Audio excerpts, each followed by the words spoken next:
For the final time in this youth ODI series between South Africa and India, it's toss time, and I've got the two captains alongside me, Mohamed Bubuya from South Africa and Vaibhav Suryavanshi from India, and of course Mr. Said for what Vala has been doing an incredible job as our match referee.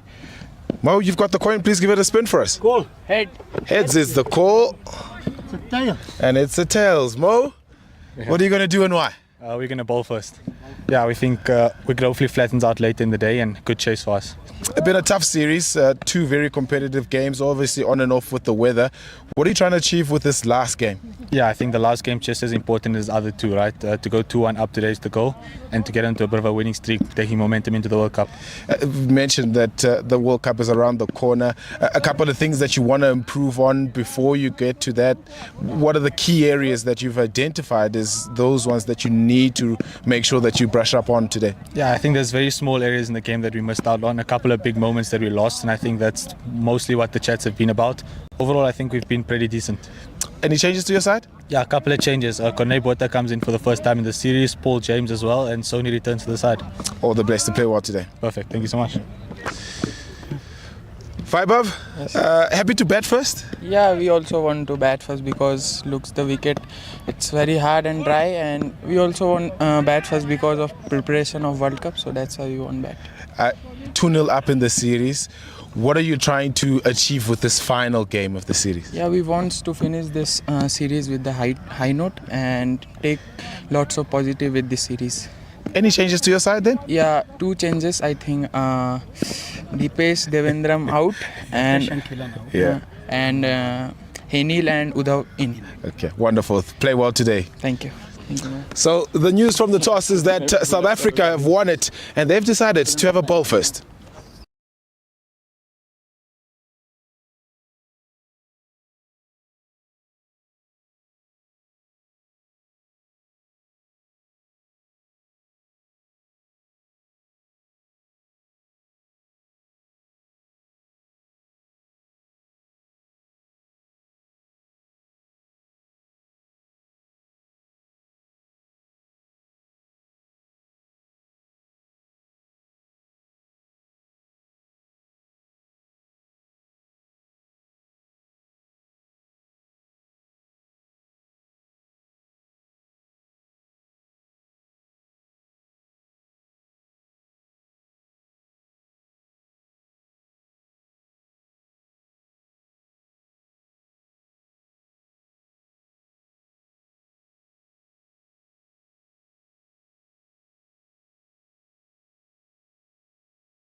Ladies and gentlemen, for the third and final time, welcome to Willowmoore Park in Benoni for the Youth One Day International Series between South Africa Under-19 and India Under-19. It's a 3-match series. We've played 2 and both been won by India due to the Duckworth-Lewis Stern method. Fantastic batting, fantastic bowling, and now we wait to see how it's going to close off. Welcome to the Cricket South Africa YouTube channel alongside Pitch Vision, bringing you this wonderful broadcast. My name is Benoni in commentary, looking excited for this match. Alongside me is the ever knowledgeable David Midgley. Yeah, good morning, Pendulo, and good morning to all of our viewers around the world. Good morning to the fans who are joining us from India. It promises to be something special, Pendulo, because the South Africans, having felt like they were undone in the first 2 games, maybe by the weather, today an opportunity. A number of rotations for the South Africans. The familiar opening partnership of Lachadin and van Schalkwyk. Bulbulia, the captain, and then rolls with his 114 in the last game. Paul James and Patla Matlaka, the wicketkeeper, and the changes coming through the bowlers. It's Corné Botha, who makes his way into the side. In place of the changes that have been made that were Bandila Mbata in particular, Bosman, Basson, and the left armer Kruiskamp, who was very economical and picked up wickets in the last game. Vaibhav Suryavanshi alongside Aaron George will open up for India. Destructive Suryavanshi. Couple of changes, but we get ready for the first ball. JJ Passon to open up with Aaron George. Ball coming back in from JJ Passon's pushed down to Jason Rolls, standing at the mid-off to stop. Surely his father down there celebrating. It's the start of the match, 1 for no loss. He's had a busy series as Jason Rolls, that incredible catch in the first game, and then followed it up with a century. This man in picture, JJ Passon, struggled a little bit in that second game, a little bit too short with his bowling. He'll want to remedy that as he looks to make early inroads to this Indian lineup. And as we saw in the last game, if you don't get one of the openers very quickly, you may find yourself chasing the game. It's a wonderful picture to show us the different surface that we're playing in. On your far right, we have the first 2. The second one was where we played the first 2 matches. This one is dead in the center. JJ Passon to Suryavanshi. It goes full, allows Suryavanshi to drive the ball powerfully. He has wonderful hands. Smashes it for 4, the first boundary of the match. That'll be frustrating for Basson. It was a glorious stroke to open his account. And the question I have is, you know, are you learning from your mistakes, or are we doomed to repeat it? Basson there, we mentioned his length needed to be better, and unfortunately that time not the case. The better thing here is that he's bowling a little bit fuller. You'd rather be a little bit fuller than a little bit shorter. Another driven shot. Jorik van Schalkwyk. Excellent fielding at the covers. That was destined for a boundary. Keeps it to 1. Very exciting bit of fielding there from van Schalkwyk. He's such a live wire in the field. Always wants to be involved, get into the mix. And it was hit like an absolute tracer bullet. Just lifts and elevates the energy in the field for the South Africans. They'll want to make inroads here early. JJ Passon getting the ball to move away from the left-hander into the right-hander.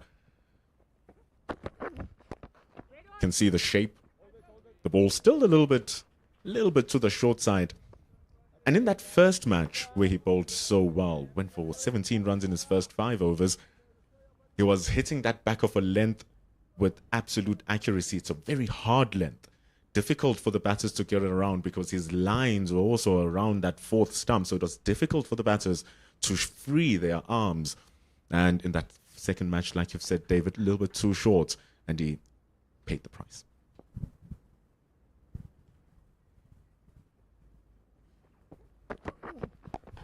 These are the lengths. These are the areas. And I'm glad that he's finding it here, JJ Passon. It's important, even though South Africa have lost the series, to keep their heads up and play some great cricket. Yeah, the series may have been won by India, but the questions around how they will go into that World Cup game against Afghanistan still need to be answered. The balance of the side is something that they have to take into consideration. And so whether the questions will be answered remains to be seen. A little bit too wide. Jorik van Skalkbeek has saved 2 boundaries now. Very good that as a bowler you have backup, but you have to keep it clean. It's 7 runs off the over. 7 for no loss to begin the match. I'd like us to take a look to that Indian squad again. Just tried to do it before the game started.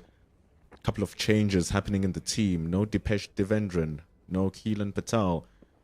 South Africa will be happy about that because those two were absolutely mighty with the ball. Udav Mohan makes his way into the team. See how he's going to play out.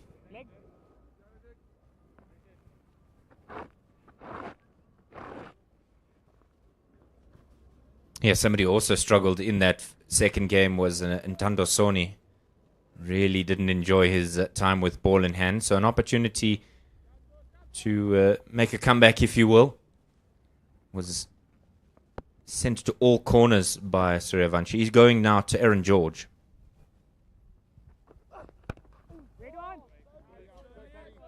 He gets the ball to also shape into the right-hander, move away from the left-hander. It's going to be interesting to see how this new surface is going to play. The previous two, they had a little bit of slowness to them. The batters needed to work hard in the beginning of their innings in order for them to understand the pace of the wicket and how to time their shots. So on this brand new surface, which is looking very crisp, it's going to be interesting to see how the surface is going to play out for the lads. Seems to be coming on well. Aaron George punches it through the covers. It's a little bit of a gap there. It's going to be picked up, though, by Daniel Bosman. They run 2. Confident stroke there by Aaron George. He just jumped up on his toes and played it elegantly through that cover region. As you mentioned, there is a slight bit of a gap. So with the lengths that Sonia is bowling here, he's got to make sure that he keeps his lines tight. There's very little room for error here. Aaron George, 19 years of age and already averages 50. Bang! The ball goes over the top, hits the outside of the bat. It's going to run to the third man, JJ Basson, and it goes for 1. I don't imagine Ntando Soni will be too upset with that one. It's gone exactly to the man that he would have preferred it go to. And it caught the outside edge. So encouraging stuff for the young South African fast bowler. The question is, how will he go about bowling to the left-right combination for India under 19? Aaron George averaging 50 in his under 19 career with 103 strike rates. Suryavanshi, he's an absolute monster. 68 with 10 sixes in the second match. Bowls it tight to the hip. He's going to try running 2, but it's going to keep it to 1. It's not often that you have the captain and vice captain opening the batting together in cricket, but it's a welcome opening partnership for this India side. We've mentioned at length about Suryavanshi's exploits and prowess, but Aaron George of his own right is an incredible batter. We saw that he's done well with the India B side as well. The top scorer for the India under 19 side at the Asia Cup in 2024.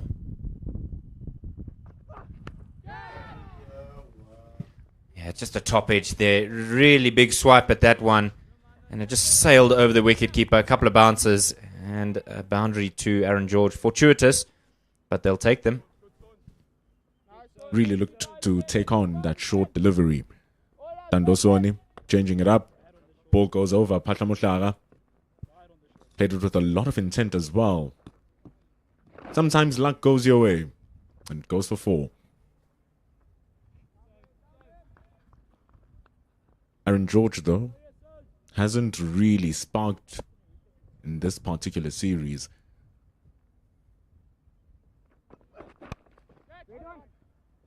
Lucky that doesn't carry. But the thing is, he is a quality player. 50 average at over 100 strike rate is impressive. And he's showing it here. 9 from 9 deliveries to end over number 2. 15 for no loss.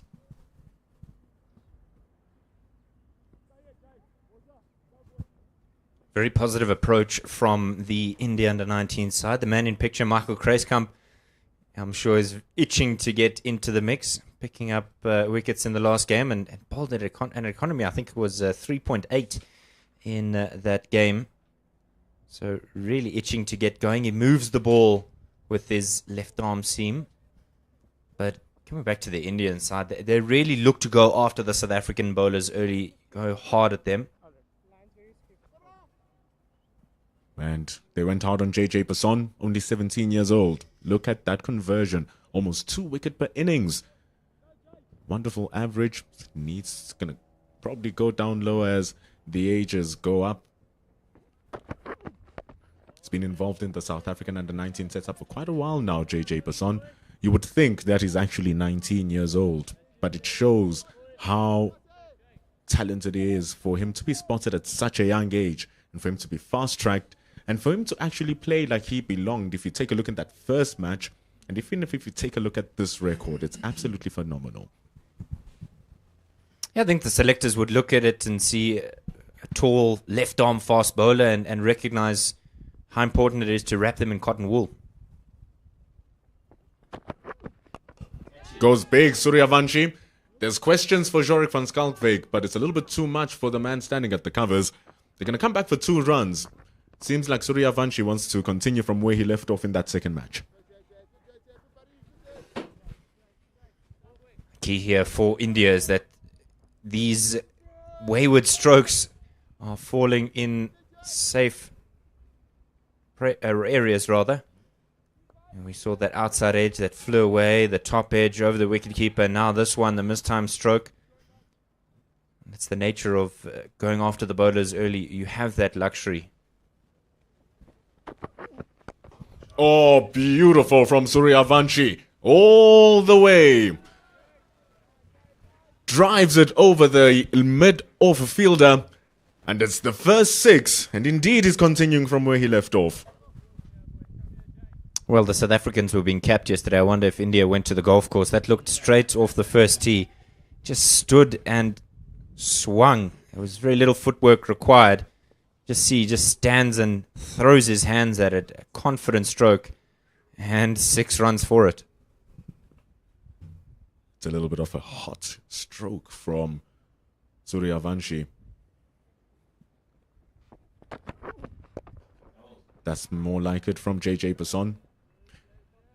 That ball was right in the arc of Suryavanshi. If you've seen and watched a lot of him, once the ball is in that good area, man, does he go big. And the thing is, how we got him out in that first innings is that he bowled a lot of what we've just seen in that previous delivery. It was back of a length, wide, stuffing Suryavanshi of runs. And then all of a sudden, he gave him the one to drive, which was around 5th stump. So it was wider than that delivery. He went for a booming drive, and he edged it to the slips.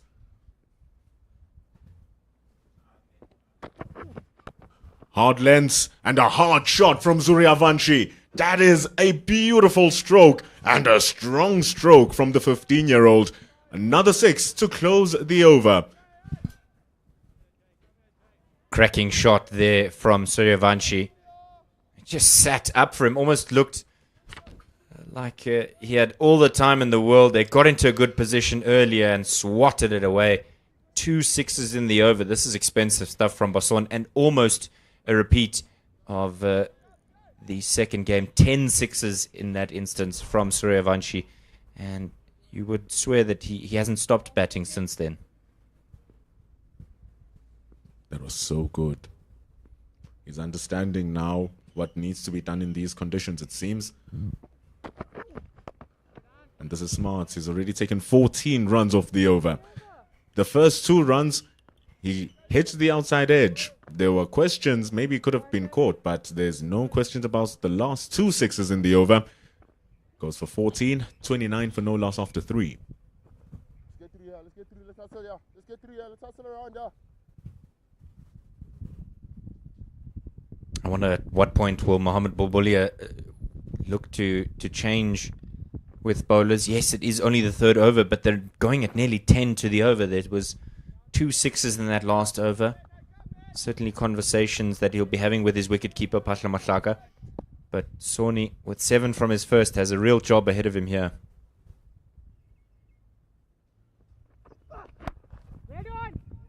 Bowled a very good short ball to Aaron George. Went for a mighty hook. Hits the top edge and it ran behind for 4 runs. Apart from that, he really constructed that over quite decently in Soni. But to your point about just the questions of the bowling, I think here this is where you back your big fast bowler. You let him go through the fire. He has to solve the case. They have to understand that in the World Cup also there's going to be a lot of pressure that they're going to face. And so they must stand up to their roles. It's a wonderful shot from Aaron George. He understands his role really well. Powerful drive straight past the bowler, and it goes for 4. Effortless stuff here from Aaron George. Just stands and delivers. Just erring in length is Soni. And a batter of George's pedigree was not going to miss out. Didn't really look like a delivery that deserved the punishment, but boy oh boy did Aaron George wait like a predator for that one.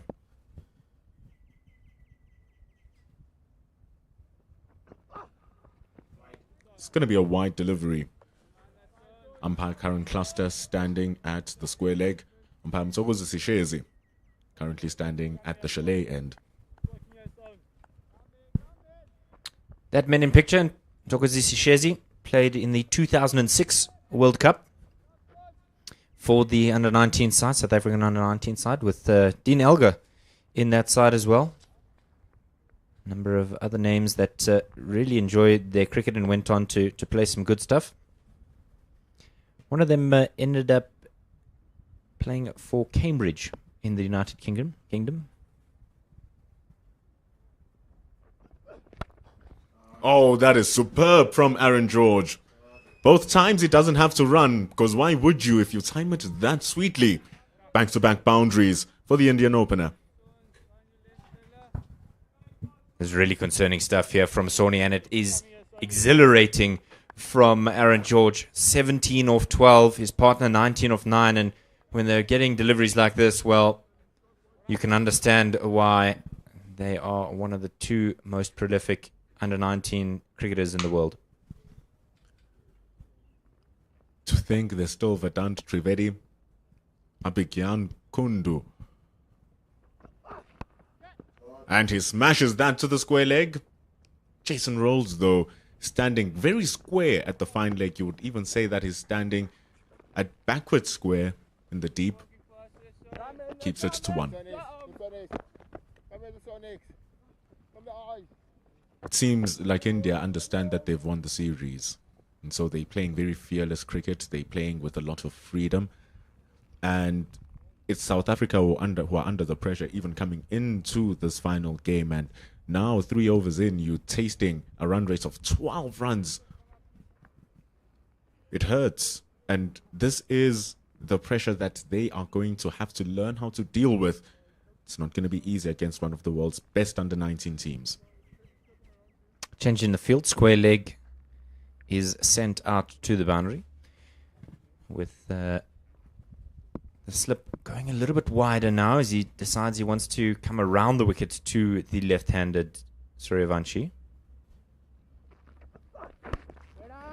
It's a good length. It's a good length. Must just continue in that area, because we've seen in these few deliveries that we've seen in this match, the moment you are a little bit too full, they hit you through the line of the ball. And it seems like the ball is coming on very nicely, because that's why they can hit through the line of the ball, hit it in front of squares, hit it into the V. We didn't see a lot of that in the first 2 matches. Soni has to be on the mark here. Anything wayward, even slightly, is being suitably dealt with. And just pulls the handbrake and says, well, I'm not quite ready for that one. The rhythm is a little bit off. What must be a little bit of a blow as well is that South Africa won the toss. They said we're going to bowl. So they have to prove why they chose that decision. Ooh, ball is edged. Did it hit Vaibav's helmet? Seems like not. And it ends over number 4. Seems like it did indeed. 39 for no loss. Just having a look at his numbers here. 846 runs in his youth ODI career. Made his Ranji Trophy debut at 12. And there's so many statistics that will highlight the brilliance of this young man. 450s and 200s with the best of 171. While he gets a bit of treatment, I wonder if I might, Mpendolo, just ask the question about problem solving. Because it can be the temptation with young cricketers that their coaches are often the ones telling them how to solve a problem when things are going wrong. And the good and even great players at this level are those who can problem solve their way out of something. Instead of looking across the field at dad or at coach, you can't do it at this level. And so the very best players are those who are able to say, okay, X, Y, and Z has happened. How then do I answer the questions that are being asked of me and not just try and bully my way through? Because at schoolboy level, it's very easy to kind of bully your way out of a problem. And a cricketer that I've seen that is brilliant at problem solving is the man on screen here, Michael Kreiskamp. Moved the ball a lot in the second game, didn't play the first, picked up 2 wickets and bowled economically. The key for me is when things go wrong, how do you problem solve and where do you look for those solutions? Do you go back to your stock delivery? Do you try and force things with the magic ball? Do you try and smash your way out when the bowlers are putting pressure on, or do you absorb it and wait for that opportunity to turn the game? And that's key for me is how does a cricketer problem solve and how quickly can they problem solve?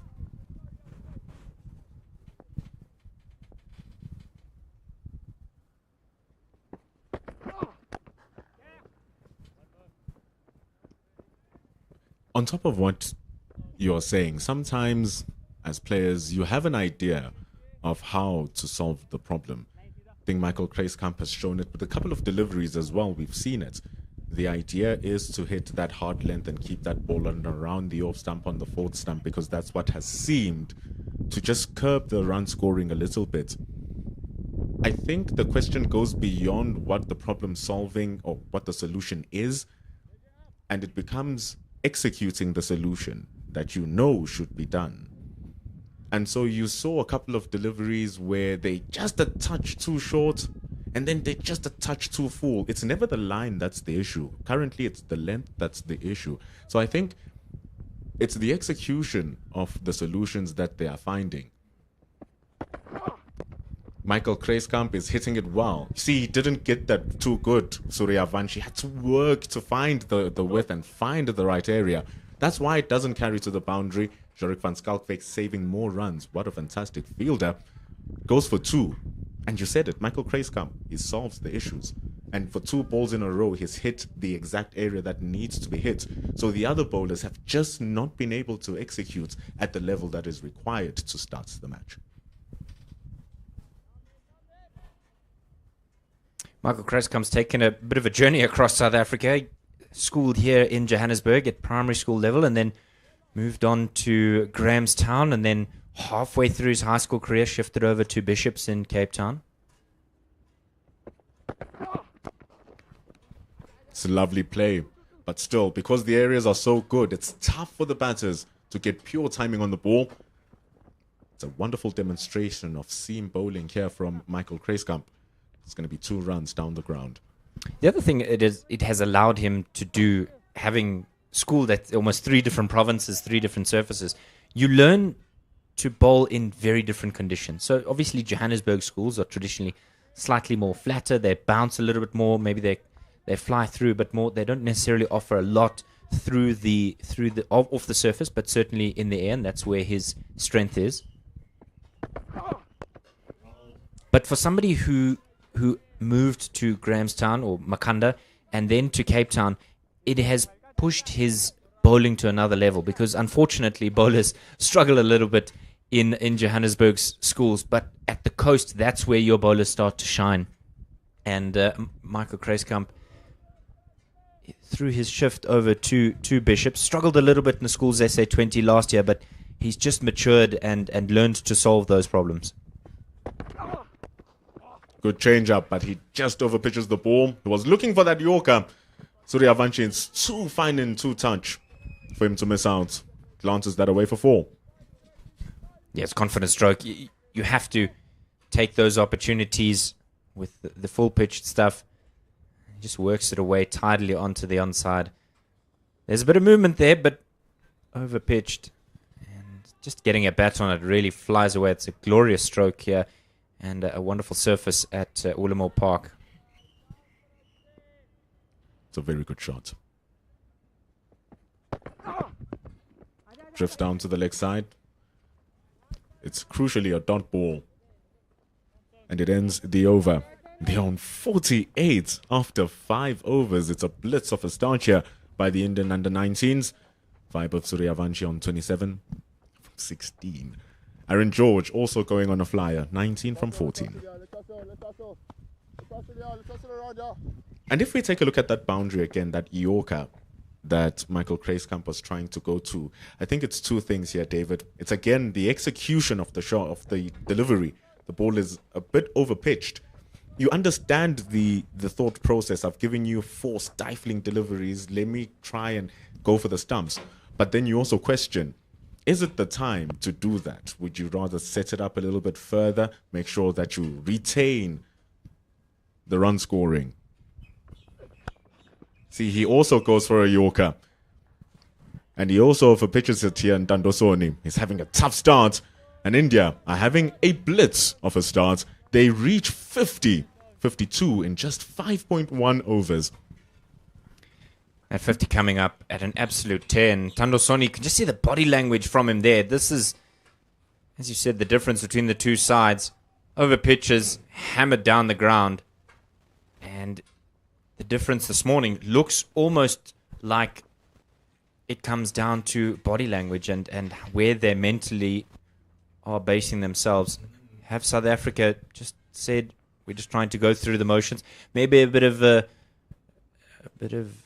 reluctance to really give things a good go here.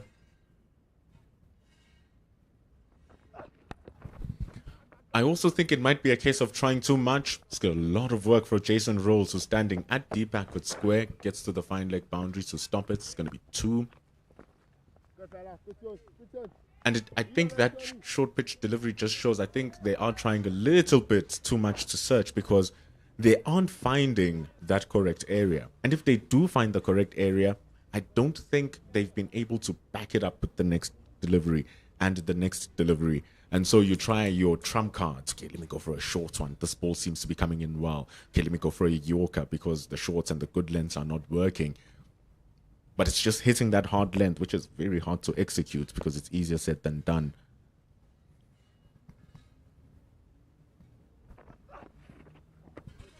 The reality as well in Pedolo is these are still schoolboys.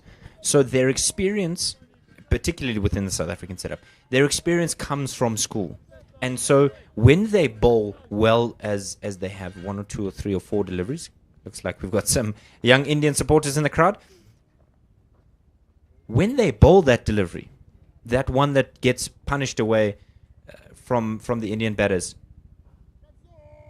that one works at school level. And so that's the experience that they have. Hammered away. That's exactly what I'm talking about. That delivery may have caught the top edge of school. Here, it's a very different result. 4 runs. And it's already 10 from the over. Expensive, expensive, expensive.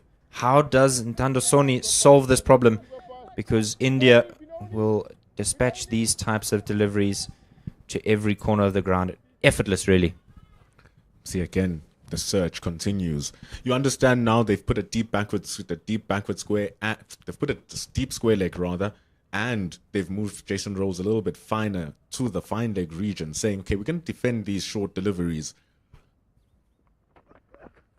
Ball not rising too much, and then the next ball rising a little bit too much. This is the second wide delivery for height by Ntandosone. The mindset is what I'm looking at here. Previous surveys bowled the exact same delivery. Short, and it's a wide. It's a waste of a delivery, number one. Number two, you're giving them a free run. And number three, you can see what they are doing with the short pitch stuff. So it's clearly not an option for South Africa under 19 here.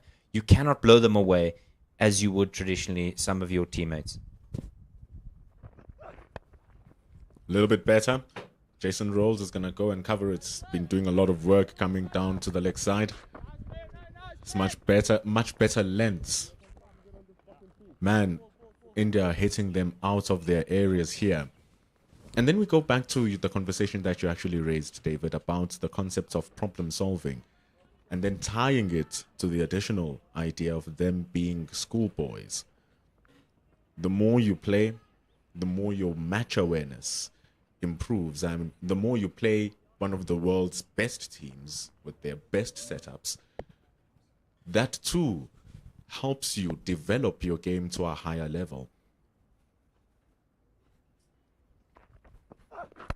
So it's only in facing such adversity, with a very well-placed shot there by Suryavanshi, they're going to keep it to 1.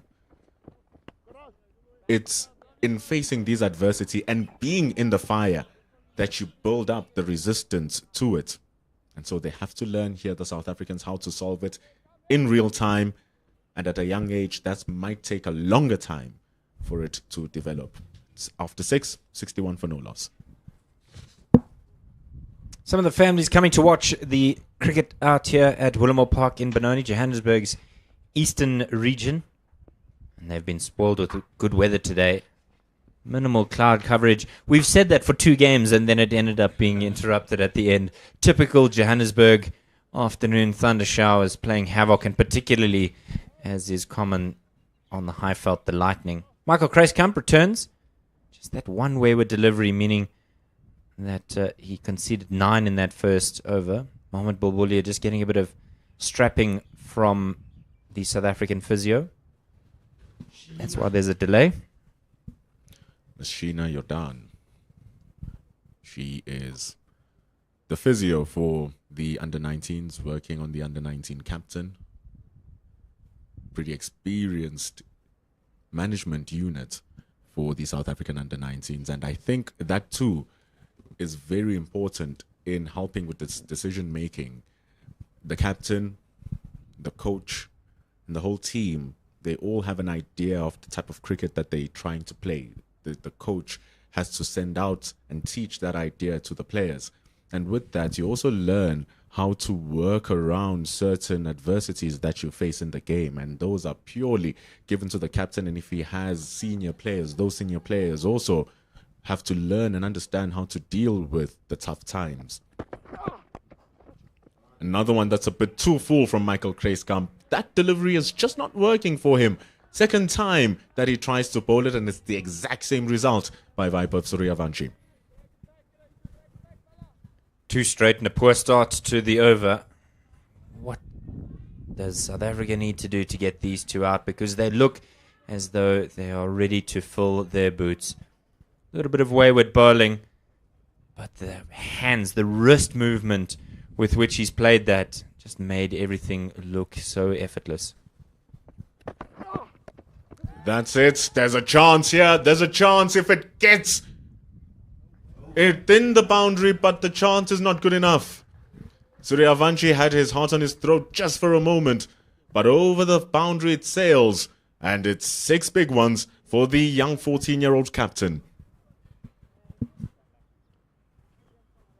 Yeah, I don't know how many times you can say effortless, but that's exactly what it is here. It's just confident, comfortable. He got underneath it. It was in the air. It hung for an age. 2 men converging. Neither of them were going to be in the mix as it just sailed over the rope. Goes to the opposite side. There's no one covering there, and he has enough power. It might be 6, but umpire cluster says that it's 4, which is still just as damaging What a blow to start this over. Well, he's on the roll. On the roll now is Suryavanshi. We saw in that second game that once he does get the confidence within him, he just goes after any bowler. Kruiskamp short and wide, swatted away, and just the one bounce into the boundary. The dad there signaling 6 outside the ground, but I think the umpire saw it a little bit better. Hopeful, maybe from that. Maybe that was Suryavanshi's fan club. The Indian team will have fans everywhere they go, and because cricket is such a religion to them, they will even know the youngest of young players who are coming up in the system, and that's why Vaibhav has gotten his debut at 12 years old. That's why they love him right now. And he goes big again. This is very high, it's very long, it's very big from Vaibhav Suryavanshi. 20 runs in the over already, and he's taking Michael Kruiskamp to the cleaners. 4-6, 4-6. He has sent this South African attack to all corners. And there's some serious conversations that need to be had here. Bason and Bobulia coming together. There's a drink coming from the dugout. But what can you do when shots like these are played? That's gone out the stadium. Somebody's going to have to do a bit of a retrieval job. You know, David, it's a good thing that we're on stream because you can rewind and go rewatch the first 5 balls of Michael Kruiskamp's first over. 1, 2, 2, and 2 dots. Only 5 runs in those 5 balls. He was hitting excellent lengths. He was bowling beautiful lines. And then that last ball where he tried going for the Yorker, getting it wrong, and he was clubbed for 4. That's how he starts this over now. And it seems like he hasn't been able to re-find that area that was troubling both Suryavanshi and George. And now he's trying to force the issue. These short balls have not been working. If you've seen India playing in Australia, they were absolutely rinsing the short ball. Suryavanshi wasn't feeling it. Vedant wasn't feeling it. Kundu wasn't feeling it. No one was feeling it. Even the guys who are not here, Ayush Matra and Vian Malhotra, they were feeling it also. So the new generation of Indian players do not fear fast bowling. They actually relish it because that's where the money is, and it's being proven here. So I do not understand the mindset of trying to get these short balls, because look at how good he plays it. So maybe a recalibration of what they need to do here and go back to that hard length, because the short balls are not working. Trying to go full is not working. It's a matter of patience. That patience is currently not there for the under-19 South Africans.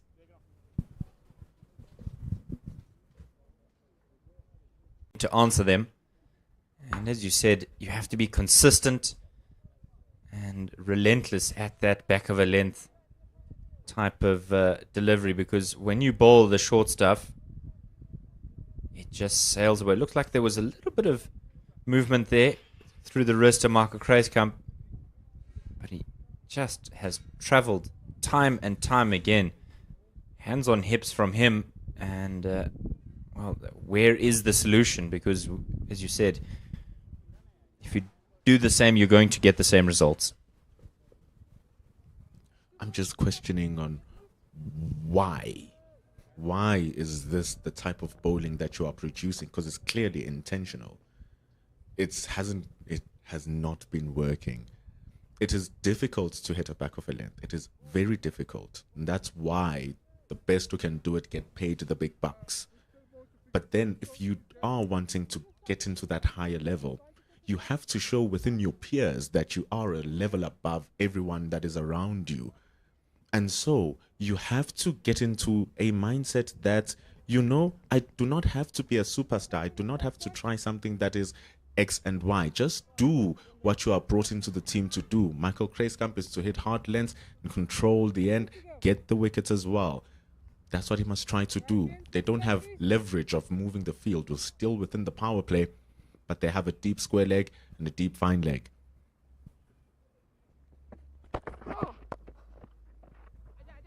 This time, it's straight and it's hit hard. Poor Arman Manak, he's just come on the field as a substitute and they've cannoned that ball at him. And immediately he's having to take bullets for the side. Suryavanshi takes a single. That's how hard that ball was hit. And now he's off. Tandosoni's back on after trying to go retrieve the ball. So you come on, get a hand stinger, and then they say, okay, we'll go put your hands in some ice. Lucky that Arman was there to stop that ball, because again it was that straight delivery that Suryavanshi has plowed for 2 fours already. But now we come to the last ball of the over. It's already gone for 21. Goes wide. And again, it's a length issue that works, because it also slowed it down a little bit. Michael Kreiskamp went for quite a bit of a punishing in that over. 21 runs. 82 for no loss after 7 overs. Can we have a commentary change? Pilar Sanders Klaba will now join David Mitchell. Having a look at the damage in that last one. Flicked away off of his pads. Excellent wrist control. And then the carnage continued. Just leaned back and swiped that away.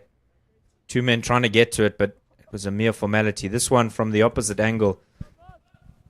Swashbuckling in playing that type of stroke. 1 bounce 4. And then Kreiskamp's misery had not yet ended, as this one was hooked away. At a new opportunity, as Korene Botha is on the mark. And, well, he is on the mark with his first delivery, as the man on his mark takes a seat. Pilar Sanders Klaba. Good morning. Yeah, very good morning, David. Very good morning to everybody that's tuned in to our live stream on YouTube and, of course, on Pitch Vision, Cricket South Africa YouTube. It's been a typical fast start again from India. Korene Botha, those are his numbers.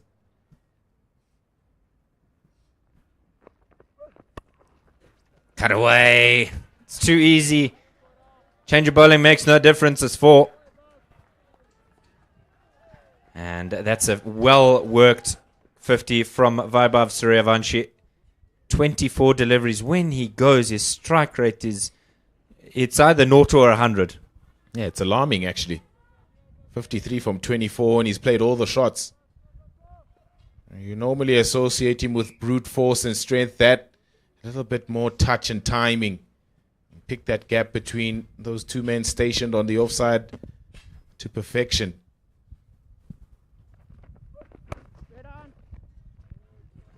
Those of you who may not know Korene Botha, you'll just see with his action, it's a breaking of the wrist. You'll see it's almost a flick out of the hand there, Pilar. Yeah, it's got a bit of a whippy action, isn't it? Korene Botha. They grow him tough also in the West Rand. It comes from Krugersdorp, Hoërskool Noordehevel, alongside JJ Basson, the left arm seamer. So they'll know their games pretty much very well. In the air, there's a man coming round. Can he get his hands under it? No, it bounces short. Takes it on the bounce and whips it back in. Lachadin was tearing around there trying to get to it. Unfortunately, it just fell short. Yeah, but you can see the plan, particularly to Vaibhav Suryavanshi, probably to both of them, Aaron George and Vaibhav Suryavanshi, and how South Africa wants to get these 2 wickets. We spoke about the new age Indian batters not fearing the short ball, but it's still a tactic that the South Africans are trying to exploit and employ. No ball and up and over. Insult to injury. It's a no ball, and this will trundle away to the boundary for 4. Really nice shot that from Aaron George. They love hitting on the up. That time the Indian vice captain just stands and delivers, hits Korene Botha up and over, mid-off. Stays leg side of the ball, so a lot of access to that offside. Of course, with the power play restrictions, that offside will generally be up in the circle, so very much a safe shot.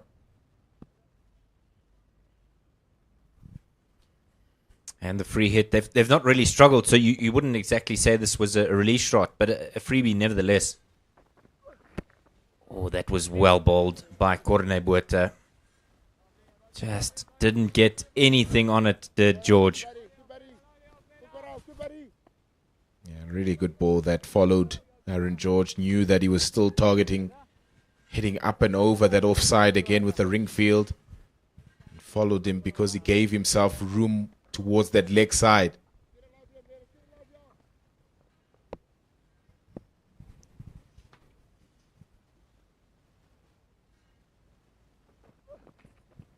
So good, and the key is the length there.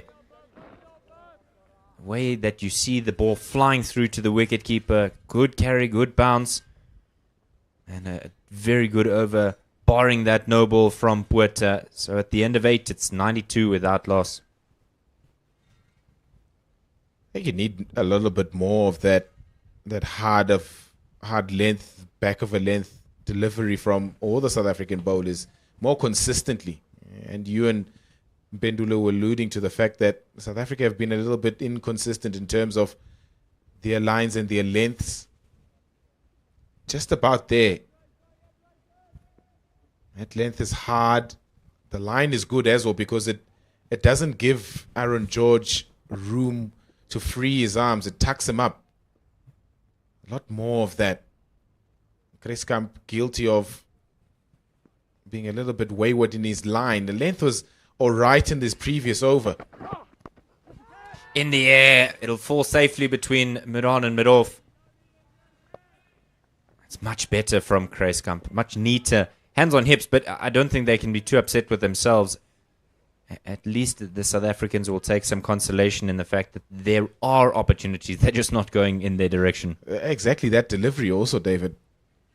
If you look at that delivery and how Suryavanshi was trying to play it, he was trying to hit it up and over the offside, but because the line is so good, it tucks him up.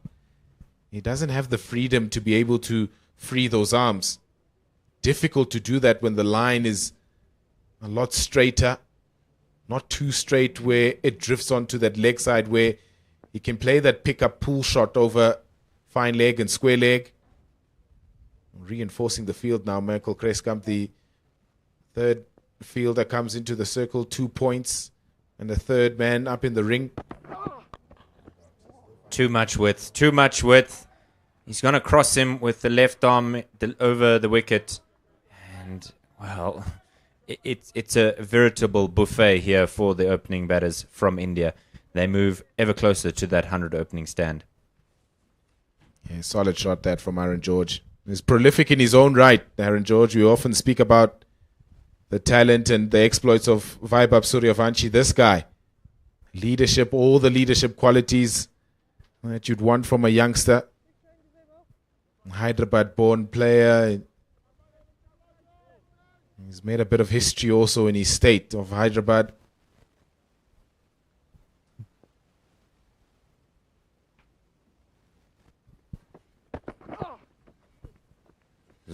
Lovely. And that is exactly where the South Africans need to be bowling. If they're going to look to trouble the Indian batters, as you've highlighted, the key is not giving them width because they just love anything wide. And they'll intentionally give themselves the width by stepping out onto the leg side. Yeah, got to be positive and stay disciplined throughout how you want to construct an over.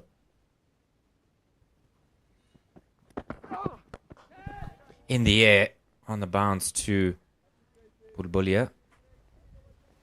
I think there must be credit given to either the Brainstruss or Michael Kreskamp because the problem solving has been quick. Not quick enough as maybe would have liked it mid-over, but certainly from the previous over to this one, almost chalk and cheese.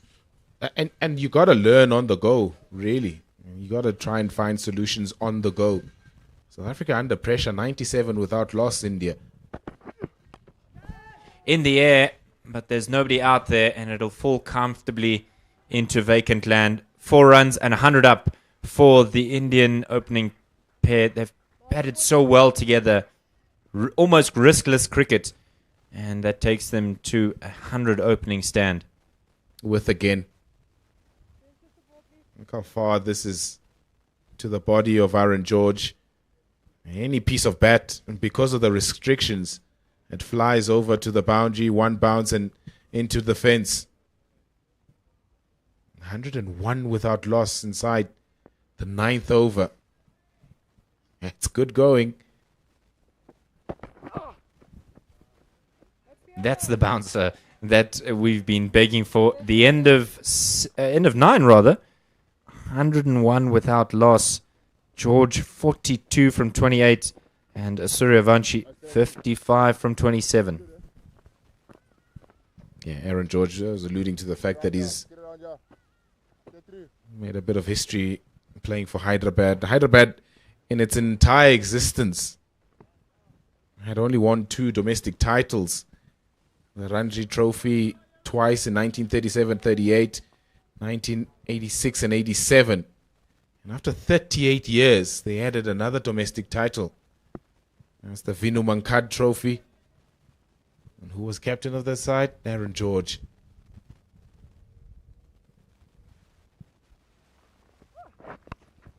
So you begin to understand the caliber of these young players. And leadership, but also the run scoring ability.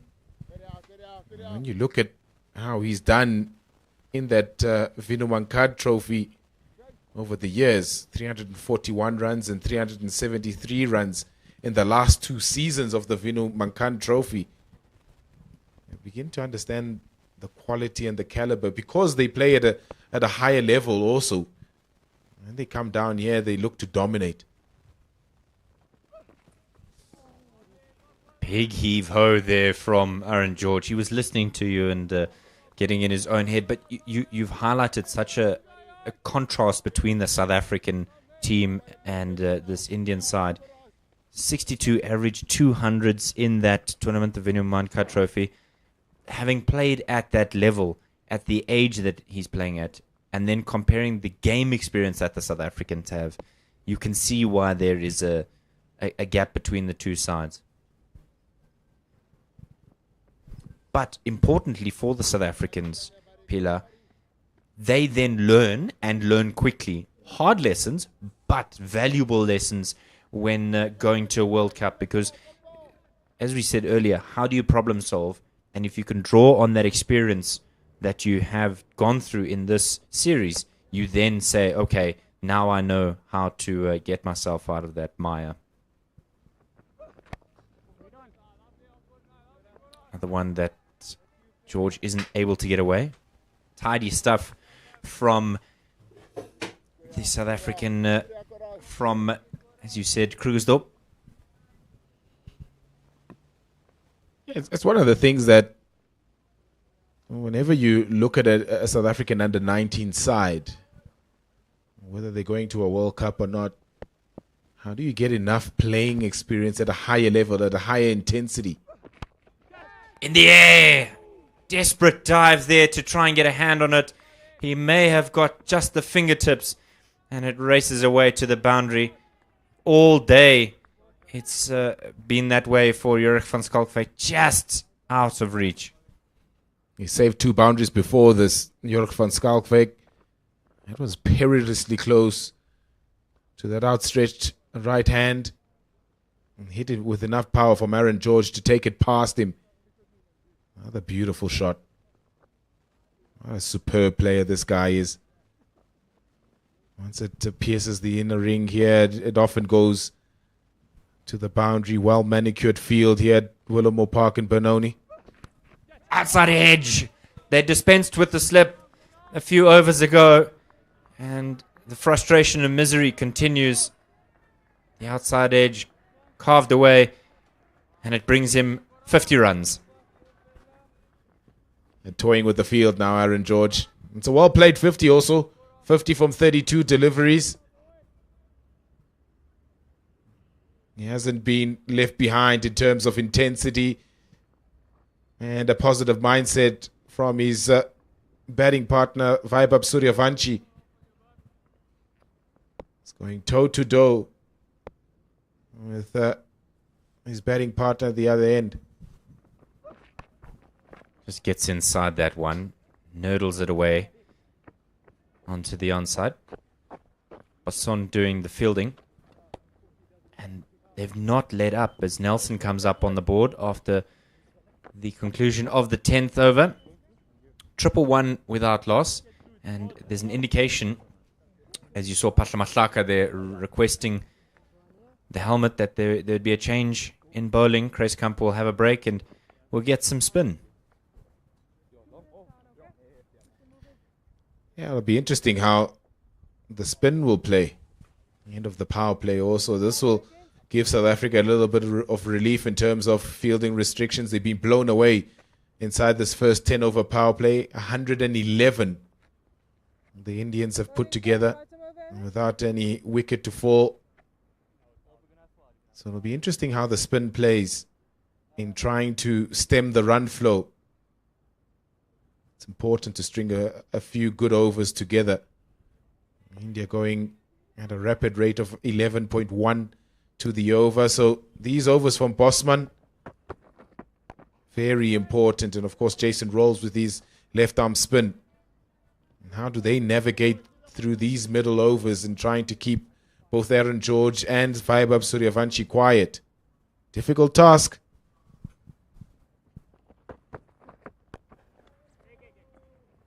Just to lather that one away through the covers. The question as well with spin in the South African side, Inati Kechini not playing today, played in the second game, struggled a little bit.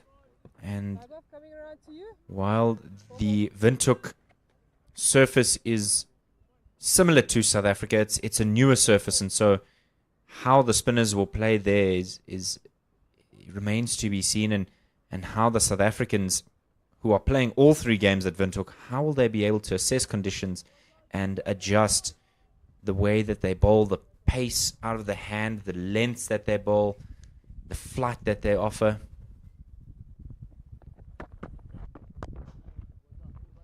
Just the single there for him. And this is good practice because you're coming up against two guys that are not going to allow you to sort of settle on a good length. Both George and Suryavanshi will look to attack the spin. And so for South Africa, it's about making sure that you stay patient enough to be able to string some really good overs. This is a very good start from Daniel Bosman, just the two singles. Throw to the non-strikers in. They saw Suryavanshi keen to get on his bike. And I wonder if the conversation with Daniel Bosman here will be to try and get through the over quite quickly, try and rush things along. Especially when they're going at 11 to the over. If you can sneak away with a 3-4 run over as he's done there, suddenly you might feel like the game is moving in your favor. 11 gone, 1-1-4 now without loss. Yeah, very good over that from Daniel Bosman. It brings a bit of relief. An over where a boundary hasn't been scored. Gives the captain, Mohamed Bulbulia, something to say that we can stem this run flow. And it needs to be replicated from the other end. Kone Botha has gone for 20 in his 2 overs. So he also needs to find a very good over here. And of course, as mentioned, the restrictions now lifted. So they can build a little bit more pressure here, the South African bowlers.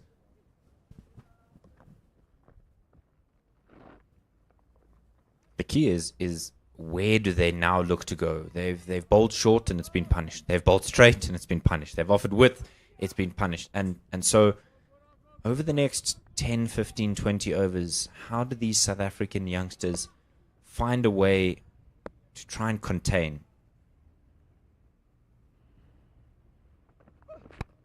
Flicked away effortlessly, and it'll scream away to the boundary. There is protection out there. Good bit of work there. He had to move quite quickly to get to that, and so Paul James cuts that one off to prevent what should have been a boundary. Just the technique and skill just looked so beautiful.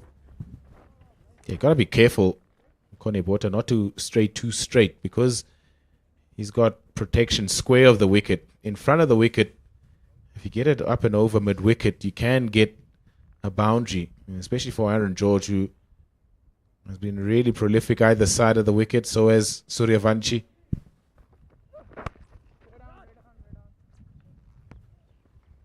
Suryavanshi, a great fan of the West Indian legend, Brian Lara. Doesn't have the flamboyant technique that the great has, but the destructive power, my word, it's like looking in a mirror. Just so effortless, and the ball just sails. Probably something that is a little bit distinct between Suryavanshi's game and Lara's, that bat speed.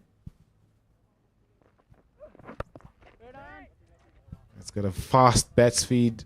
Suryavanshi, we've seen him in the IPL score a fantastic 100, but also in the under-19 tours that he's been on. He's been blazing the Vijay Hazare Trophy of late, scoring a blistering 190 there, almost a double 100. You look at him, and when you compare him to some of the great Indian batters that have come before him, he definitely looks the part. He's one of those guys that when you look at him, whenever you watch him play, you just see a different element to his batting. Watch that Vijay Hazare Trophy innings, and man, and you compare it to some of the hundreds that's been scored this season in that competition. Virat Kohli, Rohit Sharma, his was by far the best.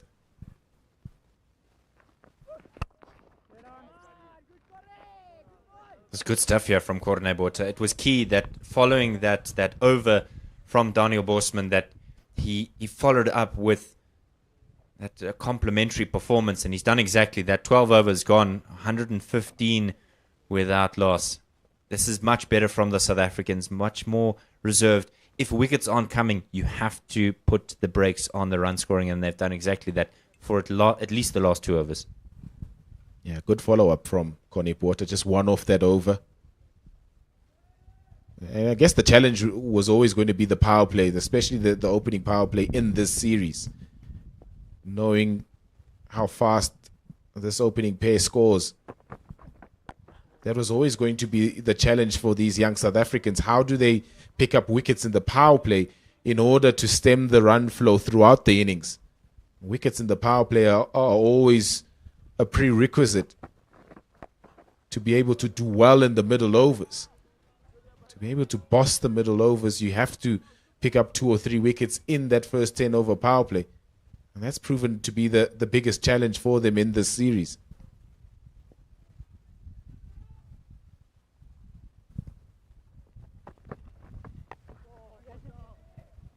Off the back foot, just punches that one away.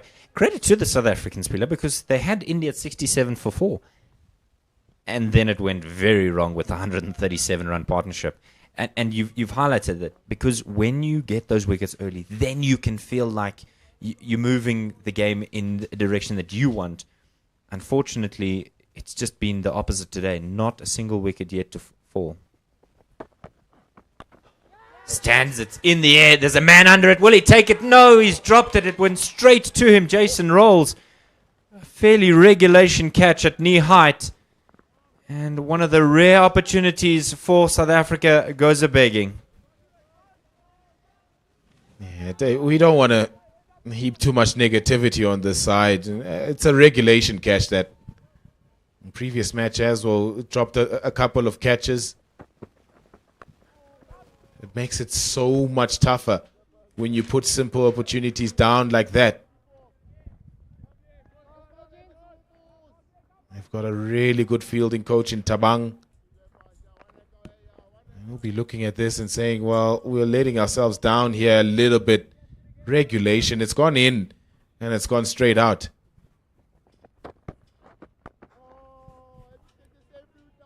At this level, your coaches, this level and slightly below, under 17 and under 19, will start saying to you as we end the 13th over, 119 without loss. Let's have a look at this one again. Just hammered it away. It looked very comfortable and confident. The hands too far apart there. And Rolls has dropped, as you said, a fairly regulation catch. The comments from your coaches in their prep for such series, control the controllables. And so what that means is you don't know what surface you're going to get. You don't know what overcast conditions or sunny conditions or whatever it is you may get overhead. You don't know what the umpires are going to do. But what you can do is field well, because it changes the game in your favor. And you can make sure that you meet your expectations when it comes to the team plan. And so when things go wrong, you have to understand that controlling what is controllable for you is what helps you stay in the game and even transfer pressure back to the opposition. And it would have been a great result for South Africa, because when you look at how the previous 2 overs had gone, Bosman only conceding 3 and then Botha only conceding the single. Enough pressure was built in 2 overs to be able to create that chance. So you got to make it count. Nice opening of the blade from Suryavanshi to get one to the sweeper. And so that's what you look for, how you build pressure and how you sort of take those opportunities after you've built enough pressure to create that chance for a wicket to fall. Just slightly disappointing a little bit for South Africa, and probably still a little bit shell-shocked from how that first 10-over power play went.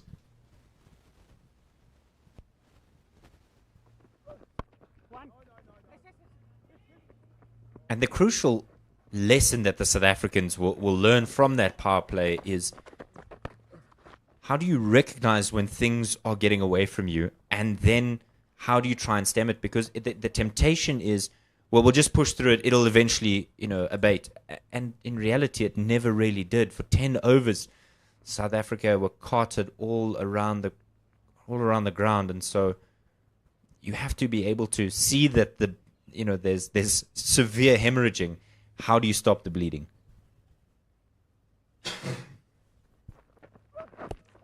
Down the leg side, good take that by Patra Matlaka. It'll be a wide, but as you can see by Corne Botha's expression there, so nearly could have taken the edge. Whether of the bat or the stump, it remains to be seen. We'll have a look here in the replay. Yeah, pretty close to that leg stump. Leg stump Yorker. Corne Botha was trying to execute.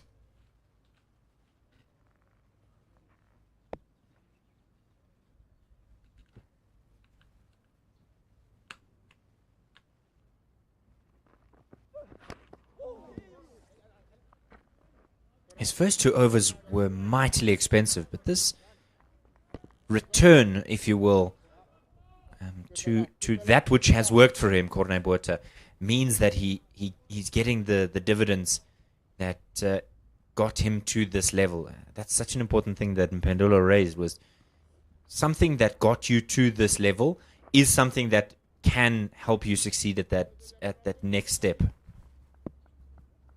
And trusting it. I think it's more about trusting the process that's gotten you here. Obviously adding bits and bobs to it to accelerate and make you an even better player at a higher level. But the initial part of it is trusting that process that has gotten you here. This is a really good over again from Corne Botha. Collectively, the South Africans need to tell themselves that we're doing well here after this power play, after we hemorrhage runs in that 10-over power play. It's about now creating enough pressure for when the next opportunity comes. We need to be ready to take it.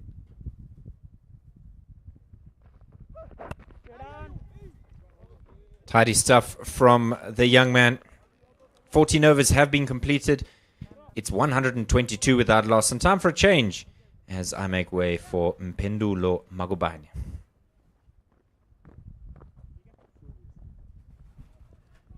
Yeah, very good again from Corne Botha. Just the 4 runs conceded in that over.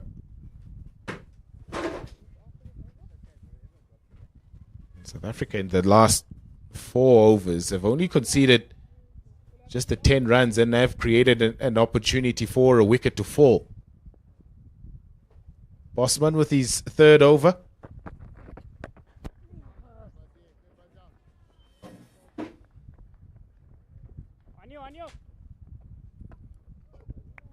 It's brought about good control for Mohamed Bulbulya. Daniel Bosman just 8 runs in his first 2 overs.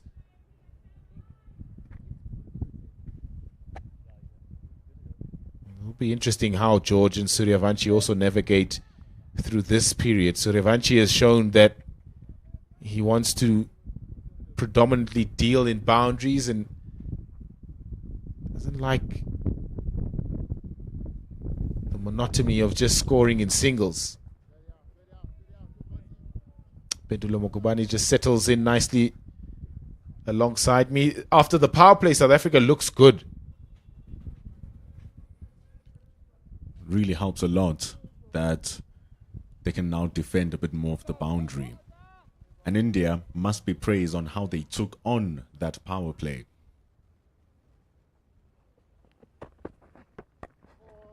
They were mightily aggressive and they threw the South African bowlers lines and lengths all array. The South African plan just didn't work. It didn't click. That's why they even reached 100. In that time, it was absolutely brutal. But the Indians now, with that platform, they can afford to play this type of cricket now. And we're getting to see a different side of a vibe of Suryavanshi, who's known as a big shot bully, hits the balls everywhere. Now he can just work his innings smoothly, and he doesn't have pressure of time. He doesn't have pressure of runs because he's done everything correctly to start the match.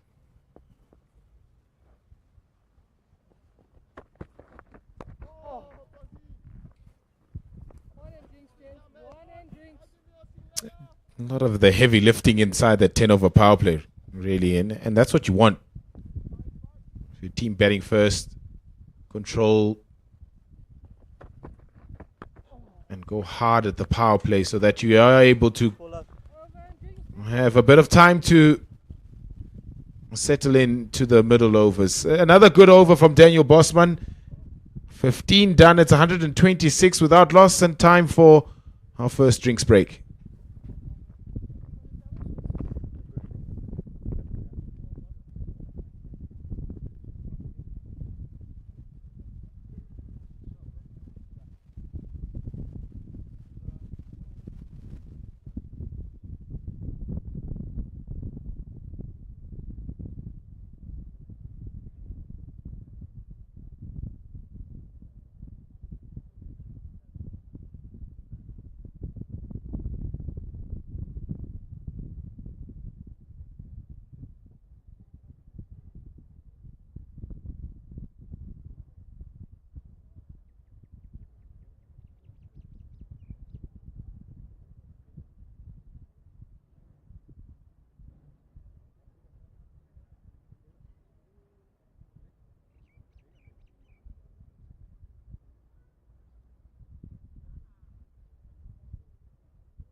Welcome back to Willowmoore Park in Benoni. Our first drinks break. Done and dusted, and probably South Africa needed it because it's been a very fast start again from India's openers, Aaron George and Vaibhav Suryavanshi. Put on 126 for the opening stand. George 59 and Suryavanshi on 62. South Africa in the last 5 overs have been really good. They've been able to stem the run flow and not concede any boundaries. But it was that first 10 over power play that was blistering. 111 inside those first 10 overs that they put on. Going at 11.1 to the over. And South Africa brought it back nicely a little bit now. 8.4 to the over. Definitely India still in the pound seat. Paul James.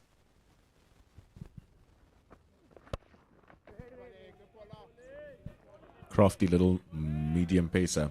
Paul James, younger brother to all-rounder Juan James. He's going to come in here. At least now he comes in with the storm already had passed.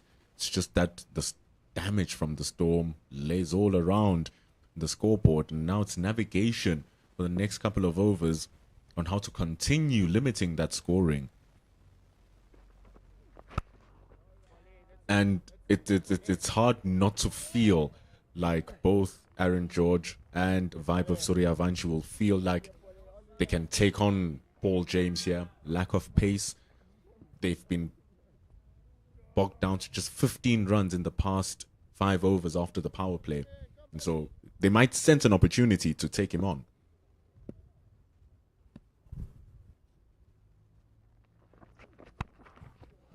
Indeed, he does take him on.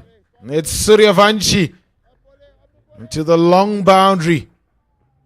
He uses his feet and clears the boundary with ease. He's been starved of any sort of delivery to hit to the boundary, and this time he just whacks it over to get his first 6 after a pretty long time. And he knew what he was going to do.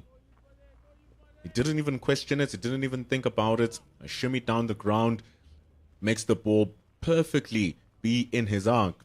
You don't want the ball to be there for Vaibhav. Even if he stood his ground, the ball was still going to be around his torso, making it easy for him to be pulled away for 6. It's a great shot from the Indian captain. I'd love to see Lethabo Pahla Mohlaga come up to the stumps, especially with the lack of pace that Paul James bowls with. Makes Suryavanshi feel a little bit claustrophobic when the keeper's up. No doubt he's going to look to attack again here, Suryavanshi.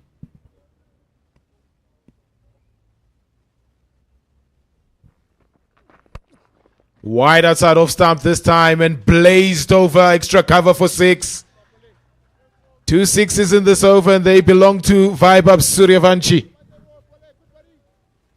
Either side of the wicket as well. First on the leg side. This time, smidgen of width. It's quite wide. It's quite full. It's actually a full half volley. Not to Suryavanshi. Especially with the form he's shown in the previous game. He's pushing it here.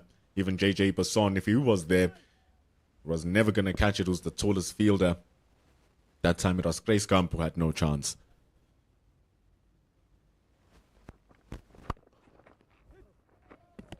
Much better from James. 12 from the first Paul James over. It's 138 without loss. All it took were just 2 poor deliveries. And your entire figures get absolutely obliterated. Taking maximum runs from those mistakes from Paul James. First ball a little bit short. Doesn't have the pace to kick it up and actually rush a player with such hands as Suryavanshi. Takes a shimmy down the ground, smashes him for 6. A wide half volley, deserving of a boundary. He makes a maximum out of a 6. The other 4 balls are really good. It's the question now of how many of those balls can you actually bowl?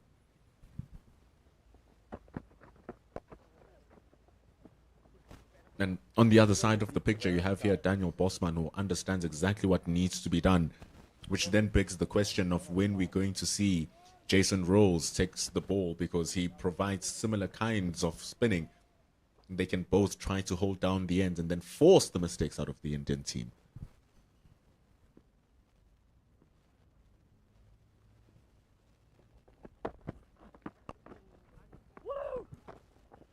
You're probably still thinking it's a matchup issue now for Jason Rolls, the left arm spinner, still bowling to a left-handed batter in Vaibhav Suryavanshi, still at the crease.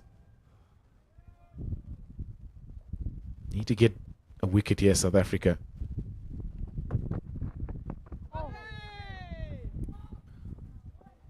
It's very smart bowling from Bosman. It's variations of pace, variations of trajectory, and the way that he uses the crease as well. He'll come straighter on. That time it was much wider to sharpen the angle. And everything is just working. It's a great stop from Paul James. And he's not doing anything extravagant. He's not changing it up way too much. It's always pitching within the same area, which is why it's working and why he's being so economical.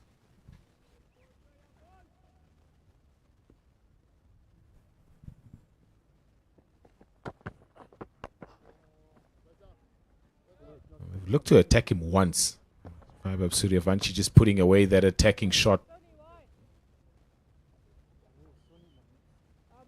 Pretty content on just milking the spin at the moment, both George and Suryavanshi.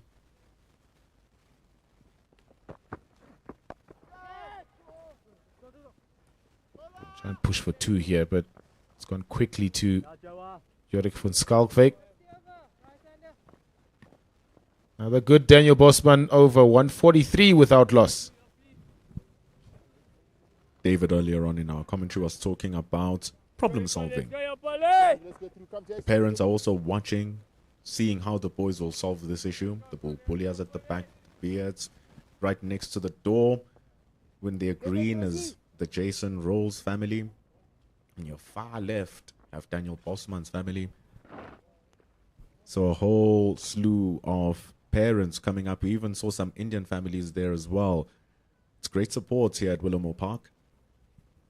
Yeah, it was lovely scenes yesterday as well. Capping ceremony at CSA HQ. All the parents and siblings of these young South Africans were in attendance to see them receive their blazers ahead of that World Cup. I think they're flying over tomorrow to Namibia to begin their preparations. A couple of warm-up games in Namibia, Windhoek, before they open up the tournament next week. Afghanistan, Tanzania, and West Indies in that group, Group D. Tough one. Afghanistan, one of the stronger units in the under-19 setup. Brilliant. He had changed the angle here, Paul James, to the right-handed Aaron George. Right arm round the wicket, but the result's still the same. 4 more. It's going to be difficult for Paul James because everyone knows that he has the targets on his back. That's why he's trying to change the angle, remove any of the width, but just the clearance of that front leg from Aaron George and the ball being a bit too full allowed him to have that arm space to whip the ball straight. And it was an on drive for 4 as well. It's a very wonderful shot from Aaron George. Okay, much better field also now with mid-on dropping on to the boundary to long on. The third man comes into the circle. And the danger with that angle, especially with that field, was that anything straight, Aaron George can just hit through the line and hit it straight past that fielder that was stationed inside the circle. Now he's got a bit of leeway whether he bowls a bit of width there. You can't be there with that fielder up. Gotta look to make George hit across him and play on the offside.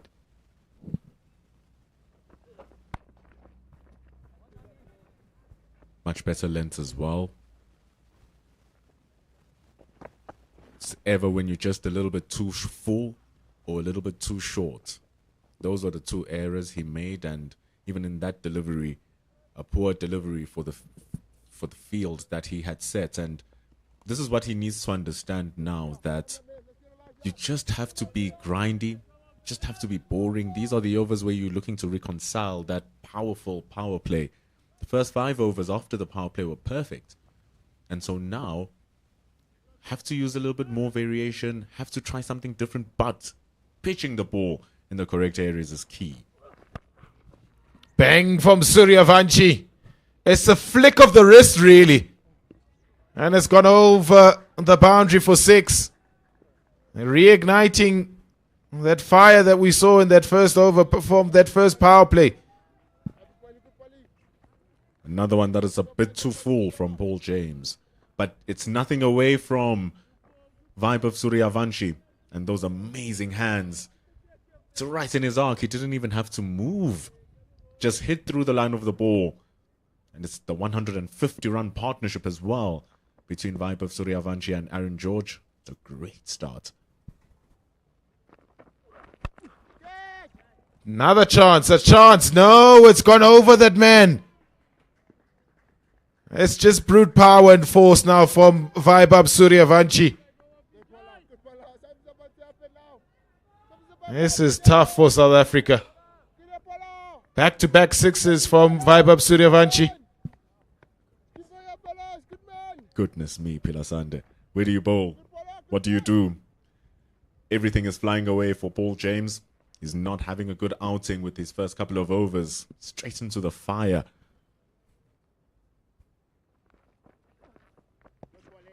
That's a good ball. That's what you just need to do. He's trying, but he's just airing ever too full. And it's enough for Suryavanshi to go on an absolute rampage.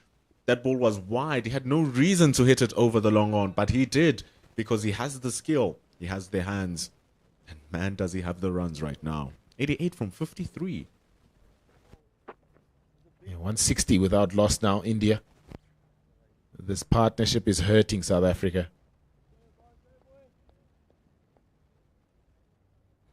They had a bit of control for about 5 overs, and that's about it in the 18 that they've bowled.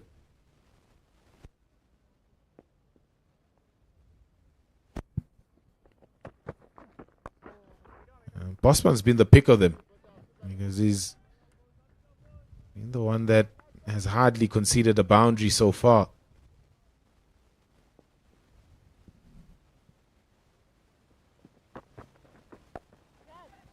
Well, that's going to be a change. He has stroked nicely through the covers here from Aaron George. It was a full toss from Daniel Bosman. His first real rank delivery, and it's been punished. Also had enough width. No one is really covering in that deep cover. There's a deep point. Can't get there. It's great placement from George.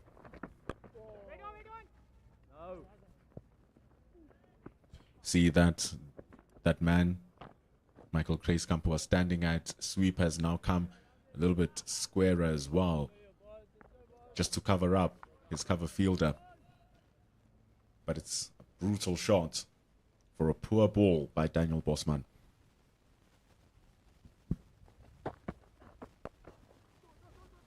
Looking for 2 here, Suryavanshi. Gets it with ease. He moves into the 90s, Vaibhav Suryavanshi. It's really been a perfect 50-over innings, and we still haven't even reached 20. Destructive in the first 10, taking full advantage of the power play. When South Africa were bowling well, he was able to assess the situation and understand that now he needs to go into a little bit of a shell. And even now, the way it's as if the communication was that, let's respect Daniel Bosman because he seems to be the threat. You did say he hit one into the air, got dropped by Jason Rolls. And so they've backed away from Daniel Bosman. Let's eat the other end. That problem solving from the Indians seems to be working, and they're executing it perfectly as well.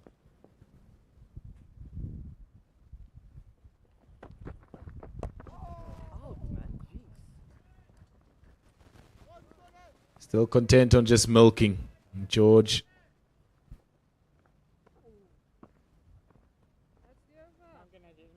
End of the 19th. It's 169 without loss.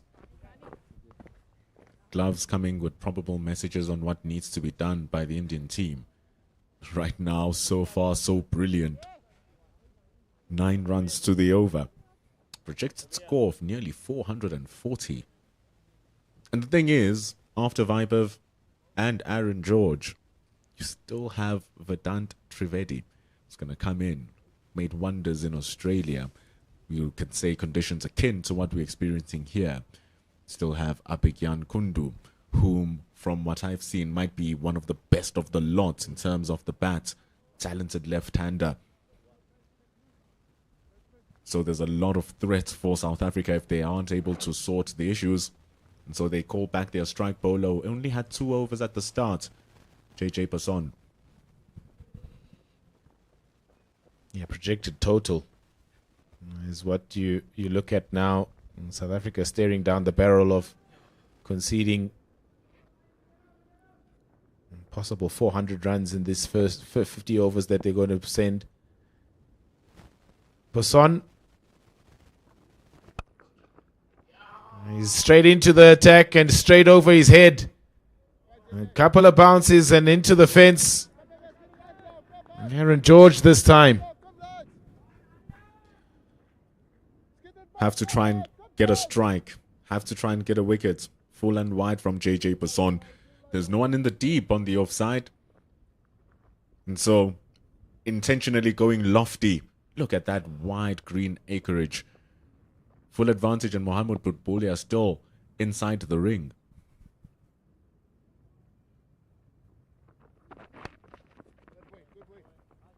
They're pushing for 2 here. George running the first one hard, but it's a good fielder, Jorik van Schalkwyk. I'll be honest, Pela. Really think that it was time for Jason Rolls to come in. I understand you spoke about the matchups to Suryavanshi, but at the same time, Daniel Bosman also has to deal with Aaron George, right? Off spinner into the right-hander. So Jason Rolls is smart enough, and you back him to say you can deal with the left-handers trying. You can actually use that to your advantage to get him out, really. So I thought that Jason Rolls would have partnered Daniel Bosman really well in this phase.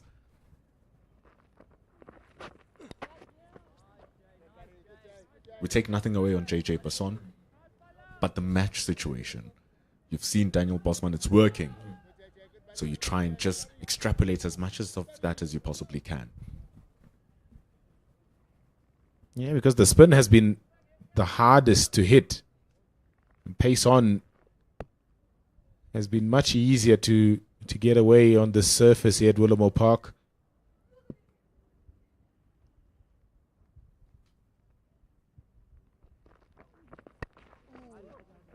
Even there, with the pace-off delivery from JJ Passon, comes a little bit more tacky when the pace is off the delivery.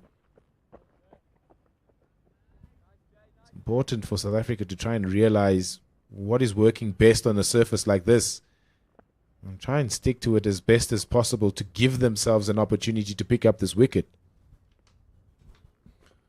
It's going to take a long period of good bowling to return the frustration back to the Indians right now, because they're going at 9s and over. Gotta hurry, gotta hurry. It's quick enough, Suryavanshi. Gets through for a real judge single. Their running now is also very much in tune. It's the first time I've heard you pick up the tempo and saying, okay, there might be a little bit of an opportunity. It wasn't really. Suryavanshi was also confident in the call. It's just been a really good display of all-round cricket. Brutal hitting, finesse touches, and smart running in between the wickets.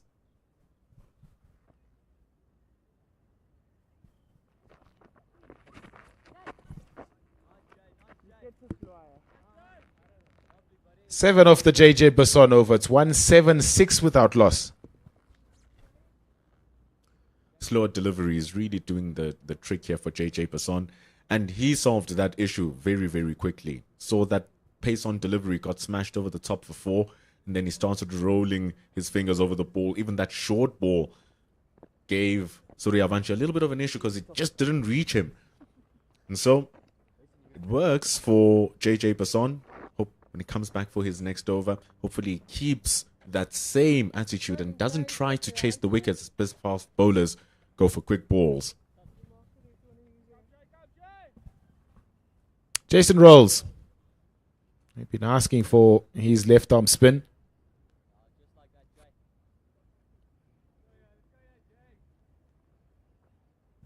Very good all-round cricketer, Jason Rolls.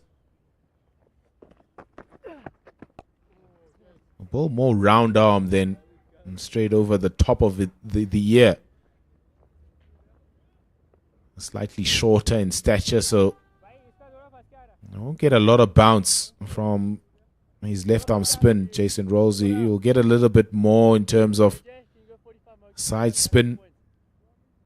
Pace on the delivery also going to be important from him.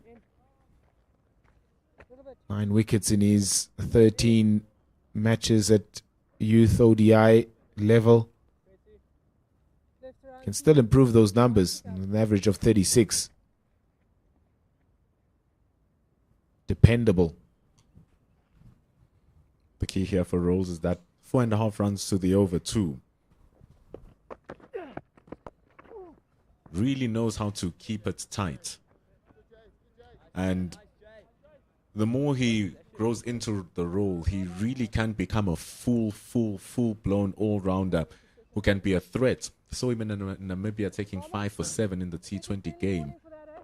So not only can he hold up an end at times when the batters are looking to attack, he can become a threat because of that left arm spin and just changes up that he brings in. It's very good for a 17-year-old.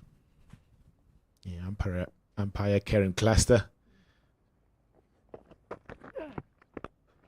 giving a second warning to the South Africans for not keeping the ball up. He's asking Mohamed Bulbuya to tell his fielders that only acceptable bounce into the keepers, only the one bounce. On a couple of occasions, the ball is just rolled to Pahla Mohlaka. There'll be some penalty runs if they reach a third strike here, South Africa. So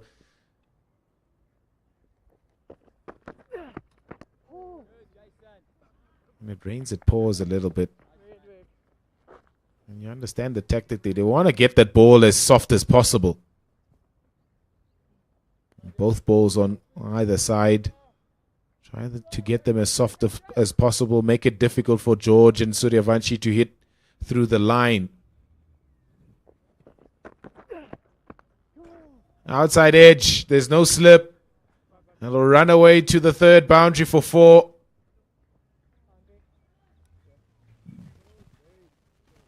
Unfortunate for Jason Rolls. Like you said, when it rains, it pours. Now it's starting to hail as well for the South Africans. Take outside edge. You can't risk having a slip fielder the way the game has been going. And third is not in the deep, is sitting up in the bound on the ring.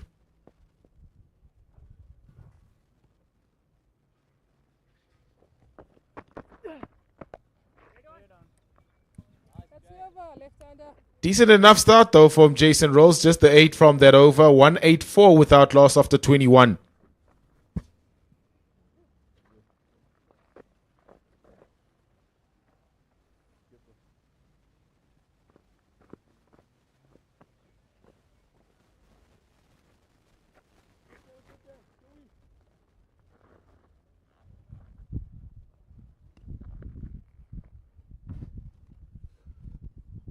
Only one bowler's bowled 5 and deservedly so. Daniel Bosman. Everyone else going at over 6s. Corne Buerta. He started tough, but he's recovered. JJ Basson, he's going for 9s. Here he comes now. Here comes the on-pace delivery. And the on-pace delivery is going to get the treatment. Not learning the lessons here. Not learning the lessons. Suryavanshi taking advantage of the width, a little bit of shortness, and he moves to 98. The carnage continuing here, and it's almost as if the South Africans don't really have an answer. Just hit it on its head there and tore away to the boundary for yet another 4. Climbed on it so beautifully. Makes his way to 98. Vibe of Suryavanshi. Pulls it away. Adnan Lakhaddin standing in the deep. Prevents him from crossing the line. He's now on 99. A patient knock, really, for his standards, knowing how quickly he can score hundreds.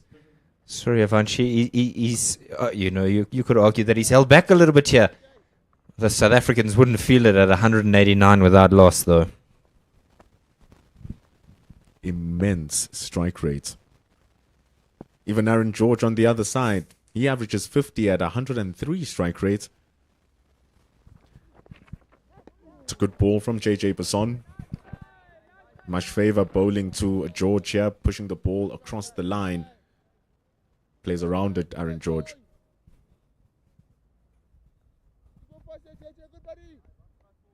Five from the over. They've been going at 8.8 thus far. It's been a better post power play session for the South Africans, but it still has been a difficult one because as much as you get those types of deliveries, there's about 6 or 7 that require fielders to retrieve.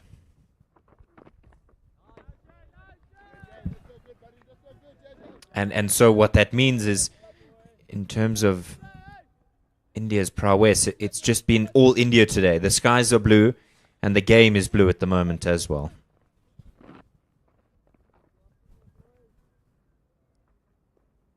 And so when a Basson bowls threatening deliveries like those, they don't have to take them on, really. They've done the hard work. JJ now needs to get his lines and lengths consistent like this.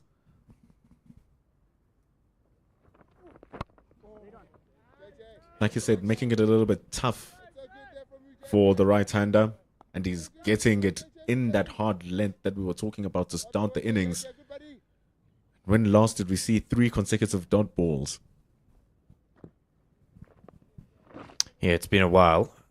And as a result, South Africa are almost inevitably going to chase the game throughout the game unless they're able to stem the tide to one brilliant piece of fielding, maybe a glorious delivery. Something magic is going to be required here for South Africa. Short of that, you'll feel that it's going to be a George and Suryavanshi clinic. 22 have been bowled, 189 without loss.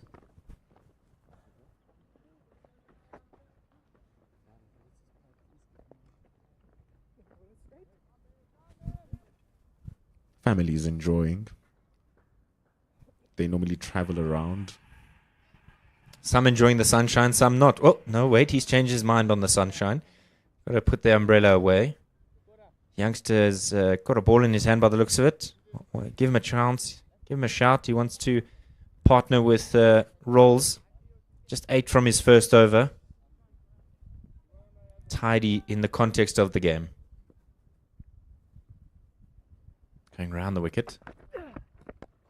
Wonder if that change of angle means that he'll be able to change things up. But it's not been a change as Suryavanshi's gotten to that 100.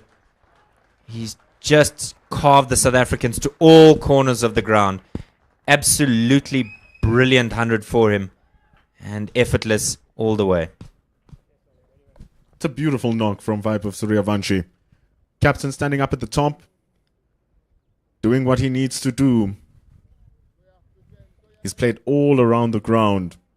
That's Aaron George in your picture. But Vibe of Suryavanshi smashing another century. And the thing is, he did it in all the styles. Big hits, small hits, good running.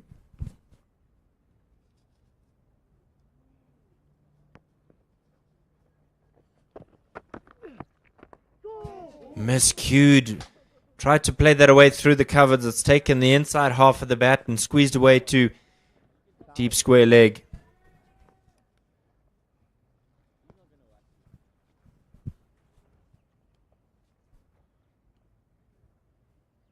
going to be Aaron George's turn. 13 runs away. Just glides that one away to the offside.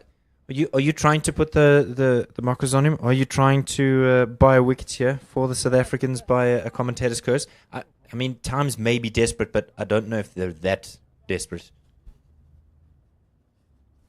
Just deserves his century. Just like his captain on the other side.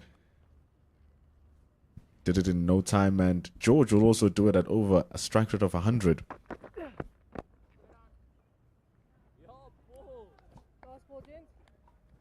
So 1 ball remaining in the over, just 4 from it. It's been very good stuff here from Jason Rolls. Switch it, hammer away. He premeditated that one and just tears away to the boundary for 4. Another one has been done, 197 without loss after 29 overs.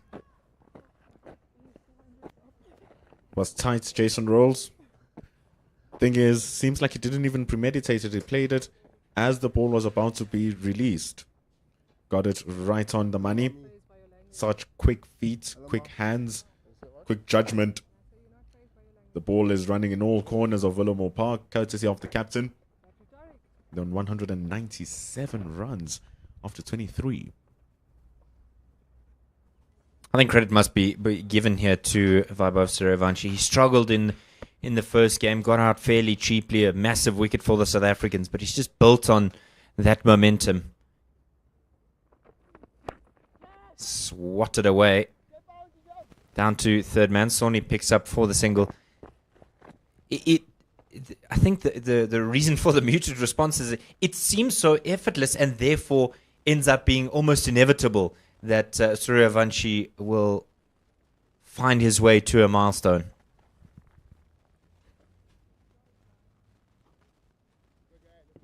A lot of people think of him as just a player who hits sixes, knows nothing else. Taking full advantage of the opportunity here. Smashed. Flat. Batted. And 1 bounce into the boundary for 4. He just stood on his tippy toes and, well, smashed it away, really. There's not much else to describe it. Look at this one in Pendulo. Short. And I thought he'd played a lot more of a flat-batted stroke, but he's just thrown everything plus the kitchen sink at that one. Power. There was nothing else to it. Real difficult to do that. The ball was coming full pace on from JJ Basson. He has extra bounce, so the ball is going to be very difficult to time. It was hitting the top half of the bat, and it still found a way to nearly become 6 runs. So now it's a message. 200 runs are up. 200-run partnership.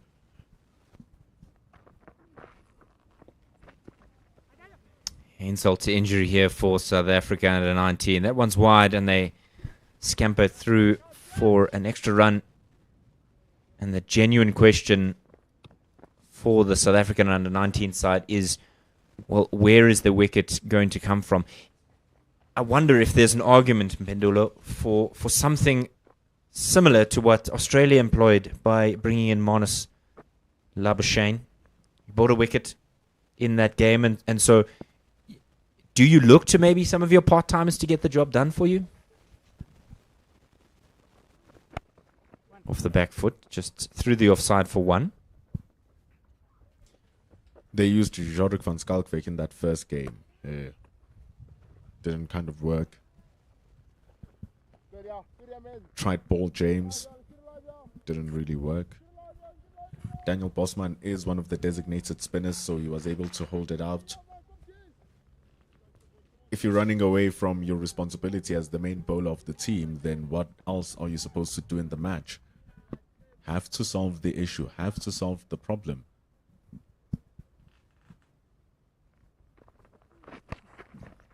Hooked away. It'll sail over the rope. My word. It really just doesn't seem like the South Africans know how to deal with this. Another massive stroke. And another question that the South Africans have no answer for. Really strong hit from Vaibhav. Climbed on top of that. Flies all the way for 6. He's not messing around. He's already gotten his milestone. Nothing else matters.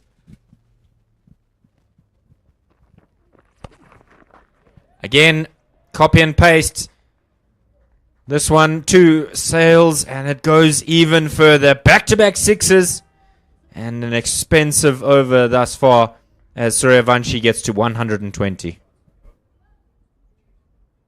It's really brutal. A little bit short. He did so well in the previous over, using his short balls, changing it up. This time he's not getting it right. He's really not. You've bowled a similar delivery twice over now. First time it lands on top of the blue roofs. The second time it flies right over them. Have to think. Have to work hard.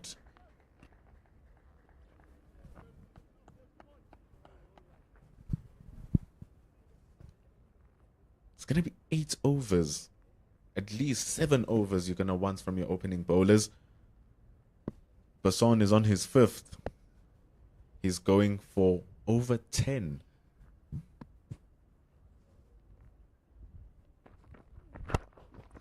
Smoked down the ground. There will be protection in Bulbulia down there. That's the man in picture who has to answer the questions. After 24 overs, it's 218 without loss.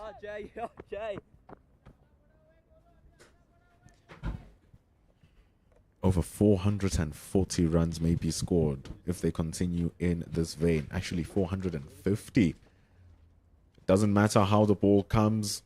They find a way to get it to the boundary. That shot from Vaibhav, an elite example. Those ones were very much on the body. Got the punishment that they deserve. First one lands on the roof.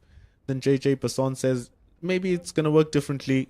No, it doesn't, because the very next ball, it flies right over. Sails through the covers.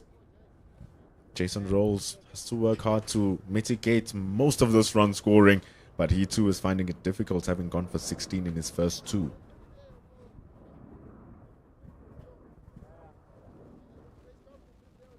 A lot of conversations around the field placements. Straight and worked onto the onside. Do you reckon that Suryavanshi, just based off of that last over, do you think he wants that 200 that he missed out in the Vijay Hazare game? Do you think he's yearning for the 200? He's certainly in a hurry to get that direction.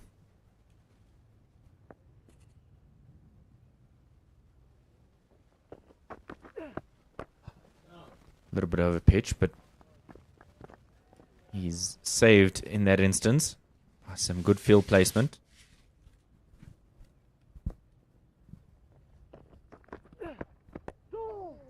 In the air, but fell tamely and through to Van Schalkwyk in the covers. Again, now they understand that, okay, let's hold back, let's attack, let's hold back, let's attack. Jason Rolls constructing this over really well.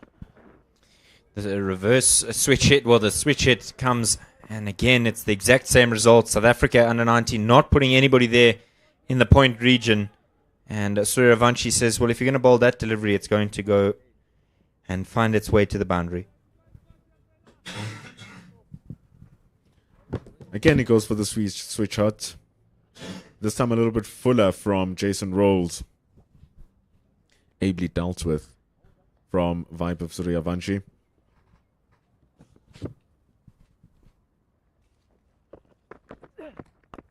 This one is a stand and swipe, but there is protection down there the deep. There was a shot of catch, but no real concern. It's just the one. And finally, Aaron George can get on strike. He'll face one ball. But the key is that they've been rotating quite comfortably.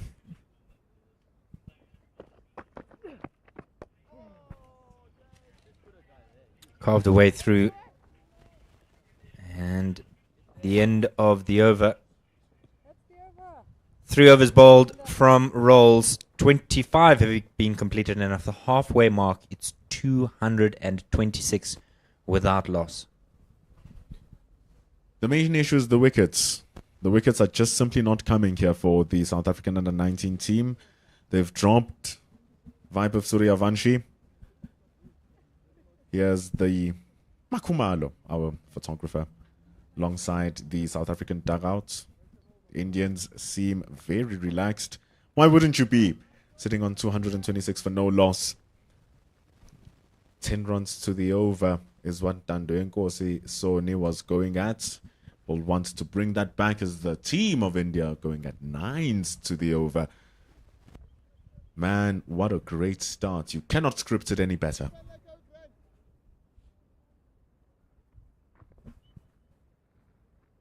Trying to ensure that his field is where they need to be. Will he be able to bowl where he needs to execute? And he's on the mark, first ball. We've seen how England have struggled in this ongoing Ashes series with numerous issues, but one that's not really been highlighted is the drop catches. And I think South Africa under 19 should also be aware of how the old adage of catches win matches is ringing loudly, because opportunities to change the momentum of the game go begging when a catch does go down. Tucked neatly for the single. And so when it is that you drop that catch, it's not only you that feels it, but the team energy and the team body language in the field shifts. You're already 2-1 down in the series. You've struggled with your fielding throughout the series, and you want to hold yourself to a high standard, particularly when you know the margins against such a good team are razor thin.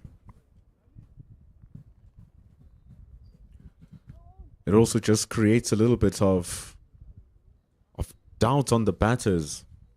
If your team has high spirits, high body language, diving for everything, trying to stop everything, and if they do succeed, the batting team ask themselves, okay, well, let's take back this momentum and try to take over the game, where some mistakes might come about as well.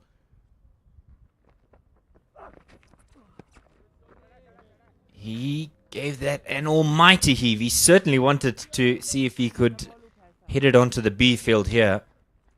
And Soni maybe getting away with a bit of fortune there for him. It's a big swing from Vaibhav. It's a good enough length from Ntando Soni. Just on that good length, if you pull it back a little bit, that's where it is.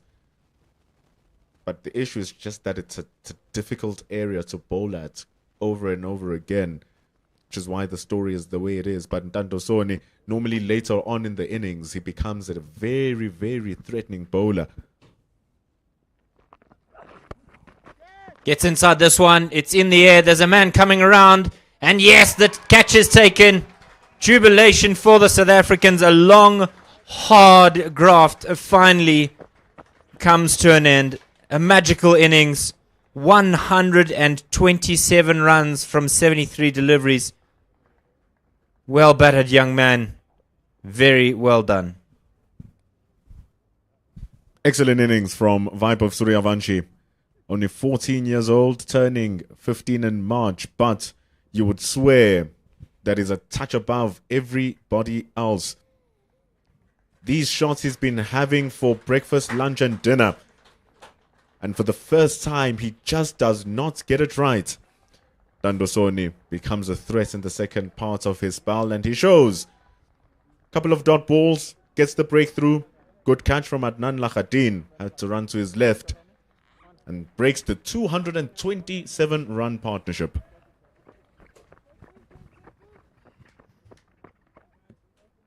Very well crafted innings. The South Africans can finally take a bit of a breather.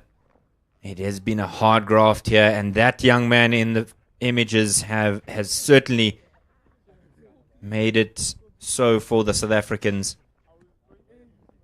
Wonderful, wonderful knock comes to an end. The terror doesn't stop for South Africa under 19. Coming in at number 3, just as good, Vedant Trivedi. Scored a 50 in that first innings. Now here it is. These averages from these under 19 boys from India are pretty impressive. Top order, all above 40s. 46 and a half. Strike rate is a little bit lower. Trivedi does take time to go on. But here, with such a great platform, let's see how he'll take this innings on. A real test for him here, because you've got a bowler steaming in that now feels like he's got some confidence to him. And when you've been sitting on the sidelines for so long, well, this is where the game may open up. Well, it doesn't seem like he's out of the rhythm of the game at all. Played so wonderfully off his pads there. And he gets 3 to welcome himself to the crease. Tidily played from Vedant Trivedi. Letsabo Patlamohlaga scored 100 in the warm-up games. Boy, are they going to need those. Corne Botha has bowled 4. One of the most economical pace bowlers here. Strong arm. Adnan Lakhadin also with 150. I see what our producer did there.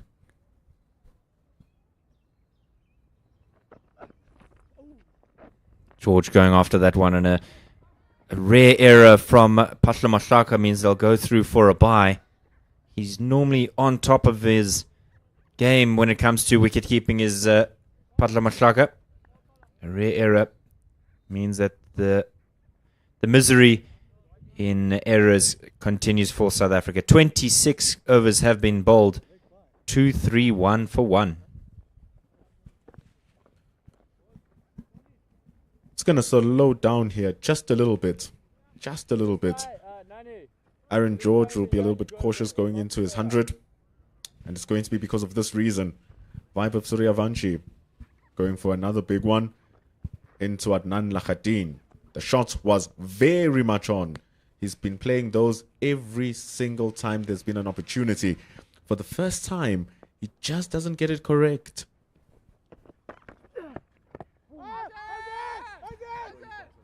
Ouch out from the South Africans.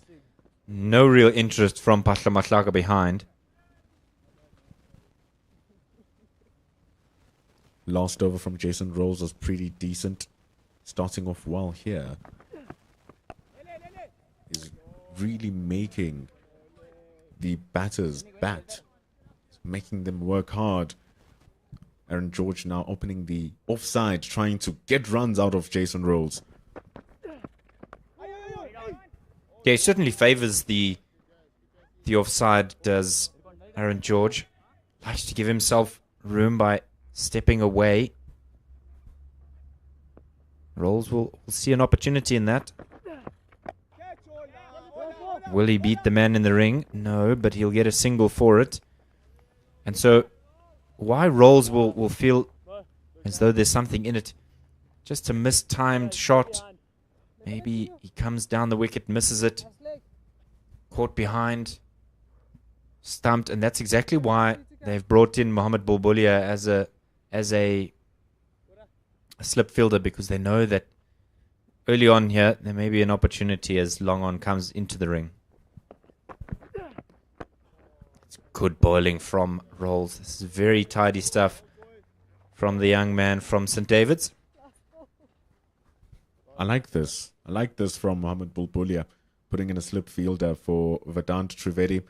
Slight attacking edge for a change. And it's going to have to be that pressure. The fielding now sharp. That's what you want. That intensity. Just show that you are here in the game and they're doing well. Great over from Jason Rolls. Yeah, good stuff from the youngster. Just the one from it.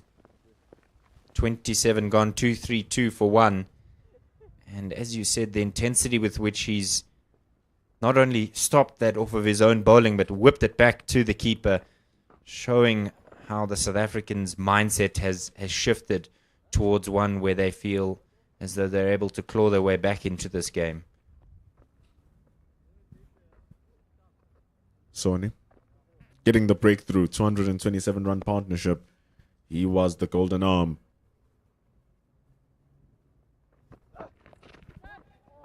It took a bit of an extra touch as this one's picked up by Kruiskamp in the deep. How important is it for somebody like Ntando to maybe just absorb as much as he can from the Warriors players, because having come off a wonderful journey through the school system and then the S-19 side and his time at the Warriors, how valuable is that time with some of the senior players?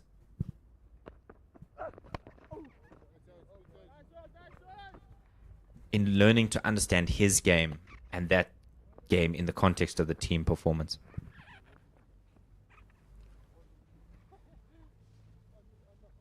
He's enjoying his time with the Warriors.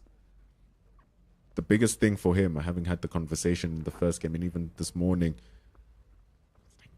playing with old people. The people are actually old. Because remember, he's still 17, 18 years old. It's pretty young, Dandosoni. Just chipped away through the offside for the single. You're going in there. You have a Cohen Mangru who's been there for ages, who's been playing around for ages. You have a Dwan Olivier who's gone around the world playing his cricket. And then you're a young fast bowler coming into that setup, having won the T20 competition. Got 3 wickets in his debut as well in the first-class cricket in Dandosoni. He's not feeling the imposter syndrome. He's learning a lot.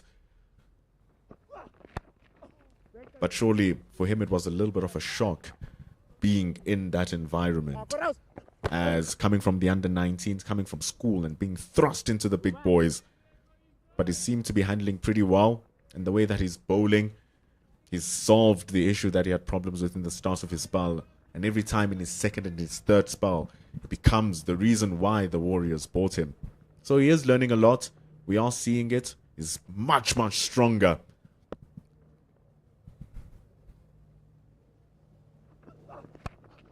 In the air to the left-hand side of the captain, but all he can do is turn and retrieve it. So the opportunities after the wicket have not yet presented themselves, and that moves Aaron George to 99. There were slight chances. Ball was in the air. It was driven in the up. It was difficult for George, but because he placed it so well, there was no worry. He really took it on.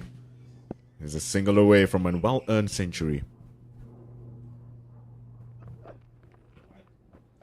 Ntando determined not to give it to him in a hurry.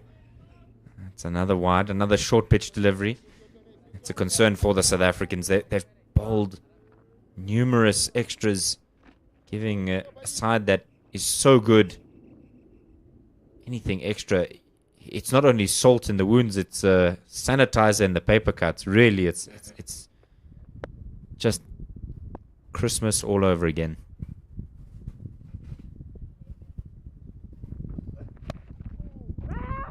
There's a bit of confusion at the non-striker's end. Thought for a moment that he could get that opportunity to get to his 100. He'll have to wait.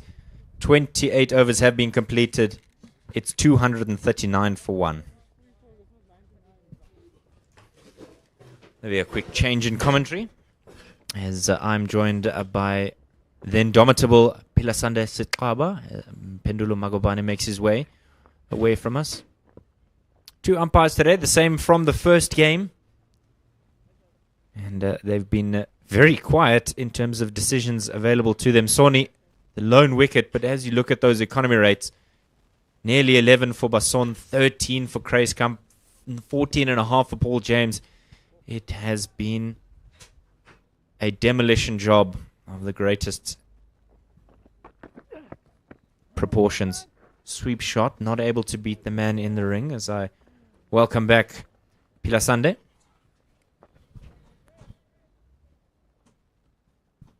I was tempted to say good afternoon. It's still so early. David Medley. Yeah, it's been tough. Yeah, it's been really tough. Looking for two here, George and Trivedi. But yeah, it's been tough for South Africa. Suryavanshi and George took him to the cleaners in that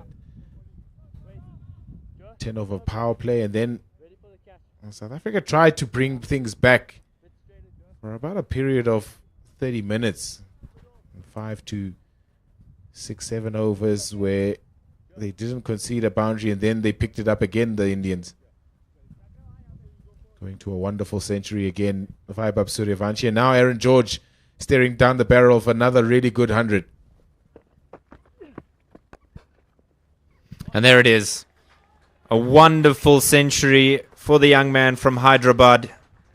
He's played the second fiddle, but he's played it with great prowess and a well-earned 3-figure score. Superb from this youngster. Both talent and leadership ability. That's what you look for in a young cricketer. The ability to influence the side from a leadership point of view, but also scoring runs. Just struck him outside the line of the off stump. Venkat Trivedi. It's one for the future, without a doubt, Aaron George.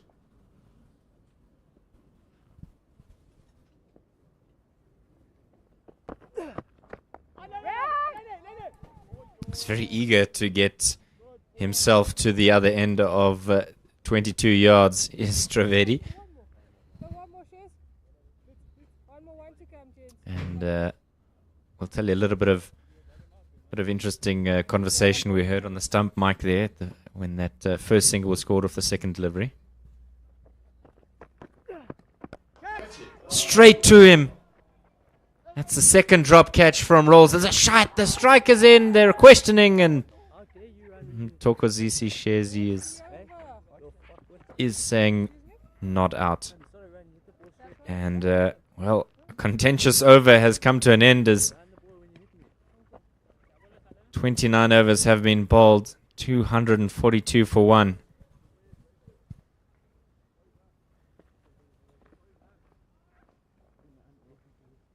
Come back pretty quickly, Jason Rolls. I think he was anticipating going to his left.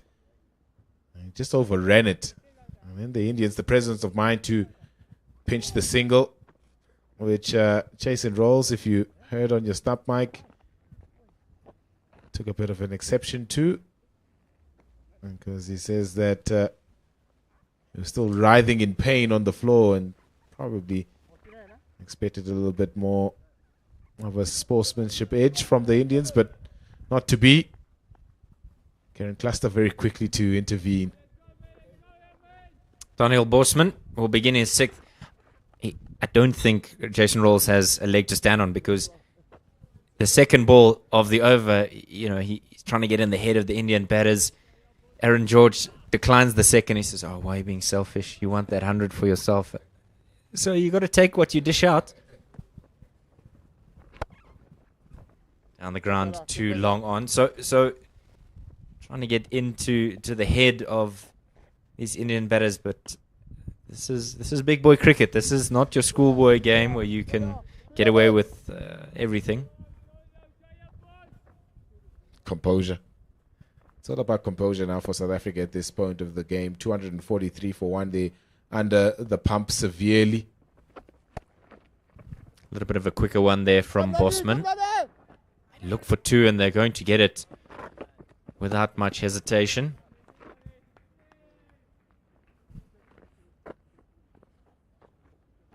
Yeah, cricket is such a mentally tough game, and it's an individual's game within a team environment. Go! And the question that will be asked of these South Africans is how do you deal with pressure? Because many would tell you pressure is a privilege. The pressure that you're feeling is such that those who are at the Cubs week in Stellenbosch would love to be in your situation. Oh! Good bit of fielding, gets across to cut that one off. You got to embrace it. I think the South Africans already knew before the series started that they were going to face many pressure situations, pressure moments because of the high caliber of this Indian side. How do you embrace that, and how do you turn that into a positive where it fuels you rather than it brings you down? Oh! Good balls, Z. Good balls, yeah. Good balls, yeah. And the temptation as a young South African is to come in and be a bit cheeky as we end the 30th over. 247 for 1. The temptation is you know you're up against it. And so maybe you think, well, I'm going to try one or two cheeky things here to try and unnerve them, to give them the opinion that these South Africans are not going to lie down and just be demolished. And so there have been moments for the South African under-19 team to take some positives out of these 3 games.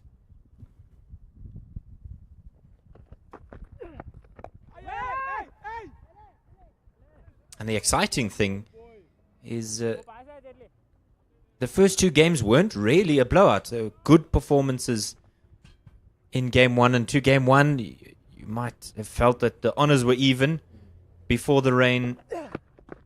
Well, the lightning first and then the rain. And then in Game 2, that Jason Rolls 100 just gave South Africa under 19 some confidence. So there are positives for the South African team to take with them to the World Cup.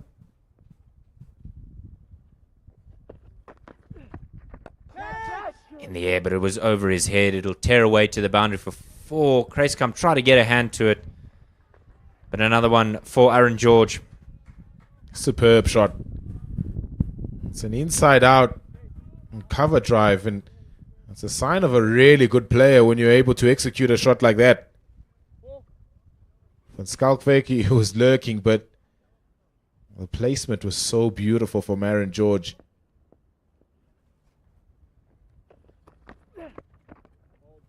Yeah, just back to onto your point, David, in terms of how the series has gone for South Africa. It hasn't been a complete blowout.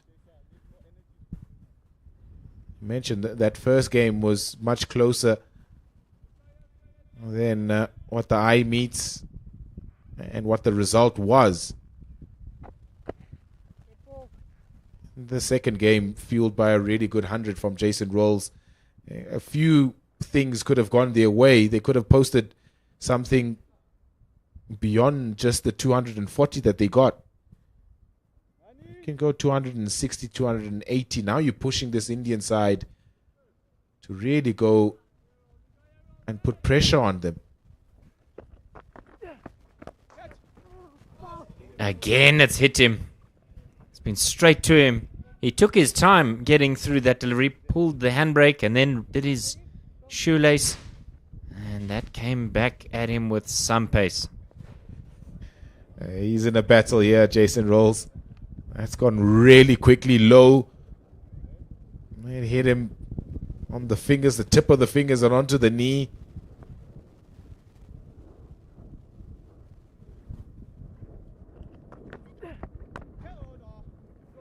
Little bit of hesitation getting the hand down there as this is picked up by Kruiskamp on the boundary.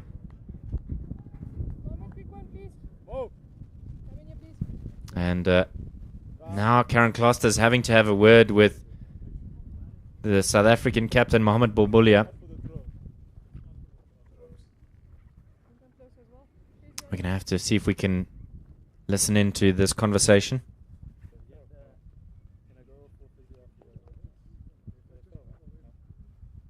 Just waiting for her co-umpire. Now they want to step away from the stumps. I wonder, Pila, if it's the conversation regarding the language and the throwing, because twice we've heard a bit of less than palatable language from Jason Rolls. Yes, it's unfortunate that he's been hit, And I think also the throws off the surface as well.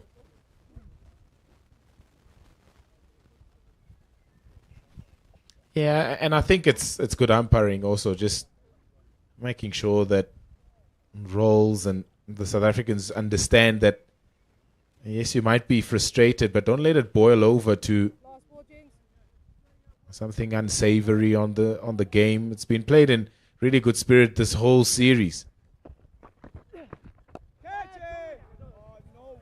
In the air, Jorik van Schalkwyk, he's just everywhere, almost like a grasshopper. The end of the 6th rolls over, and the end of 31, it's 2-5-6 for 1.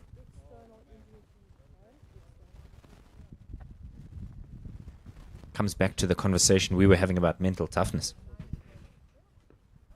Because you cannot let the opposition see that you are feeling the struggle or feeling the tribulation that you're going through. Yes, everyone is blatantly aware of what the score is and how long it took you to get a first wicket, but you don't want to give your power away, so to speak. Yeah, and I think those would be the conversations that they have with the performance doctor, Eugene Oppolt, who's part of this management staff in South Africa. How do you deal with pressure moments from a competitive environment point of view? And yes, it will count a little bit more at the World Cup, but it probably starts here. And another throw from the deep, on the bounce, off the surface. And I think umpires Shazier and Cluster, it's boiling over. It's going to get to a point where they're going to have enough.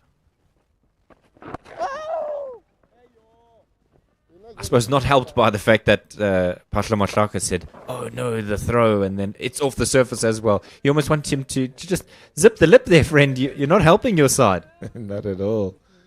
I thought that was fine, though. I mean, that throw is too far to get it onto the full to the wicketkeeper, Patla Matlaka. In the air again.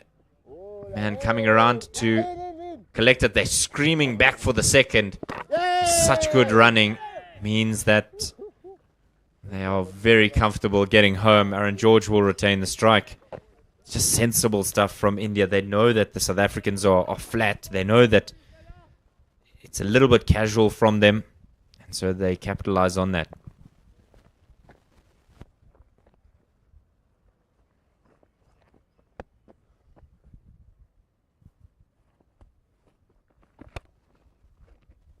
Oh, hey, nah. That is never enjoyable when that one just takes a ricochet into the face. Strong man is Daniel Bosman.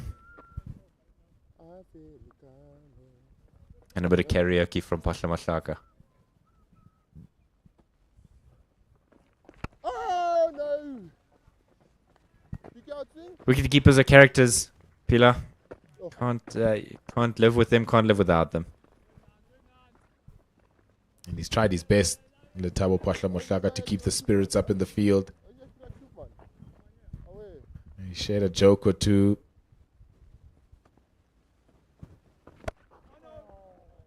He's been full of encouragement, but it's all control to this Indian side at the moment. 2-6-2 for 1 after 31 overs. And it might be time for a drink.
That's exactly the place you want to go to. Cricket.co.za for your tickets. Pink Day, 31 January at the DP World Wanderers. And the women are playing host to Pakistan. Always a good series between those two sides. Scan the QR code or head to cricket.co.za. My name is David Midgley. Alongside me is Pilasande Siklabat. India 262 for 1. And the South Africans will hope for a similar performance against the West Indies. 31 January at 6 o'clock. So it's not a one-day game. It's a T20. It's in the evening. You got to come through. Enjoy Pink Day at the Wanderers. Yeah, always a great occasion. Usually pink ODI. But now pink T20I. But still the same sort of achievement trying to be achieved by South Africa, raising funds for breast cancer awareness. Lots of organizations involved there. Lots of money raised for further research for breast cancer. Again. It's the third time that this ball has been hit at Jason Rolls. He went off the previous over to get some treatment from the physio. Each time, credit to him, he's gotten a hand to it. The problem is it's just not stuck. Yeah, he really is. He's trying his absolute best here. That's a really good effort, though, from Jason Rolls. And none of them have stuck for him today. None. A round arm delivery and been dispatched. Tried to bowl flat, and it was hit with some disgust to the backward square leg boundary for 4. Yeah, very nice shot that from Vedant Trivedi. Flatter trajectory, round arm, low arm. But the line, not great from Jason Rolls. All he has to do, Trivedi, is try to get any piece of bat with it on it, and then it rolls away down to fine leg for 4. More elegant this time in playing that stroke. And a fumble means that they'll come back for the second. You know, we've spoken about how when things are going wrong, they really go wrong. And I suppose the indication is clear through moments like that, moments like Jason Rolls not getting anything to stick.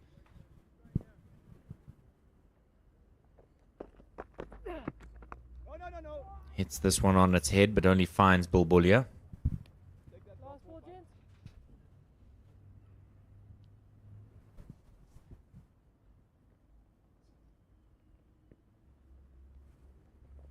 A little bit more flight to that one. A dot to finish things up. And at the end of 33, 270 for 1.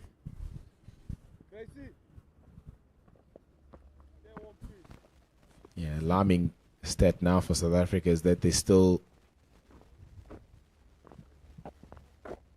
best part of 17 overs left in the innings. 270 for 1. Still lots of batting to come for India. At the rate that they're going, 8.2. They get very, very, very close to 400. That'll be a very tough challenge for South Africa to try and chase later on in the afternoon.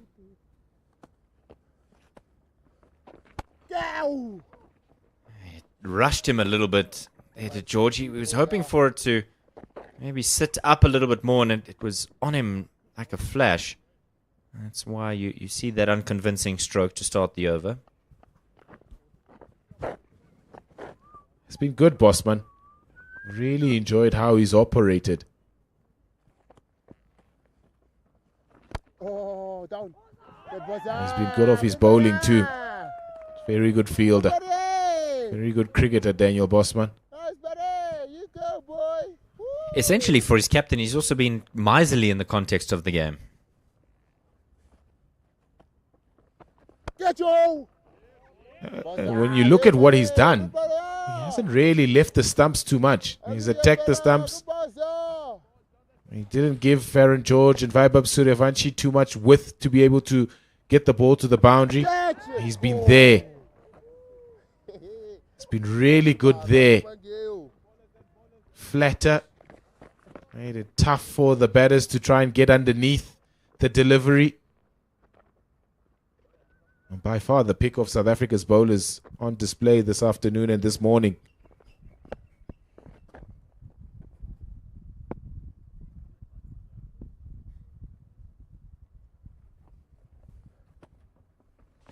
Oh, okay.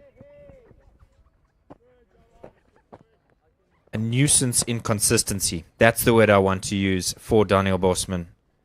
He's just frustrated the Indian batters with not allowing them to get too much going, to free their arms, to just feel as though they can go after the spinners.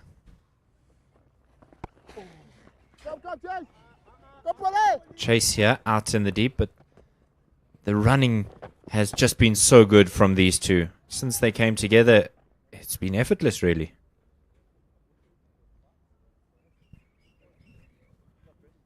"34 overs have been bowled, 275 for one. Those group stage games, where do you feel South Africa could be confident? Yeah, it's a tricky group, and especially when you consider the spin prowess of a side like Afghanistan. West Indies have brought back a really experienced group of players to this 26 edition, led by Josh Dawn, and of course Jewel Andrew, who's made some history in the West Indies region, being one of the young players, or the youngest player to play in both T20 international cricket and one-day international cricket. Tanzania, of course, are the tournament debutants. Even with that, you look at it and you say, you can't take the likes of Tanzania lightly. But a really interesting group. If South Africa can get past that first one, Afghanistan, and then try and push the West Indies in that final one, and really hope to get maximum points against Tanzania, they progress through that group.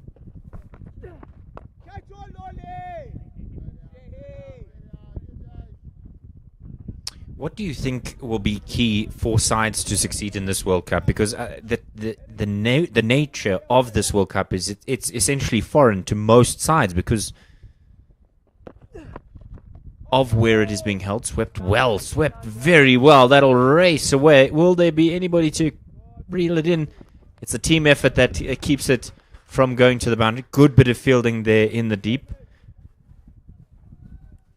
Somewhat of a foreign turf for the South African under-19 boys. Yes, the senior side has gone there, but not yet a junior tour.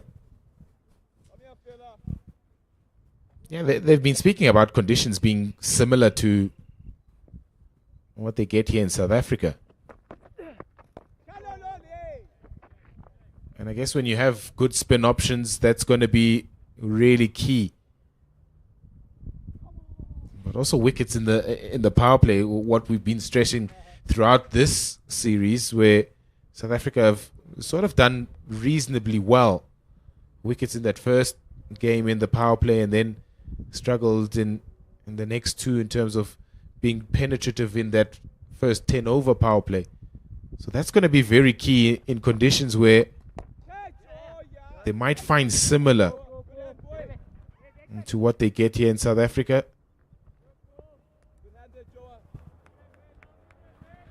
Could an argument have been made for this specific series to be played in Kimberley?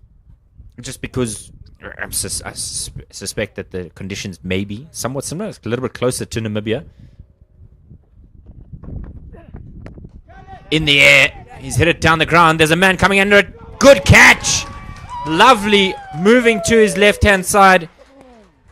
Had to do the hard work, and Daniel Bosman's taken an important catch. That brings the end of Aaron George. 118 from 105 deliveries. very well batted. And Rolls finally gets the wicket he's been after. Yeah, very good catch. Very, very good catch. Down at long on. They've struggled with their catching, South Africa, in this series, but that's a really good take. Ends a really superb innings from Aaron George, the vice-captain of this side. Might probably be a bit of fatigue. He's been out there from the very first delivery, and that shot probably showed a little bit of fatigue. Hit it straight down the throat of long on.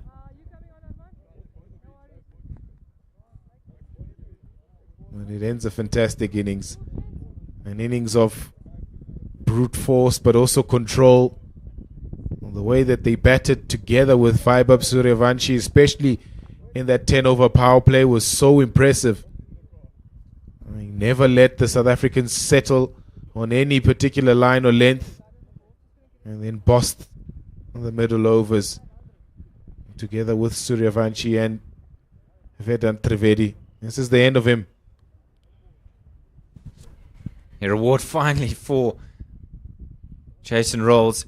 3 opportunities to take a catch, and this time has to rely on his spinning partner, Daniel Bosman. And what a good catch it was.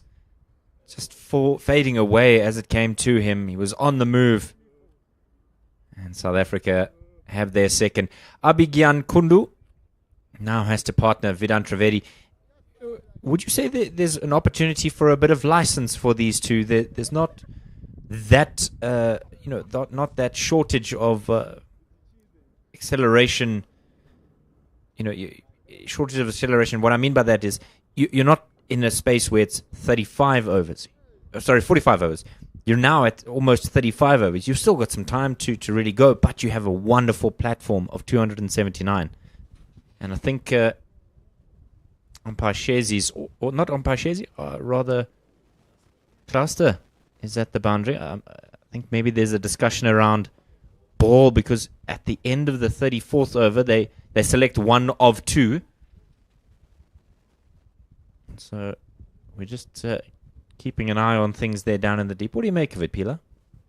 Is she trying to make a trim of the ball or change of balls or what? Yeah, I think they had already disposed of the one ball from blood on the ball. Yeah, blood on the ball. I suspect, because I've just seen the South African physio with gloves on it, and now you'll see they'll try and replace with the other one that they've disposed of. That's why I think the South African physio was in the mix there. Maybe there's a bit of blood on the ball. That's why we've had that delay. Yeah, and you probably can't use a wiper or wipe to try and get that blood off the board. It might be outside of the playing conditions in terms of the ball. So Karen Cluster has no choice but to replace that ball with one of the other balls that were used in this innings. Yeah, just gone back to that point of maybe trying to simulate conditions. I think this wicket here at Willowmoore Park might well be as close to what you would get in Namibia and Kimberley, and you might have alluded to the fact that maybe this series could have played at the Diamond Oval in Kimberley. I think these conditions are also really good in terms of trying to simulate what you would get in Windhoek. Good over that from Jason Rolls. Got the wicket of Aaron George. 279 for 2 after 35 overs. Embarrassment of riches is what you see when your number 4 comes out to bat and he's averaging nearly 60. Hundreds for your opening pair. Just to give you some context around the ball, remember that the playing conditions for one-day international cricket are such that there are 2 new balls at the start of every game, and then at the 34th over they select one of the 2 does the fielding side. And so they selected the ball, and then, well, not that much longer they had to get the ball that they didn't want, just because of that blood on the ball.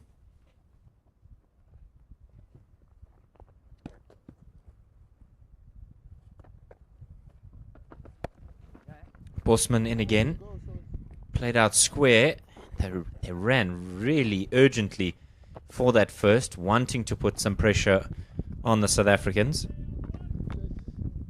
And back to another point that you sort of came up with, David, in terms of license now for these two Indian batters to go really hard. It's also going to be very interesting for them. They've got a really, really great platform to be able to play with freedom. But when you look at it and the projections and what they were supposed to get or what they are supposed to get at the end of 50 overs,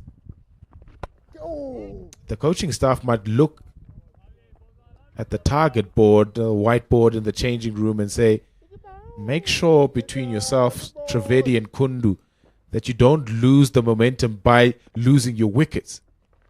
Oh, catch it. Oh. So nearly could have gone to Mohamed Bulbulia there. You've said it, Pila. They can do with not necessarily hitting a boundary every over because of the platform of where they are.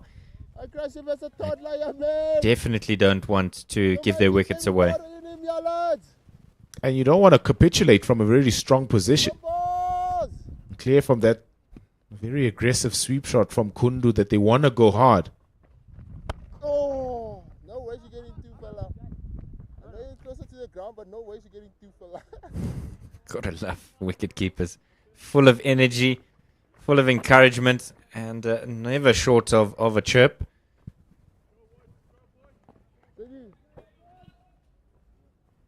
You got to be a special character to be a wicket keeper, to don the gloves. Yeah, it really does. Tough job also. You gotta find some joy in it. It's nicely placed that. Don't get too easily. Like if you look closely, look like green. Away. Like just you must come see what I'm seeing. Noses out, fella. It's very good over from this end. Bosman, just the two. Catch! Oh! There's no way they're going for two Again two. No way they're going for two again. Oh, thought they wanted two. They weren't going to get it. So tidy fielding keeps things in order. 36 have been completed. It's 284 for two.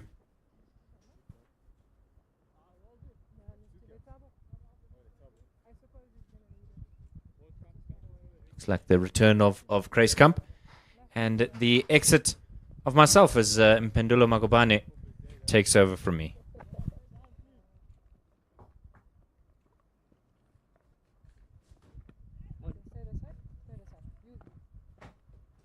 Yeah, good opportunity for the legs of Kruiskamp, who struggled early on because of the onslaught from Vaibhav Suryavanshi and Aaron George, to come back and try and not only improve their figures but also pick up a wicket here. Trivedi's been patient, 28 from 34. Kundu just joined him.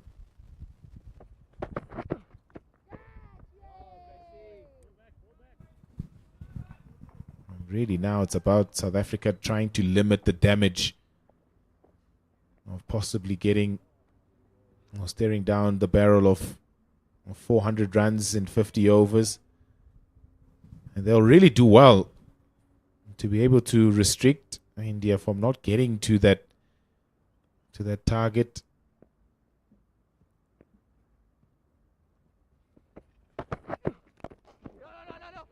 Mpendulo Magobane is alongside me, and really great opportunity here for Mohamed Bulbulia and South Africa to just squeeze a little bit. Two relatively new batters out of the crease, especially Abhigyan Kundu. So the approach from both sides is going to be interesting here. How India still want to go hard at this innings, or South Africa, and how they want to restrict.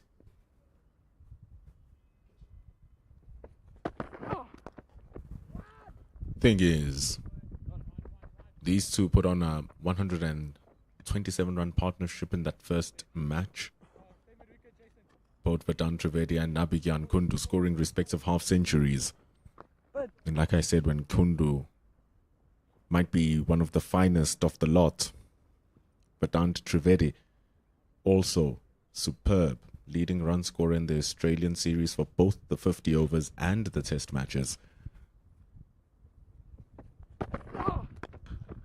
And the thing is here, Pila, they have around 4 overs to just buy in their time up until that over number 40. And what we've seen from both these two gentlemen is that once they get their eye in, I mean, that first match, they had single-digit scores with 20 balls faced until they caught up. So if they buy themselves those 4 overs time, start number 40, and then they start going for it, they are skilled enough to push India close to that 400 mark.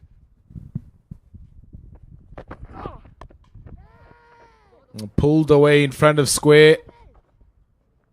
Good ground being made by the men covering that backward square region. Paul James keeps it to just 2. So he can take his time here, Kundu. Doesn't have to play that shot, really. Scoring at 8 runs to the over. And you suspect that he's 3 for 6 right now. If he gives himself 20 deliveries, he can easily score a 50 within 40 deliveries. Get himself into 70s after 50 deliveries or so.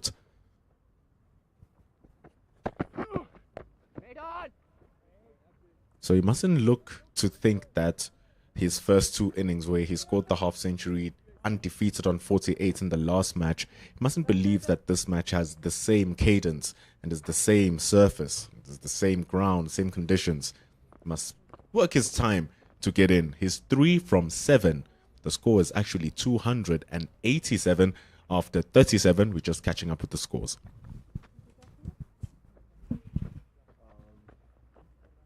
Get to there, Jay.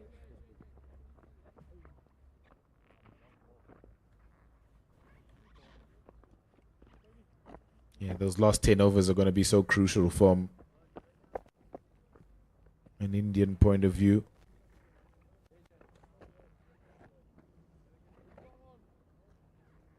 Kundu and Trivedi, like you rightly mentioned, have the talent and the ability to accelerate in that last 10. Try and push them closer to 400. Very much on course. Bosman is final over.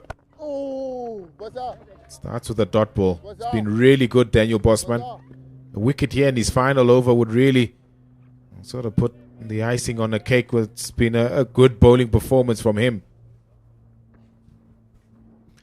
Really has. And I genuinely like how Bulbulia has used him. The only thing I would have wished to see more is him and Jason Rolls bowling more in tandem, just to stifle both ends at the same time. Got that for just 2 overs though. Oh! But he himself has been nothing short of excellent. Speed control has been at a premium, barely giving away boundaries.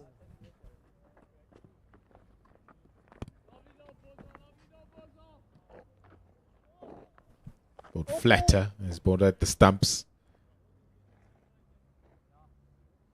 A really good return here. None for 50. Well, but 1 wicket here would just make it really good.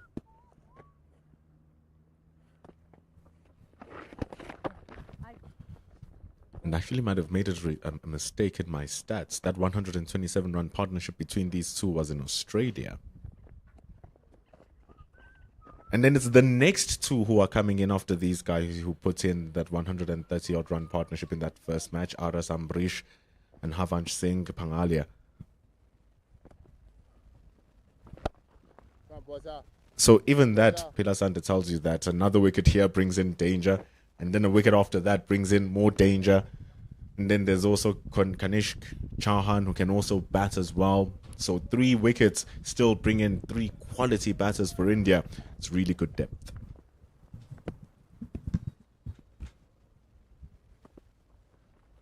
Oh, Joey! Gotta go, gotta go. Hey! Pretty quick, Trivedi and Kundu.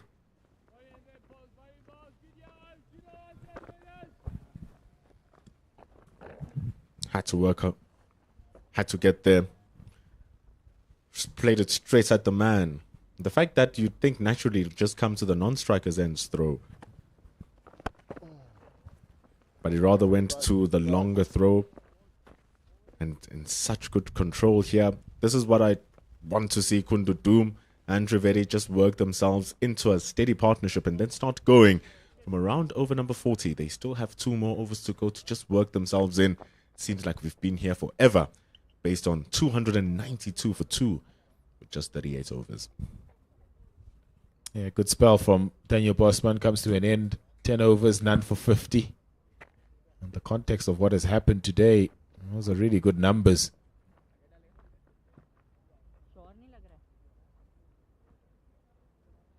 Michael Kreiskamp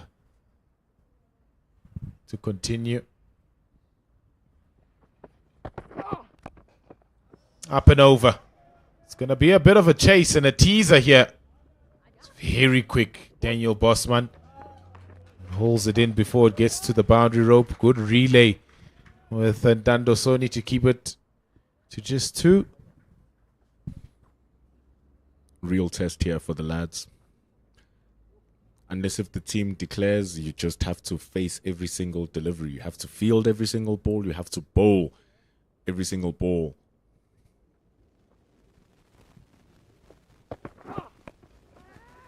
Got him!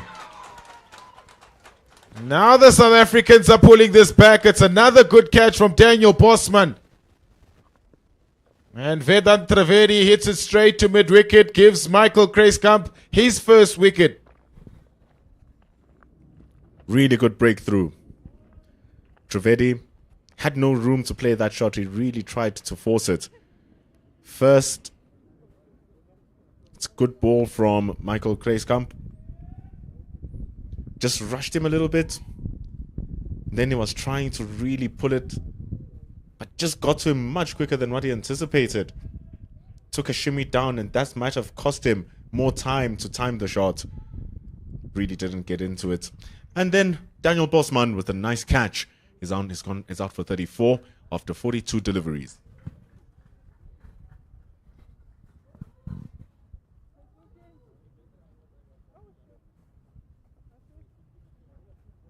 Daniel Bosman might not have gotten the wickets, but he's taking the catches. Can't get him away off the game. The second one after catching Aaron George. So it brings in batter number 5, Havansh Singh. Scored that half century in that first innings, in the first match. And here he is now.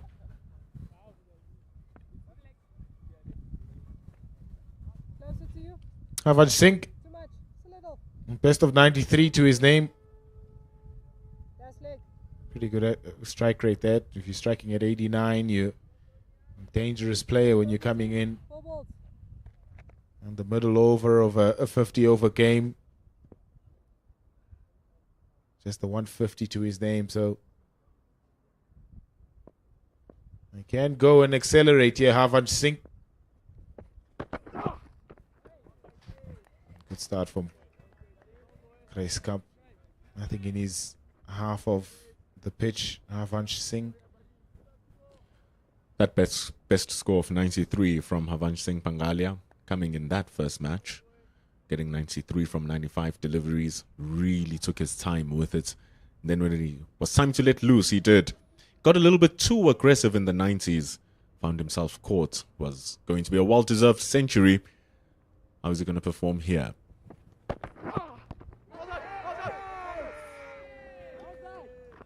That's probably coming back into Havansh Singh and missing leg stump.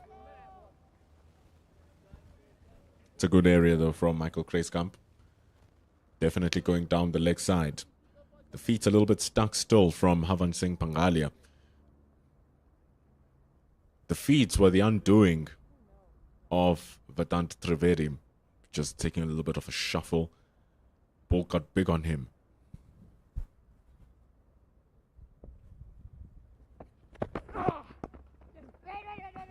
Oh, trouble, trouble.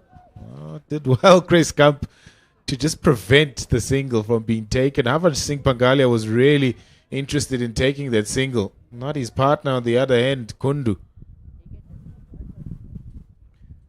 It's excellent from Grace Camp. Ball's just hitting the bat hard. He thought the one was definitely there. Michael Grace Camp on his follow through was able to just recover the ball very quickly. If it's follow through and he wasn't as aware as that, it was definitely going to be a single on. Jorik van Skalkwyk standing at the covers.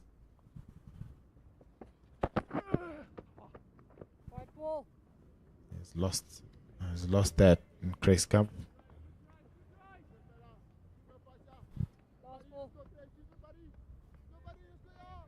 Just the line going away. The good thing here now is that Vedant Trivedi is gone, who was the set bowler, rolling his fingers through that one. But this was the appeal, definitely going down the leg side.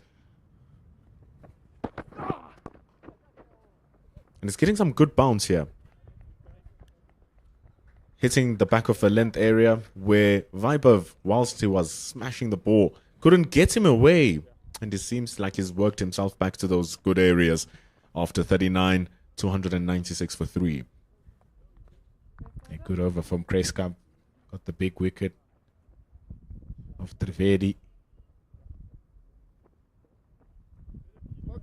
It's going to be a nice test now for these young Indian batters. How do they finish off the innings?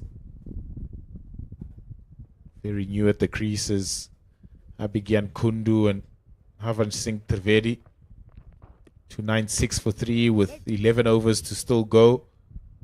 Still plenty of time to make an impact for both of them. Corne Buota had a period where he really bowled well. Just after the power play. None for 24 in 4 that he's bowled. He needs to come back and help Mohammad Bulbuya continue to restrict this powerful Indian batting lineup.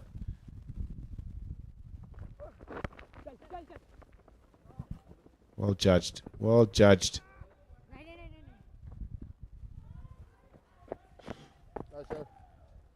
Almost similar to how Aman Manak lost his wicket in the first match, running through a direct hit. Much more wiser here not to take the single. Good fielding. But Corne Buota is a good bowler at the death. Has a very good York, and what I like about him, he has big match temperament. He loves the pressure. Doesn't shy away from it.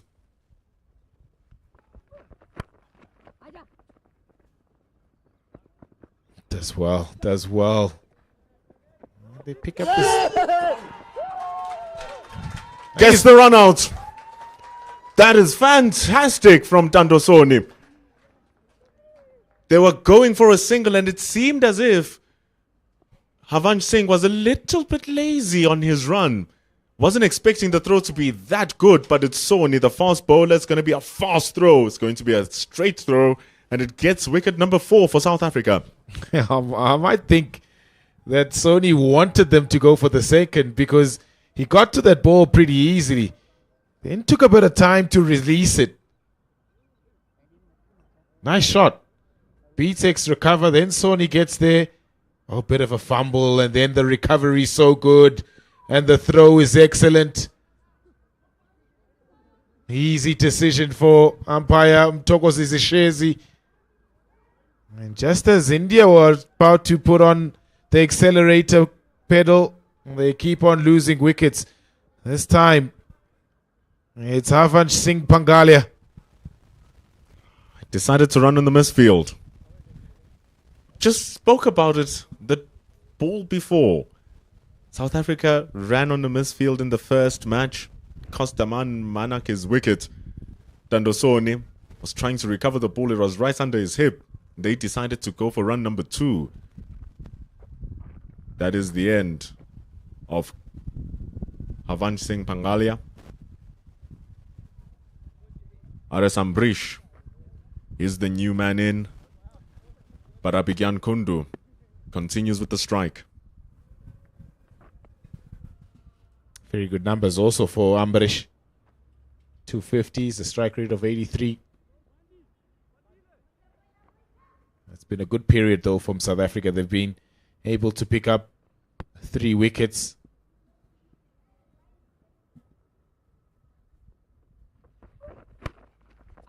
Slapped away through the covers just for the one to the sweeper. But a really good period this, Bedulo, because it forces India to start again, and my projected total comes down even further from the expected 400 runs that they were going to put on to something less than that. You take into account the amount of overs that they need to recover. The strike rate of 83 of RS Ambrish coming in at number 6. And just to put it into that point, I think another thing that's misused is the roles of players and what their numbers should suggest. 300 comes up for India, which suggests that they are going at well over a run per ball before over number 40. It's been a very well constructed innings by the whole team, barring these last couple of wickets. So it's a good 300 for the team. Should be looking at around 370 runs from here onwards, 380. But definitely beyond 350. Dare I say, still the 400 might be on the cards for the Indians under 19. No, absolutely. 10 overs after this Kone Botha over. Still plenty of time to be able to put on the accelerator and the afterburners. Beautiful. Real good timing and finesse. It's RS Ambrish this time who just guides it past. And it rolls away past that man that was just brought up into the circle for 4. Smart batting. Very smart from Abigyan Kundu. It's right in between the gap. You really have to be careful. This wicketkeeper batter kid is extremely skilled. Takes a couple of steps back, allows him to play the ball as late as possible, and carves it in between the 2 fielders. Look for 2 here. Nicely placed. Real good fielding, and they come back with the misfield. He got there in time, Putbulia and Daniel Bosman, but the fumble allows for Ambarish and Kundu to turn back for the second. End of the 40th. It's 306 for 4.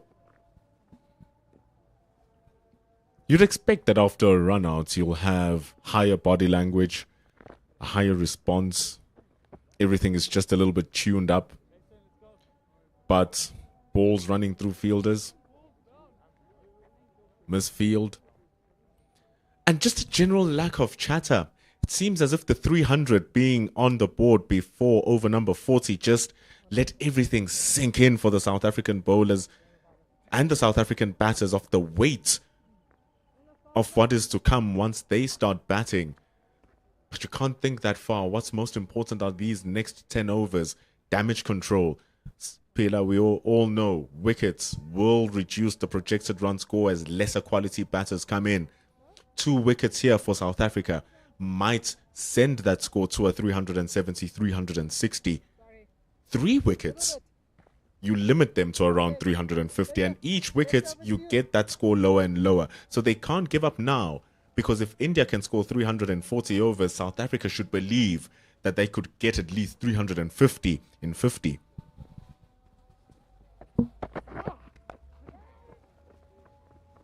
Slapped away through the offside, looking for the second. Good work from Adnan Lakhadin to keep it to just 1.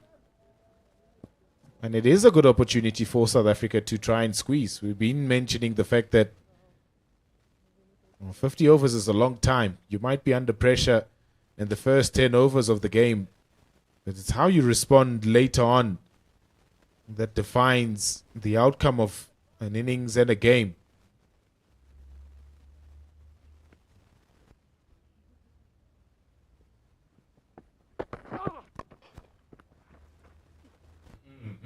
Unnecessary. Unnecessary from Kreiskamp. He got on the dot and then just fires it back towards the stumps and misses completely. Goes past Pashlo Mohlaka. Good work from fine leg to prevent it to go for the boundary for 4. Connie Porter done himself a bit of a nasty down there trying to save that boundary. And that's also what we've spoken about, composure. These critical moments of the game, you've gotten the dot. Pulled away in front of square. As well, does Jason Rolls to just keep it to the single. Cornet Porter's not looking good down at fine leg. He's really struggling with that lower back. You'll see him still crouching.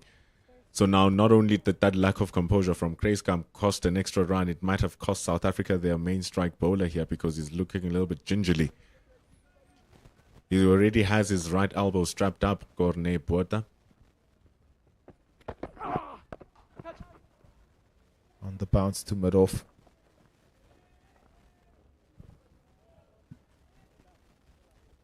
Now he's subjected his teammates to a little bit of a hampering. Was actually frustrated at Phatla Mohlala not retrieving the ball. A little harsh on the wicketkeeper to try and get that. Keep it. Keep it. There's no danger.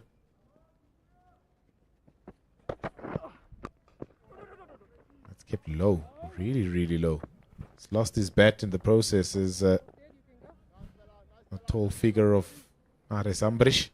It seems like on that dive, Cornet Porter just overextended his back a little bit.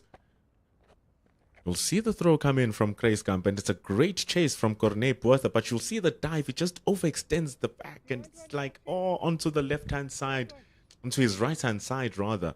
That's where he's feeling a little bit of the pain. Jeez, man, that's unfortunate.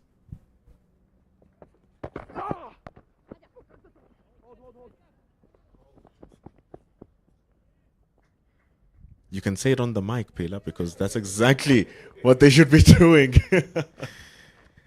A single to finish the Michael Kreiskamp overs. 3-1-2 for 4. Yeah, unnecessary.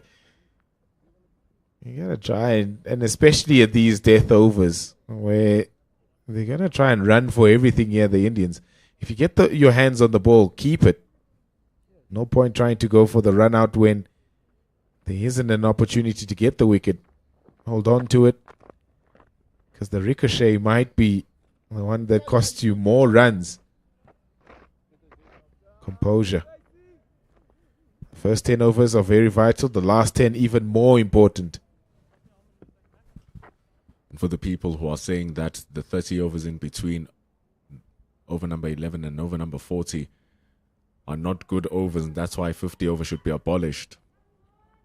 They're all about setting it up for this end of the game. It's not a sprint. It's a little bit of a marathon, this 50 over cricket. India didn't just accumulate. They absolutely went on a spree of runs. Here's Ntando.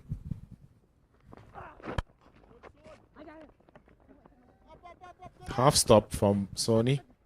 They come back for the second. Really good running.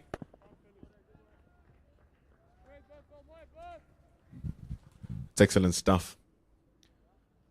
Cornet Porter still holding on to that back as he walks back to his run-up. Might be the reason why he's not bowling this very over, because he bowled pretty decently in that previous over. But Ntando is dangerous in the back end of the innings. I've said this before. I'm going to say it again.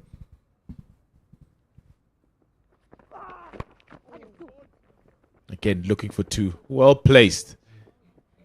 Just outside that 30-yard circle. It's an easy turnaround for the second.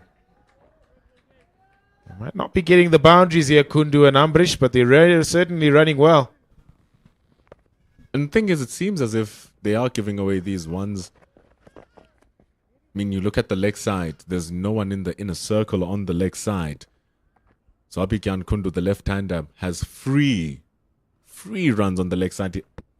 This means that Tanduenko Sisoni needs to be on that offside. Has no choice. This is just, they're going to just milk him as much as possible. They've already have taken 2 twos already.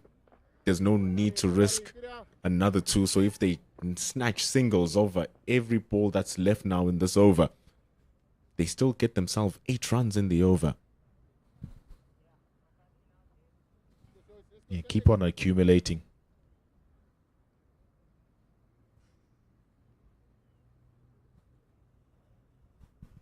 Especially when the boundaries aren't free-flowing. Still plenty of time for them to be able to get those boundaries inside these last 10 overs. But at the moment, especially when the bowling has been good from Sony in this over,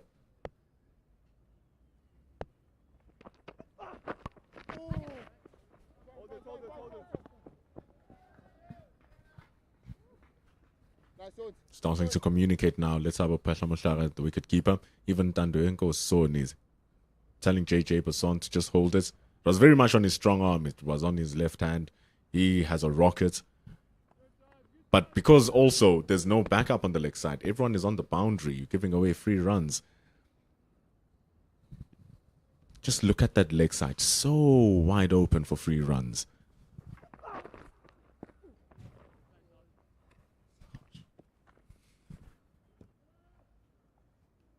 Slightly harsh that from umpire Shezi. Given the fact that Kundu just migrated towards that offside to try and get those runs that you speak about on that leg side vacant. All the leg side fielders patrolling the boundary. Hit straight up. Fielder coming underneath it. Takes a comfortable catch. Corne Puerta. And like you said, Mpendulo Makubane, Sony has the propensity of getting wickets at the death. His return spells are so good. And it's the end of Bigyan Kundu. Just got way underneath the ball. Couldn't get to the pitch. Sony, very stringent in his lines and length. He's not running away from it. Tried for a booming drive. That was the ball that he could try to take onto the leg side. But he was hitting against the movement of the ball as well. Never got into position for the shot. Loses his wicket with an easy catch for Corne Puerta. Halfway of the batting lineup has been lost now for India. That projection score just falls down a little bit further now. 319 for 5.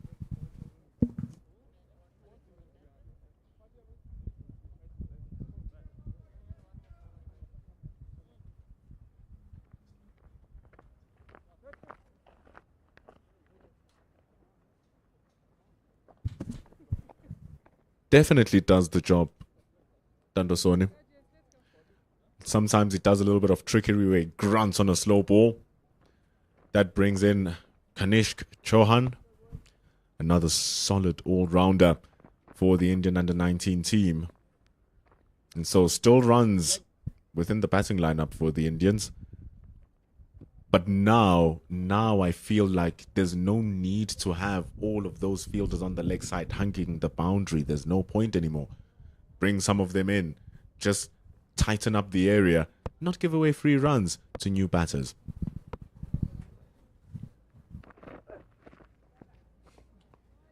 Gonna repeat that. Spill a couple of those wide deliveries above the head of the batter, Dandosoni. 2 for 47. This is his 6th over.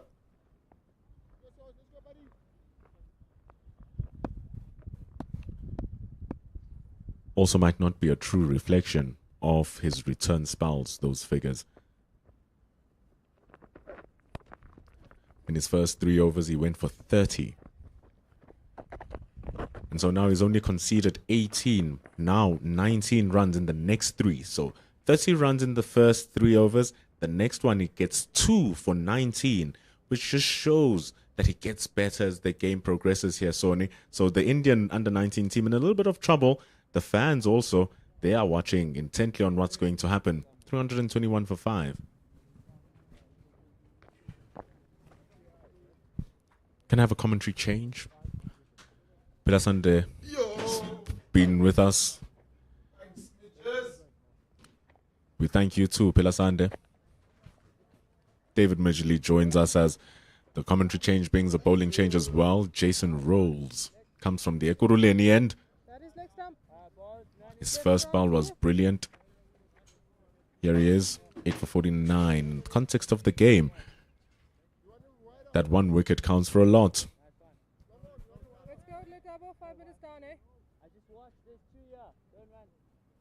If you heard umpire cluster, 5 minutes behind South Africa. No, now they're going to fall more runs behind. Great shot from Kanishk Chauhan. Cut away for 4 at the point boundary. David Midgley with us on commentary. Thank you, Mpendulo. It's been a change of bowling and a change of fortune for South Africa under 19. Managed to pick up 5 wickets. And that wayward delivery allowing India back in. Still a lot of runs on the leg side. Still a lot of runs. These two are new into the crease. And as we speak about just at recognizing moments in the game, David, this is the moment where South Africa need not have so many fielders on the leg side because neither of these batters are still in enough to try and smash the ball. So what you try to do is to make them want to smash the ball because they don't have their eye in by bringing the field in. Right now, they can just work the ball into these open spaces. They can risk 2 runs. They keep it to 1. But you'd rather the new batter try to hit that over the fielder and risk that you'll grab a wicket than him giving him 3 runs. Yeah, particularly to the right-hander. Just looking at the field, there's a deep mid-wicket.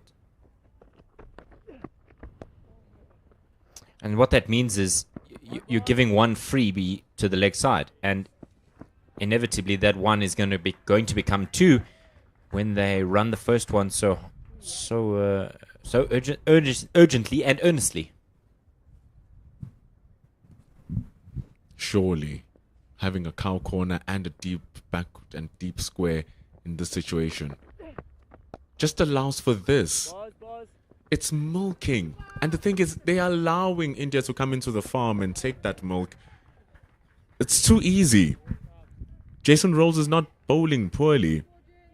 So bring in one of them. If the ball is being hit there, bring in your mid-wicket. Keep him there.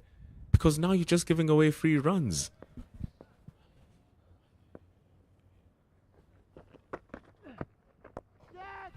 Over! What a catch from Mohammad Bulbulia! He throws the one on the offside. Where the fielders are, the ball was hit where there wasn't a fielder by Kanishk Chauhan, and Mohammad Bulbulia made himself big as he flies across and takes a wonderful catch to take wicket number 6. Very much against the run of play. An absolute screamer. Mohammad Bulbulia diving to his right, inside out type stroke, and Bulbulia gets one to stick. Fantastic catch. South Africa have their 6th, 3-3-1 for 6. Captain taking a stand, Dandu Nkosisoni in the background. He couldn't believe it either. Really good delivery. Great setup from Jason Rolls. Look at the amount of drift in that ball. It just drifted in.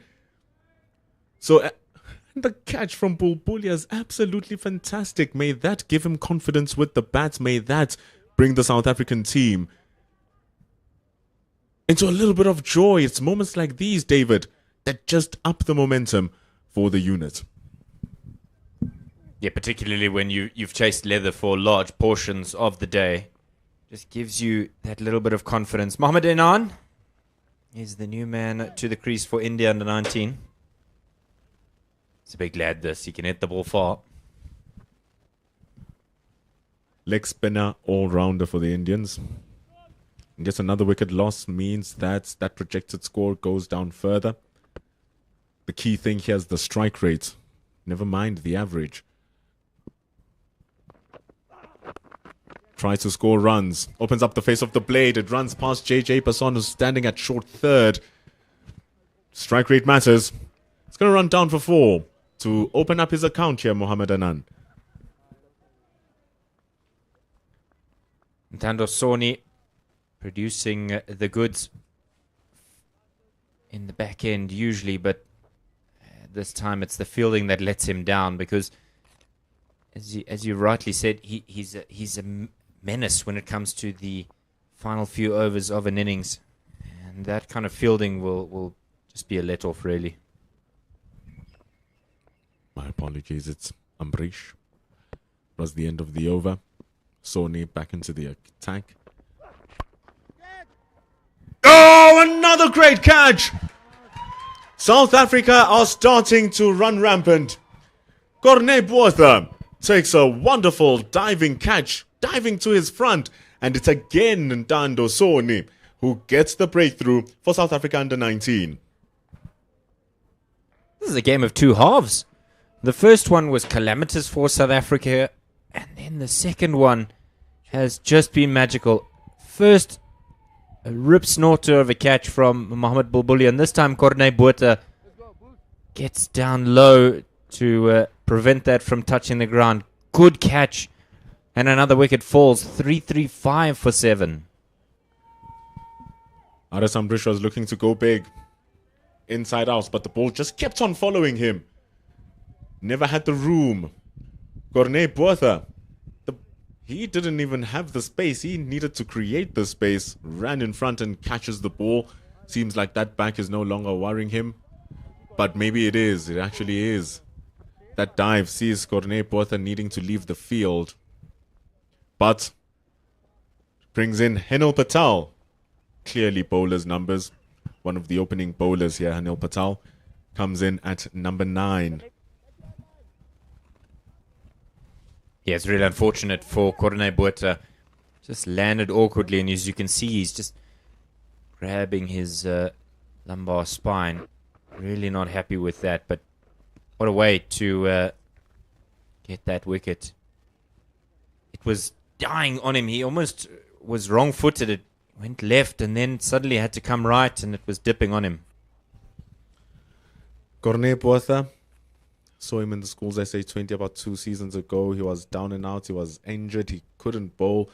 His team needed him to bowl in the final over to defend 7 runs with a shortened run-up. Not only did he defend it, he bowled out the team, taking 3 wickets in the over. So he has strong hearts, big hearts, Corne Botha. He's going to be very forlorn that though he gotten this injury, especially with the team flying out to Namibia just around the corner. Hopefully this does not mean Corne Botha misses out on the World Cup. He'll be devastated if that is the case. Hopefully it's just a twinge of some kind that he's able to stretch out and nothing more serious. Somebody that is serious is Ntando Soni, 3 for 54. He was almost out of the game completely, and now in this late spell, he's produced some magic. That's because I don't know how it does it, but at the end of the innings, he just has so much more control and is much more accurate. And the thing is, that area that we were talking about at the beginning of the innings, where you must hit that almost back of a length area, he's getting it now. And because the way he just bowls makes the ball a little bit heavier than what you expect, it hits that bat so hard. It's so heavy on the bat. He's hard to get away.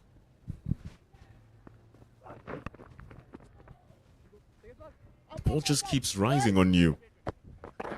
That was on the back of a length, but it's played almost under the armpit. It's a great spell here from Soni. Yeah, I mentioned that this game is a game of 2 halves, and it's been a game of 2 halves for Ntando Soni. Really looked out of sorts, didn't look at all aware of what he needed to do, and maybe 2 drinks breaks has done the job for him.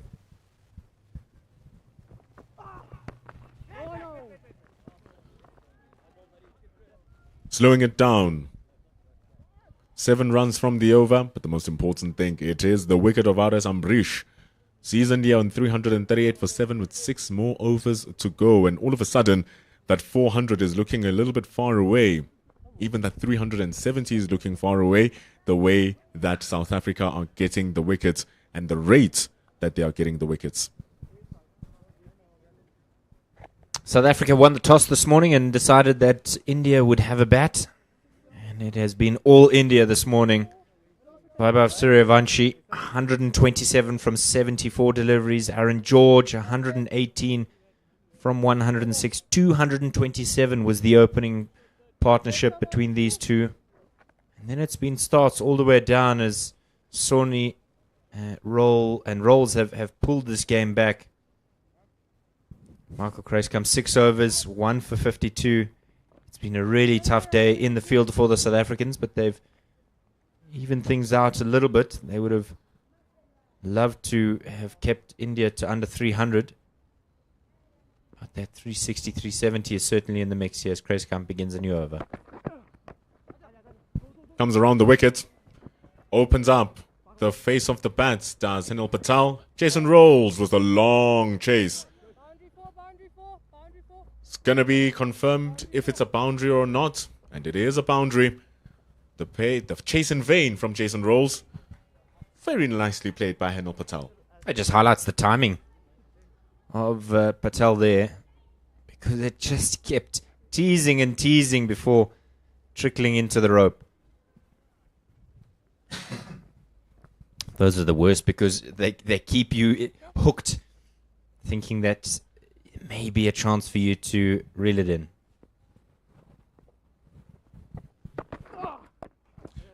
You see, David, now he's bowling onto the offside. I'm still crying about the 3 fielders on the leg side. One of them is wasted. If you're now going to be bowling on to the offside, you might as well bring the deep square leg in and push down the third man. Make sure that if you are going to get the edge, you're going to still have it under control. But rather than bringing in the square leg, they bring in the mid on. And I still say that's a good idea. Just have one of them in so you can push that third man down.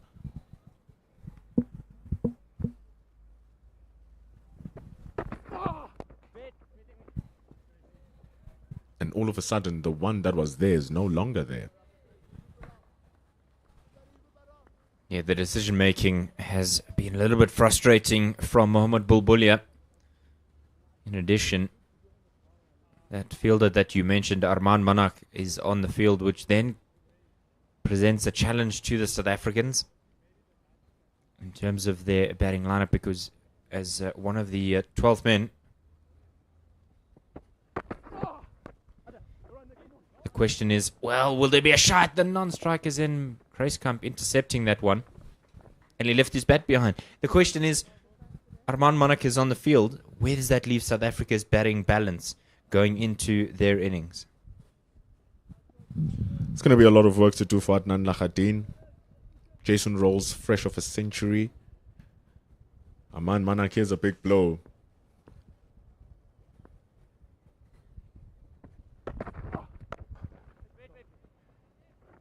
The man has just stopped the ball. Has the highest runs for an under-19 player, Jorik van Schalkwyk. 215. The match before, 164, which was the highest by a South African, which he scored in this ground. So you look at Jorik and Adnan opening the batting at the top of the order. You have Jason Rolls coming in probably at a number 3. Mohamed Bulbulia would be at number 3. Have Jason Rolls at number 4. When Mohamed Bulbulia, who has the ball now, gets it going, he becomes a beauty and a delight to watch. Jason Rolls need no question.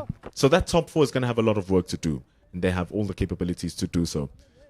Now we wait to see what are they going to chase. There's 5 overs remaining with 3 wickets in hand. 345 for 7.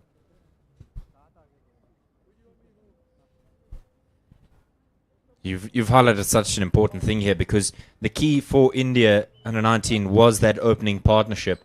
Centuries for George and Suryavanshi really got them off to a fantastic platform, and it's been a lot easier in terms of pressure for those following on to come in. They haven't really done all that much. The heavy lifting definitely by the opening pair, but what they are contributing, it just adds to the extra weight that comes with batting second. Here's JJ Basson. It was a question of how long until the big fast bowler returns. I probably would have continued with Ndandosoni. Bowl him out. Bowl him out. Then you bring JJ Basson on this side. Ndandosoni was doing well. You should know that he does really well at the back end of the innings. Always grabs the wickets. Always economical. So JJ has some big shoes to fill here from Ndandosoni, who got 2 wickets in the 2 overs that he bowled.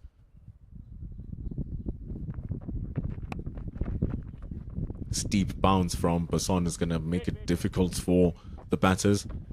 And you see, now Basson has a chance of actually getting a wicket with these short deliveries and having those fielders in the deep.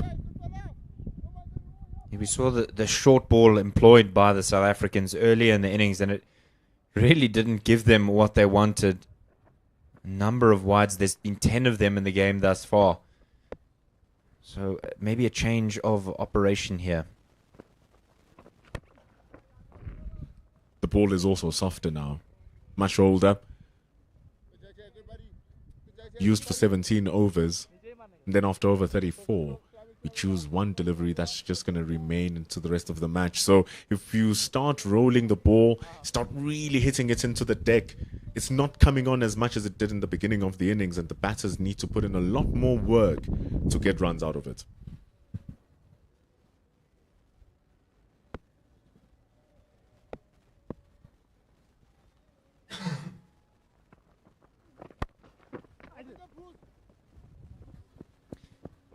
Listen, you highlight the change of ball or the selection of ball at 34 overs, but you'll remember that the South Africans discarded the ball that they're bowling with in favor of the other one, and I'd argue that this one has been a better one for them. So maybe you should go with what you shouldn't, well, what you don't want rather than what you do. Let's see if it's going to get JJ a wicket here. See, very much more venomous, those short balls from Basson. Missed out on a fifer in the first match. Through a very unfortunate event. Fielder couldn't get to the ball. Got a little bit of an obstruction in the field. Now these short balls have a higher chance of working. He's taken a bit of a rib tickler there from that Basson delivery. Let's have a look at that one. He was through the stroke too early.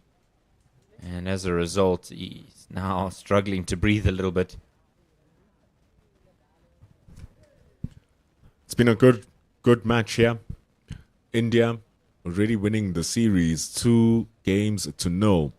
And South Africa will be traveling to Namibia from out of here. It's a very good adjustment for India. Played against England, played against Australia, and then had the Asia Cup. And so they've experienced so many different conditions. Now they experience conditions which are very close to the area that they'll be playing the World Cup in. Wouldn't say that the conditions are the same, but at least you are acclimatizing to the weather. And Daniel Bosman, he's the only one who acclimatized to the pitch, going at 5 runs to the over. Very economical in context of the game. Ndandosoni getting his wickets in the back end of the innings after a very tough start. His first 3 overs going for 30. His next 4 going for 26, but with 3 wickets. The rest, Jason Rose getting 2 wickets. He still has 1 more over. I don't think we're going to see that. So the question is now, how is Mohamed Bulbul and the rest of the South African leaders going to set up the rest of the overs? Who are they going to use where in order to maximize their bowling capabilities? Yeah, it's not only the selection of bowlers, but what you do with their field placings, because we've seen that he's tended to be on the more conservative side, and as a result, it means that you don't really hammer home any advantage that you do have. Up into the air, might be a chance to collect the ball in the grass embankments. That's a big hit from Mohamed Anand. And it brings up the 350 for India. The onslaught does not stop.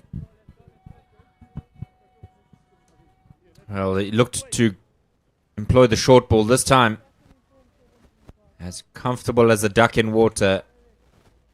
Swats that away. And all that the man in the deep can do is request somebody throw it back to him.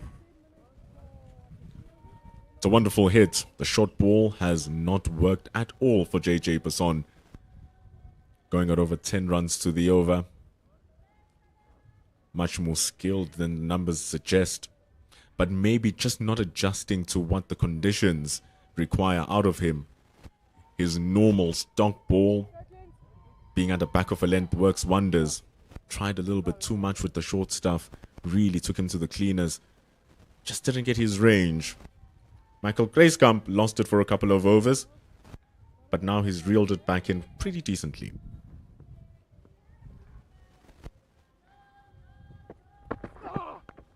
Oh, nearly getting into the stumps. The inside edge makes the ball roll to Patlamotlaga, which was a good stop. It's a great delivery from Michael Grayskamp. Let's have a look at this one again. He's coming around the wicket to the right-handed batter in the block hole, and so nearly could have picked up a wicket. Accuracy and effectiveness. Good areas. Good work here from Michael Grayskamp. Even have fans in the field. They're starting to sing songs in the stands just to motivate the boys. They're singing songs in vernacular South African languages. Some of the players mightn't understand what's being sung, but you can just feel the vibe as they push the boys. That's why Grayskamp can bowl deliveries like those. Opening up the face of the bat. Bit of a slow one as well there from Michael Grayskamp. I want to highlight, as you've seen in the replays there, credits to Letaba Patlamotlaga, because that's never an easy one to take as a wicketkeeper. The one that just dives out the surface and rolls at pace to you. So he's done well to get his body behind that one.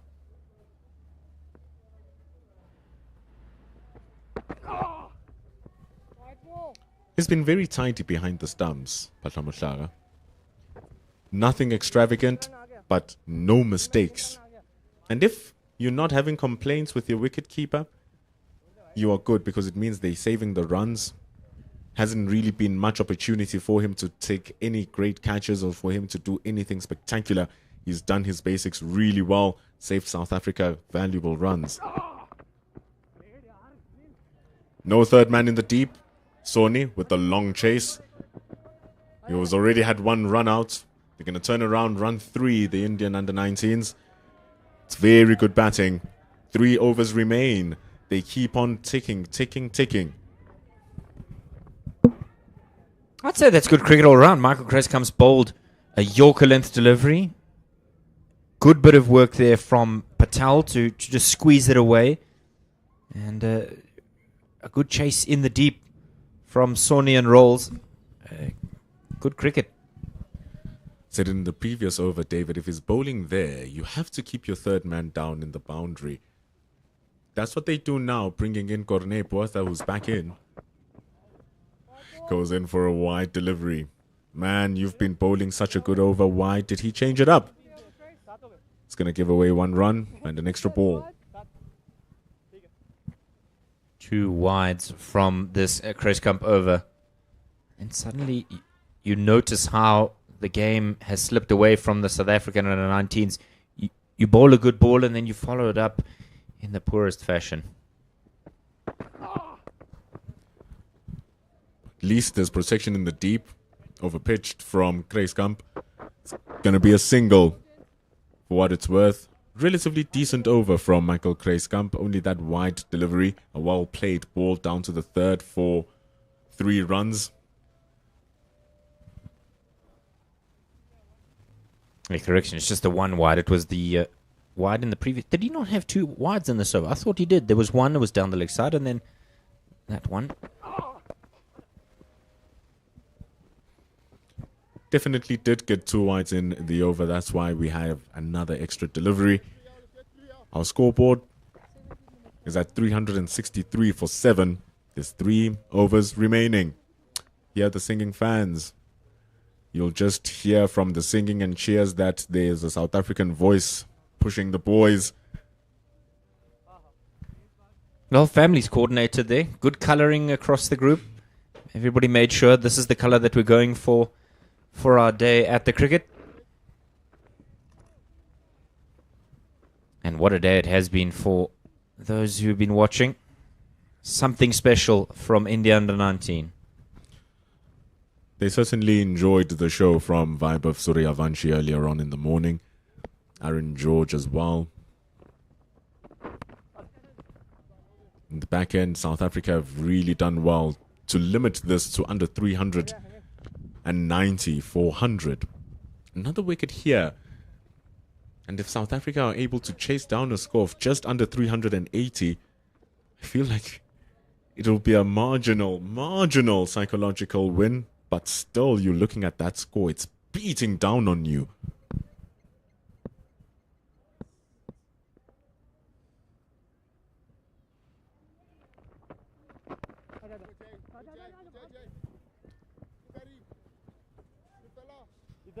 Yeah, it's not just the sun that beats down on you here. It's that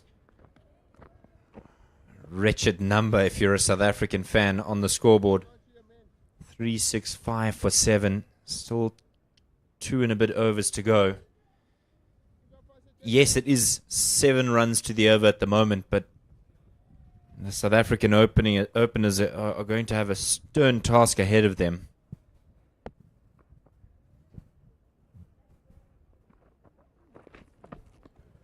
Good from JJ Basson. Very nasty bounce for Patlamohlaga. Gives away 1 run. It's all about how to end here for JJ Basson. 2 wickets. Gives him a little bit of a spunk on his step. Despite not the greatest outing from the South African quickie. Yeah, he'll be disappointed with himself. Wicketless at nearly 10 to the over.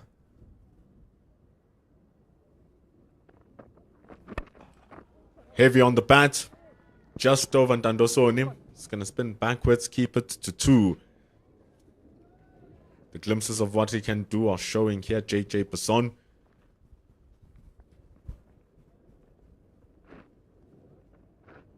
Yeah, and it's been exactly that. It's been nothing but glimpses from Basson today. Really just struggled and almost trundled, if you will, through this outing with ball in hand. Change in the field. Third man is out, and so is backward point. You suspect this delivery will be one of 2 options. Short and wide, or the double bluff in the Yorker.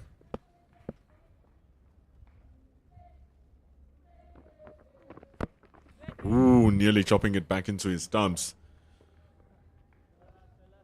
It's good end here from JJ Basson. It's really slowed down from Henel Patel and Mohamed Enan. You really just want, I think now it's either they're trying to bat out the 50 overs, but also you've spent 15 balls and 12 balls respectively. It's time to start swinging with just 13 balls remaining. Which is what he does. This is how you must end up the innings. JJ Basson, really difficult day. Close off with another boundary. Mohamed Enan keeps the score ticking alongside Henel Patel. 372 for 7.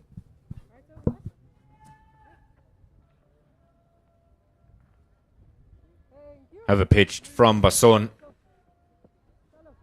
And confident stroke there. Means it's another boundary for India under 19. You mentioned that they've been a little bit more steady in their approach. Mohamed Enan, 18 from 13. Henel Patel, 16 from 15. On any other day, you might argue that a run-a-ball score is one that you'd be happy with from your batters, but unfortunately, when you compare it to the Himalayas from your opening pair, it just then looks pale in comparison. At least it affords you to, the start affords you to bat like how you are batting now, but they must end well. Tandosoni returns to bowl the penultimate over.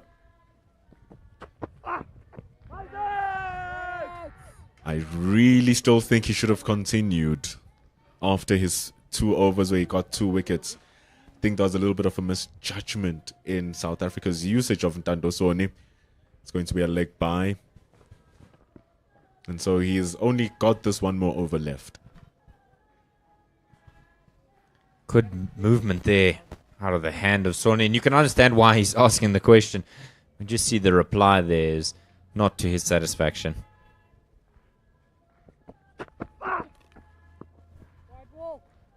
He's got to adjust. He always moves the ball into the right-hander. Just bowl it a little bit wider. That first ball was not too bad at all. Yeah, it's the right idea. You've got to look to attack the stumps late in the game here because you know that batters are going to be looking to eye those boundaries straight, and so you want to bowl wicket to wicket and attack the stumps. Much better from Soni. Much better. This is it.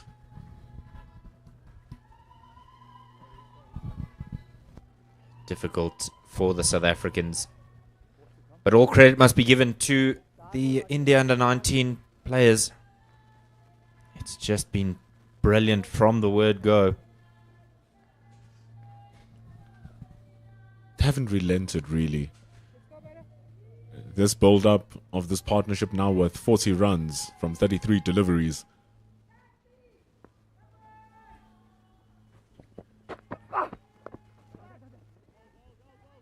That is definitely the family with the well-coordinated clothing in the stand. Definitely seems to be cheering Tandosoni on.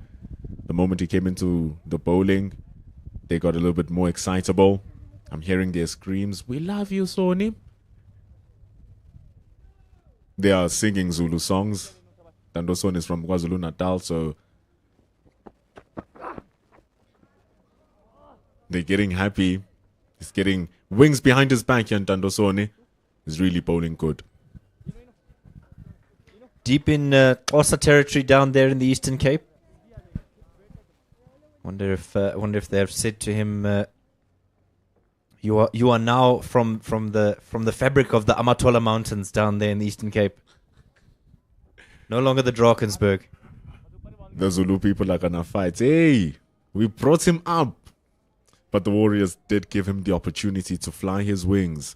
And boy, is he using it well. Has 2 more balls remaining in his spell.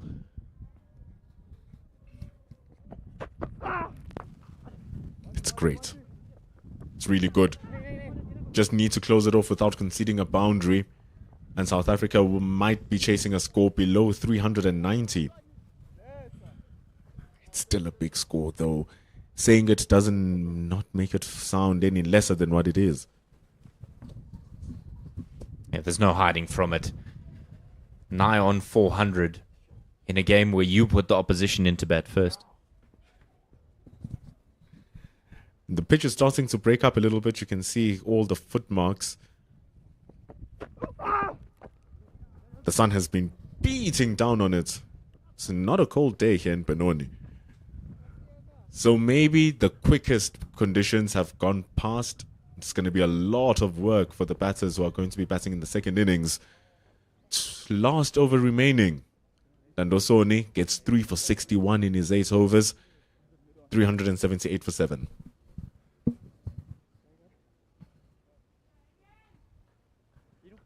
Six legitimate deliveries, and they are to be bowled by JJ Basson. He's gone at just over 10 to the over, wicketless. And yeah, he wouldn't want to end his outing today with without a wicket in the column, and I think he might do so because No, it will be JJ Basson. I thought for half a second that Corne Botha will wrap things up, but Basson with his captain would love to not end with a nil. I think the injury of Corne Botha really kind of hurts the decision maker of Mohamed Bulbulia and the rest of the South Africans. He bowled really well in that first over that he came in after his first initial spell. Then the over after, as he was fielding, really did a doozy on his back, so he can't bowl. It would have been awesome if he still could have. JJ Basson gets a really good ball. Patamotlaka needs to run them out. A little bit of a timid throw. They finish the one. Very intelligent stuff there from India. Just aware that Patamotlaka didn't quite take it as cleanly as he would have liked. Slow ball, and so it just bobbled over the stumps. Got to take opportunities where you can get them. He's not happy. He's not happy with himself, Patamotlaka, with that mistake.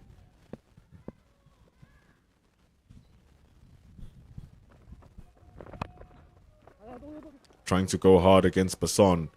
There's no point in trying to hold back anymore. Especially when you have 3 wickets in hand with 4 balls remaining in the match now. Chances of getting bowled out are lesser and lesser. So just swing from your hip. Urging the South Africans on here. Oh, the local fans. It's always nice when you have fans that are vocal. Want to share their love for not only just the one individual, but the team as a whole.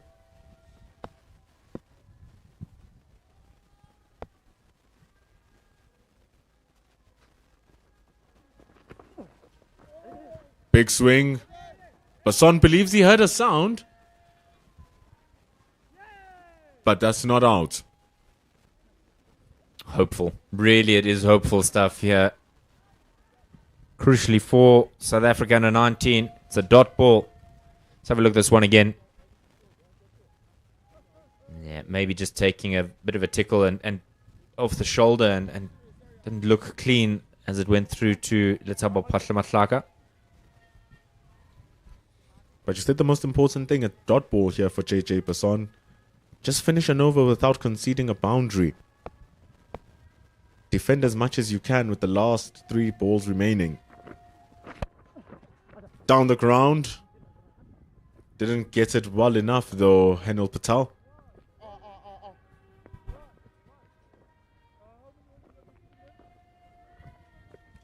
The bye, of course, doesn't count. Umpires now having a conversation. Wonder if they're having a word around the throwing of the ball. And that is indeed the case. Penalty runs coming. South Africa have been ill-disciplined. They were warned numerous times. And as you saw there, umpire Shezi indicating 5 penalty runs. First time I've seen that take place after the law change.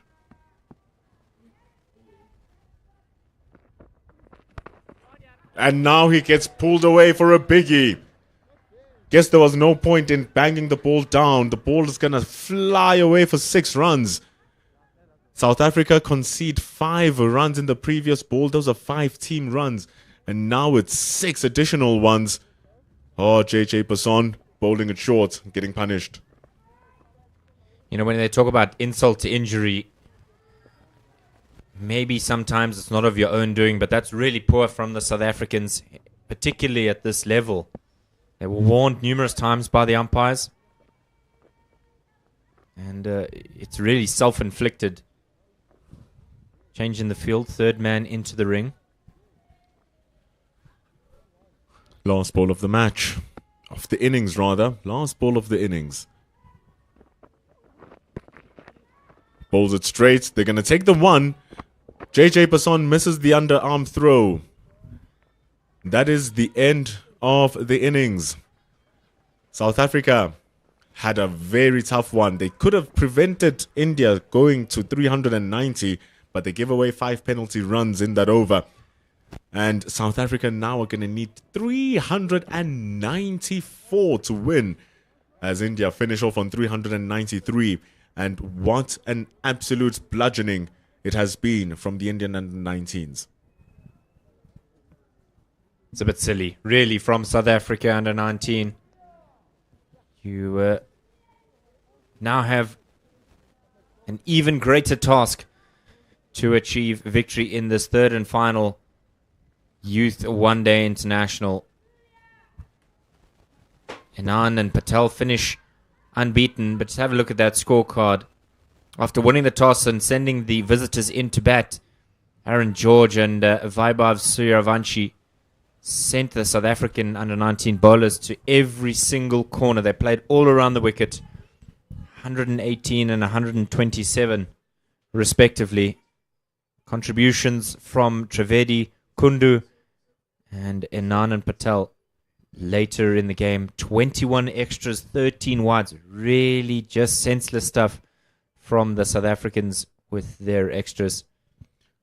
That's going to count as 26 because of the 5 penalty runs. So that's a lot of runs to give away for free by the South Africans. Soni, 3 for 61. We'll repeat it again. He was 0 of 30 from his first 3 overs. So his next 5 were 3 for 31. So an excellent return by Ntando Soni. Jason Rolls picking up 2. Daniel Bosman being the most economical of them all. But the issue here for South Africa are those 13 wides, which accumulated to 26 extras. JJ Passon going for 10. Paul James was cut off after 2.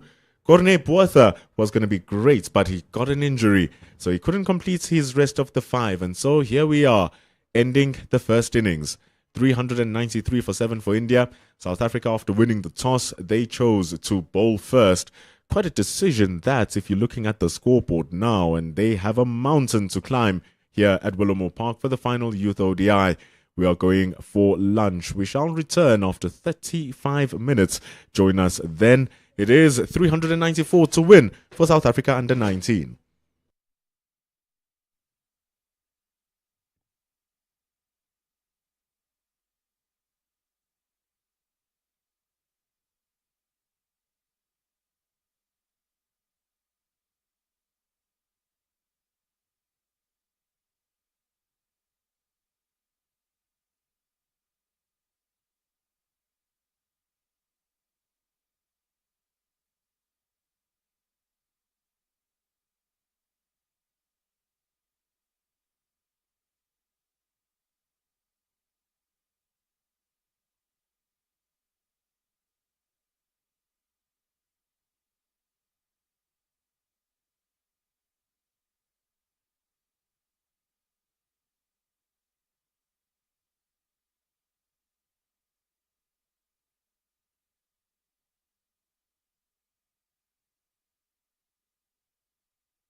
Welcome back to Willowmoore Park in Benoni.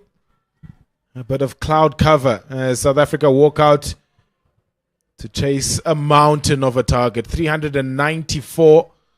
393 is what India got in their allotted 50 overs, thanks largely to centuries from Vaibhav Suryavanshi and Aaron George. Over 200 run partnership between George and Suryavanshi. 118 George, 127 Suryavanshi. And then some notable contributions a little bit lower down in the order, especially getting them to 393, where it looked like South Africa might restrict them to something less than 370. And the bowling struggled a little bit. Basson and Soni up front were under pressure in the first 10 overs of the power play. India put on 111 in that 10 overs of the power play. But Soni came back nicely. Was able to get 3 wickets at the death. Right, it's Lachadin and Van Schalkwyk to open up. Off the mark almost immediately. Jorg van Schalkwyk.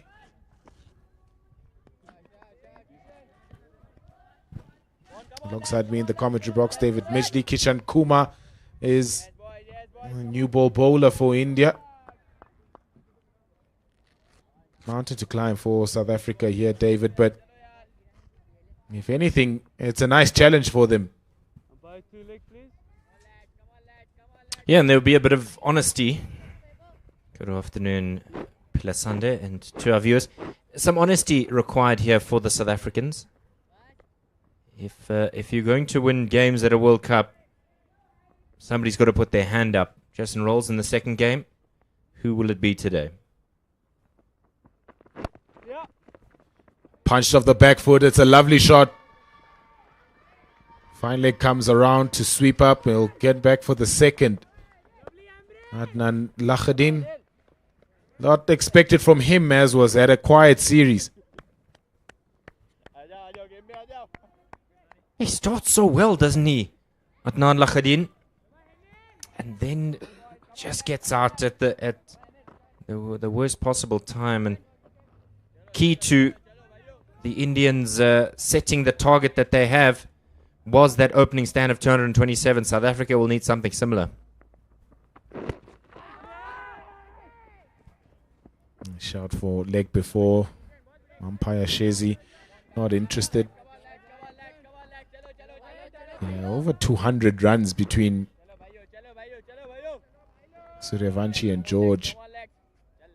And so important for South Africa also to try and replicate something close to that, especially in this first 10 over power play where Van Schalkwyk and Lachadin have to be the ones that try and chew off as much of that target as possible.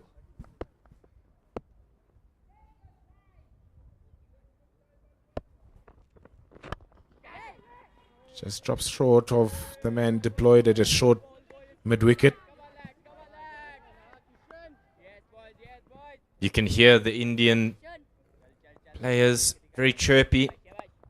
Key to the South African run chase is this young man, Jorg van Schalkwyk, averaging 69, but he's got 2 incredible hundreds. One of those 215, a record. He's going to need every bit of that if South Africa have any hope of winning today's game. Leading edge. Yeah, those 200s within a week of each other. 180 odd against Bangladesh right here at this ground, and then went on to that tri-series tour of Zimbabwe where he got that double 100, 215. Excellent player. He's already played first-class cricket, half-century there for the Titans. So a lot of experience that he's gained over the last year, Jorg van Schalkwyk.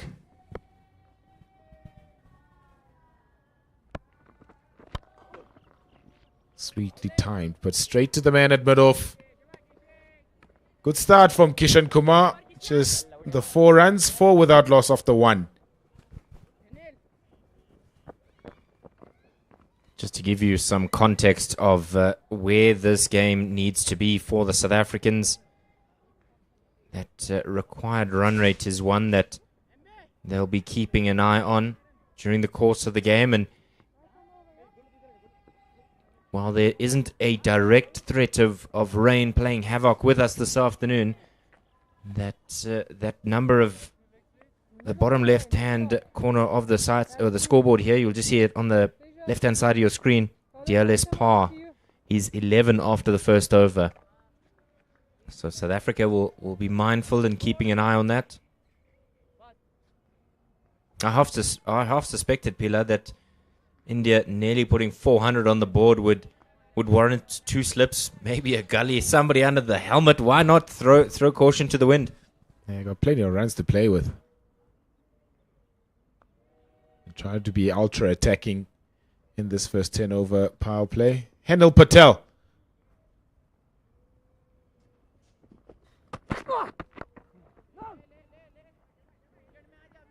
And you can't afford that if you're India, to be ultra attacking and try and get as many wickets as you possibly can inside this power play and really sort of end the context in the contest inside these 10 overs.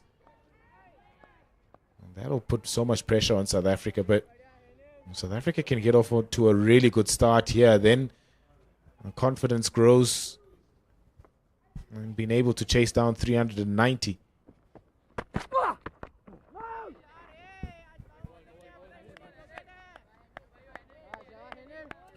What a score like this does is it just allows your bowlers to bowl with a little bit of freedom, a little bit of ease. There's a lack of pressure, really. Even if a boundary does come up early, you just feel as an opening pair that it's going to be a much more comfortable day. Lahadin, 2 half centuries. You just get starts, and then those soft dismissals are very frustrating.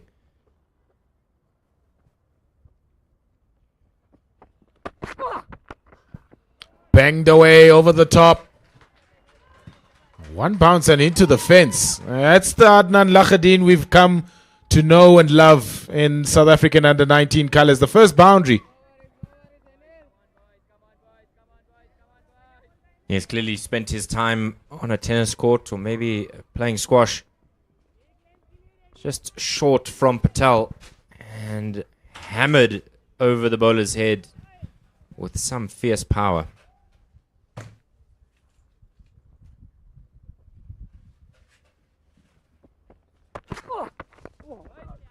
Good comeback, that one.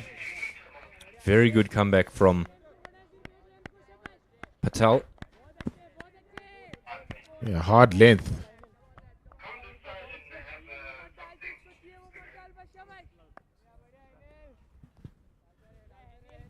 Yeah, hard length from Henel Patel, just tucking up Lahadin.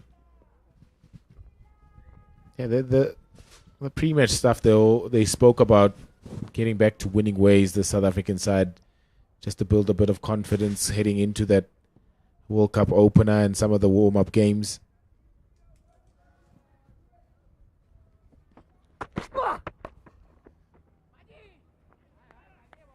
And even if you don't get over the line here, getting close in many respects, David, builds that confidence that you can go toe-to-toe with some of the world's best at this level of the game.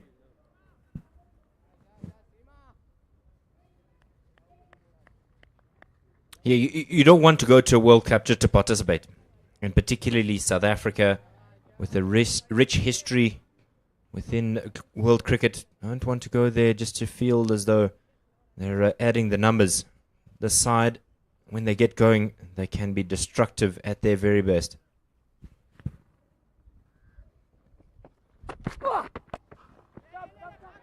Not a lot on that. It was a full safe. A whole back in just for the 2 runs. Lahadin trying to be the aggressor in this partnership. 10 without loss after 2. That's something that the South African opening pair will want to guard against. Trying to force things along. It's a delicate balance when you have to try and manage the dichotomy of scoring runs but not throwing wickets away. Because if you find yourself 2 or 3 down, that's when the game will fly from you, not just drift away.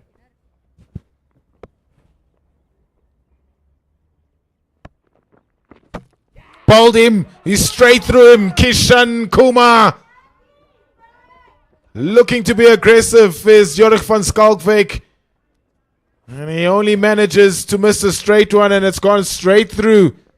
The first wicket falls, and it's a huge one of Jorik van Schalkwyk. It's exactly the balance I was speaking of. You want to look to go after the bowlers. You're constantly reminded of where you need to be in terms of the score. And sometimes it can lead you to play somewhat reckless cricket. Van Schalkwyk has gone for 1, and South Africa are 10 for 1.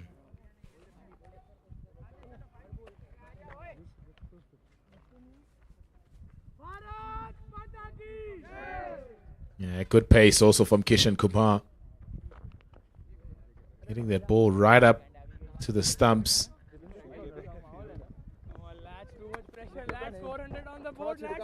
And maybe Van Schalkwyk just lifting that head a little bit too early. Interesting promotion for South Africa's wicketkeeper batter, Lethabo Phaahla-Mohlaka. Normally comes down the order and finds himself in at number 3. Didn't form part of a lot of the build-up towards this World Cup. Phaahla-Mohlaka, those numbers tell the story of how relatively new he is in this side. There's still a lot of talent. Has already played for the Titans in South Africa's Premier Division. Certainly a weight on his shoulders at knowing Lethabo Phaahla-Mohlaka. He's one who will relish it. Plenty of time to bat. Only 14 balls into the One Day International. Oh, and it cannons into his slumps.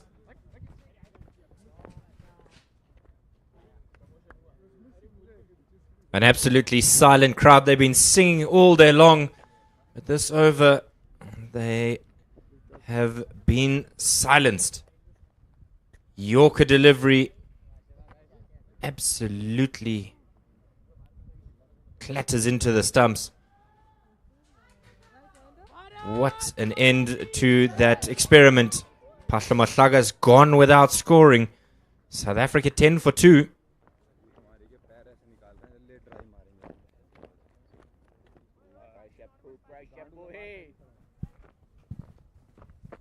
Worst possible start. It is the worst possible start in chasing 394. 2 wickets inside the same over. And India have gone bang bang.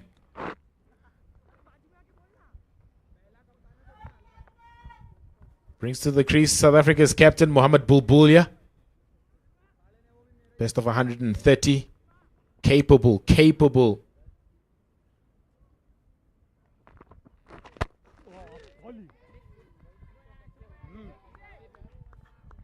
There's a phrase, cometh the hour, cometh the man, and if there ever was an hour for Mohammad Bulbulia to come to the fore and perform in an exemplary fashion for his side, well, today is the day. 2 down.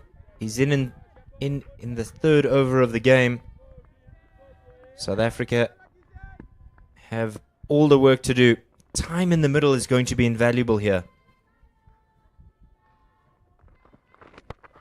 Pulled away, picked up the length really early, Mohammad Bulbulia. A couple of bounces and into the fence for 4. Despite the boundary in the over, Kishan Kumar bowled a really good over. 2 wickets in it, 14 for 2 after 3. Positive stroke by Mohamed Bulbulia in the context of the game. He's gone after the short one there and enjoyed every single moment of it. There's a temptation when you look up at the scoreboard and you see the 2 wickets having fallen and a pile of runs for you to try and chase down, to just pull the handbrake and go back into your shell. Mohamed Bulbulia saying, I'm going to play how I feel most comfortable.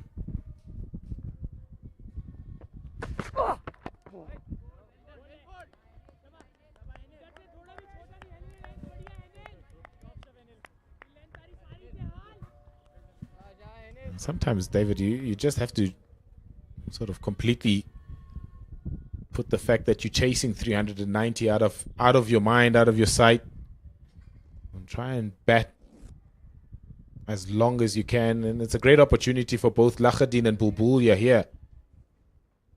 Best part of 45 overs to still bat.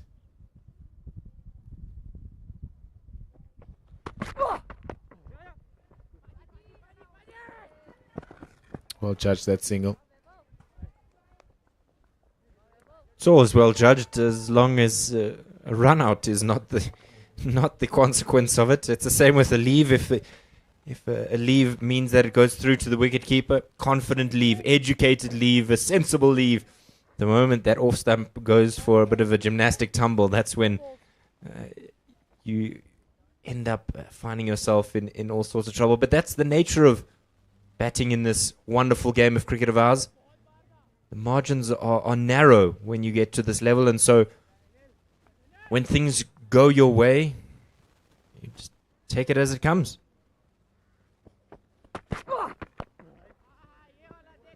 Mohamed Bulbulia plays his domestic cricket for the Tuskers out in KwaZulu-Natal's inland, very beautiful part of the world, Pietermaritzburg.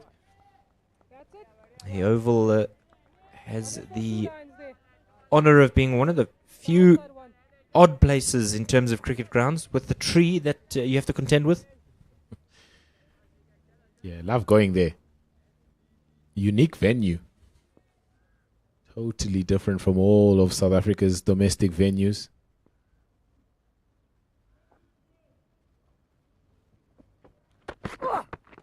He's gone straight through him again. It's a third one, Bulbulia. He's so disappointed that one didn't get up to the expected height. And it's just gone straight through and onto the stumps. It's a third one for South Africa to fall.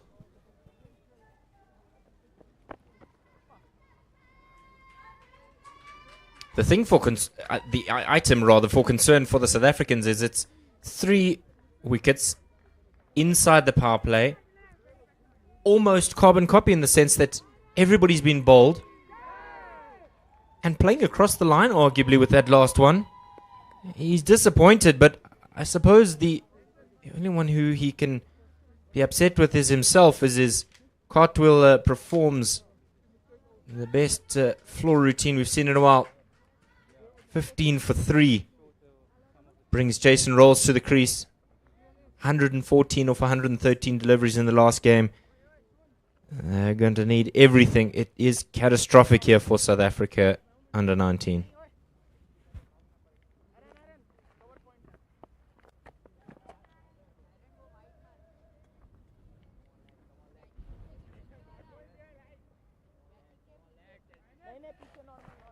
One of the younger members of the South African under 19 side, still 17 years old. St. David's Marist pupil.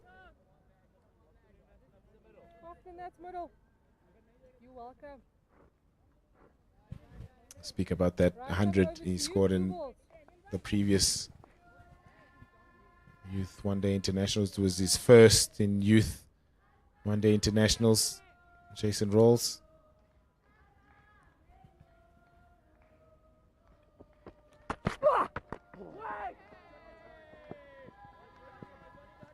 Good to see umpire Cluster and Jason Rolls have made amends. Bit of cordial please and thank you between the two of them.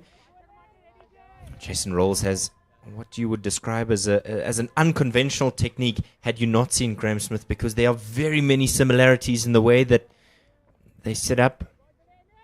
Both left-handers. You mentioned Zahir Khan. Zahir Khan would probably say that Graham Smith was a bunny of his. Loved getting the South African captain out.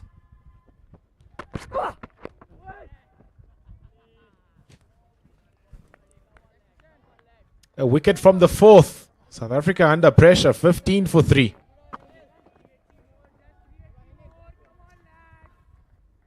Yeah, he's got a very unique technique, Jason Rolls. So the weight rests mostly and predominantly on that back foot, and then he sort of swings himself forward to try and propel his weight to go forward into the ball.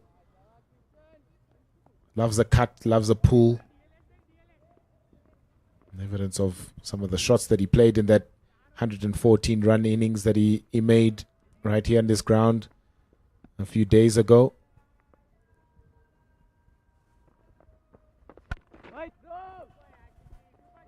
Towering sixes over mid-on and mid-wicket. Picks up length very quickly, Jason Rolls. This is amazing start though for India. 2 wickets for Kishan Kumar, 1 for Henil Patel. South Africa find themselves very quickly onto the back foot. Trying to find moments where they were on the front foot, South Africa. That is a nick. That is a nick. And Lakhadin has to make his way. It's gone pear-shaped very quickly for the South African under-19s. Kishan Kumar and Henil Patel are ruling the roost. And it's a 4th one to go. That feeling of dread is deep within the South African under-19 dressing room. Let's have a look at this one again. Goes across the right-hander, pushes at it, and inevitable that the umpire's finger would be raised. That's the end of Lakhadin, gone for 9. South Africa's concerns with bat in hand continue, 15 for 4.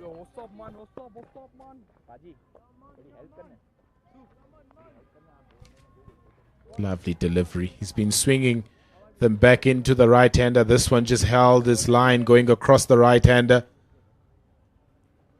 And he would have seen his batting partners that have fallen from that end. Lakhadin fall to the in-swinger, and he thought, this one is right where I wanted. And it's just gone away from him. Talented cricketer Daniel Bosman. No need to show it here. In a very precarious position for his side. The concern for the South African Brains Trust is the lack of footwork. That last delivery, he's just stood there and pushed at it.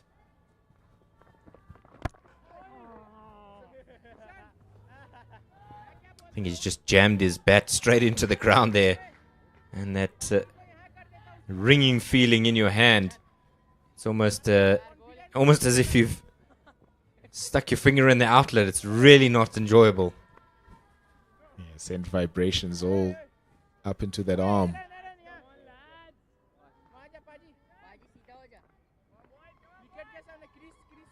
Yeah, we were speaking about patience and all throughout this match, and even when South Africa were bowling.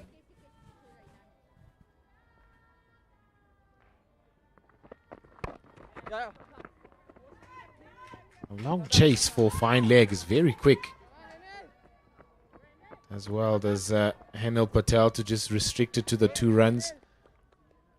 Spoke about patience all throughout this game. And even though you're chasing 390, 50 overs is a very long time. You can still be aggressive without taking unnecessary risks. And South Africa took a few too many risks in their stroke play. Granted, you take nothing away from the bowling from both Kishan Kumar and Henel Patel. They've been right on the money. They've made it very difficult for the South Africans to get anything away early on. There was one where Mohammad Bulbulia was able to get underneath and get it to the boundary. But since then, Kishan Kumar has gone back right onto his mark. Attacking the stumps, always attacking the stumps.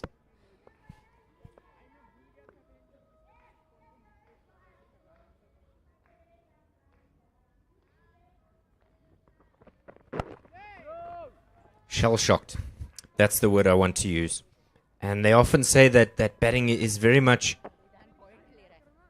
a head game as we conclude the fifth over. Halfway through the power play, South Africa 17 for 4.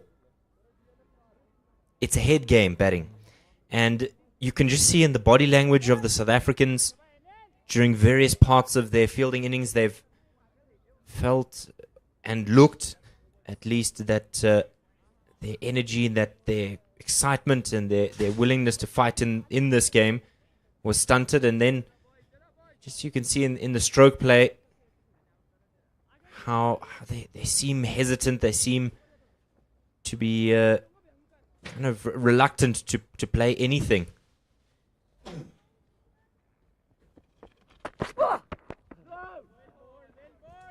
And that's what pressure does to you, isn't it? I mean, you see every time you look up at the scoreboard, you're still 377 runs behind. The required run rate is almost 9 and over. You're going at 3 and over. And you feel like you have to play a shot more than you would early on in your innings. I think it was the undoing of all 3 or all 4 of the batters that have fallen so far for South Africa.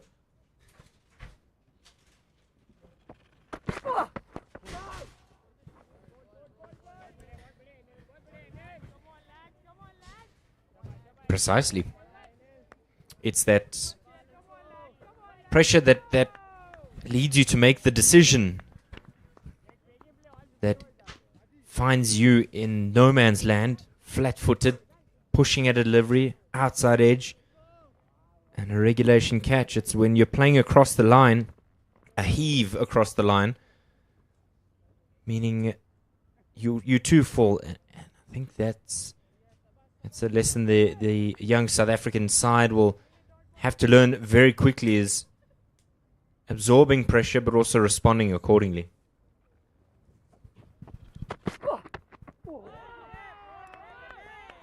A good change of pace from Henel Patel.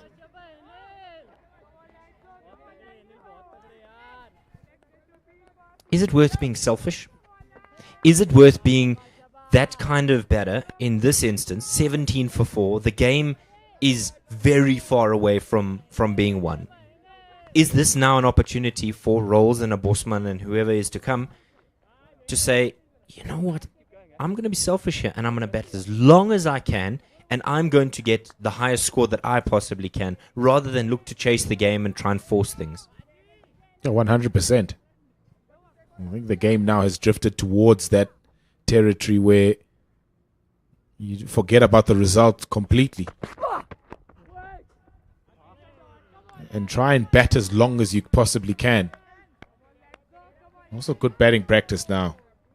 The result is almost a foregone conclusion now that India are so far ahead of the game that if you're a Bosman and the Rolls, you just take your time. And Jason Rolls is probably one of those guys that I've identified in this on the South African side that has the sort of idea of how to build his innings, no matter the situation.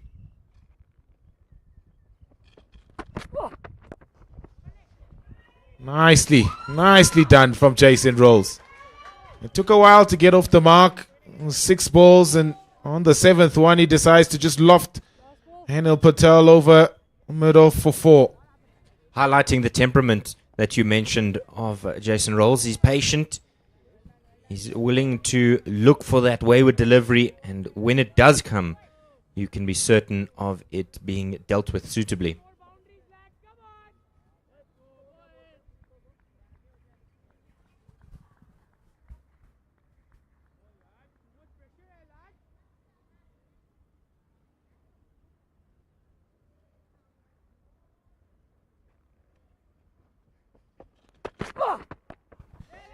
Top edge will be safe.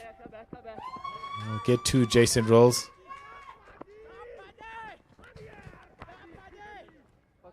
End of the over, end of the sixth. It's 23 for 4.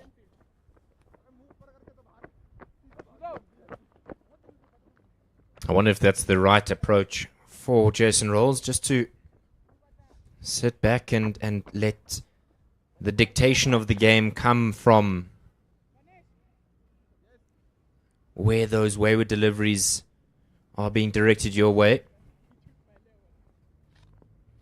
And it almost, Pila, you could argue that that should have been the approach to trying to chase 394, to say, you know what, we're not worried about the result, we're worried about time in the middle,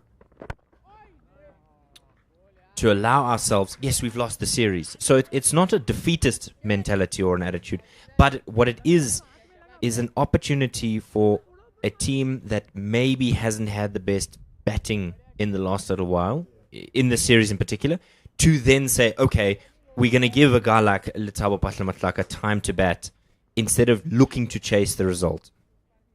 Oh, absolutely.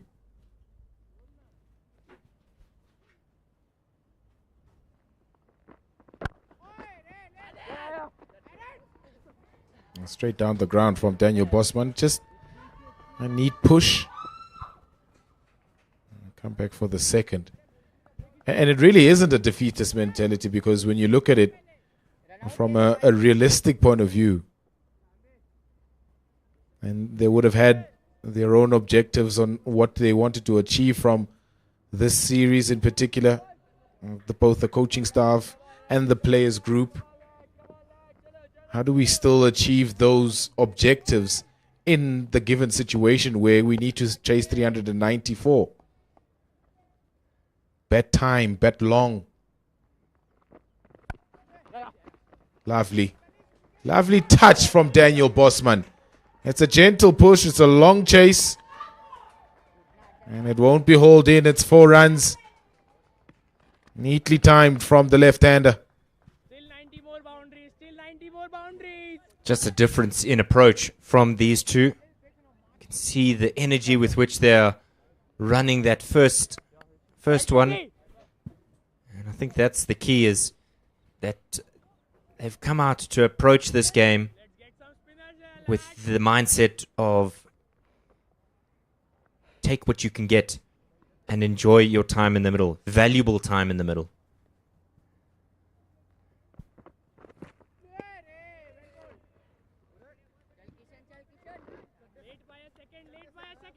I wonder if he's maybe just getting ahead of himself, just getting too excited. Bit of a rush of blood there from Daniel Bosman.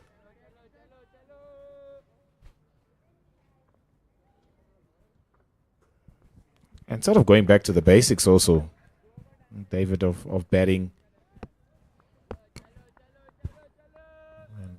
And often these days we speak about style of play, identity. Maybe you just forget that a little bit and try and bat. Bat as long as you possibly can.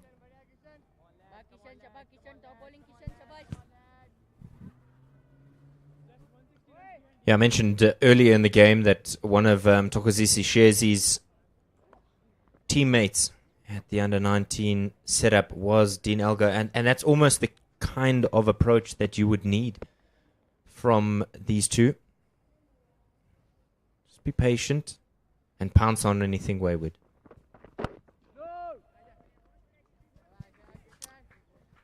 Very good again from Kishan Kumar. 29 for 4 of the 7.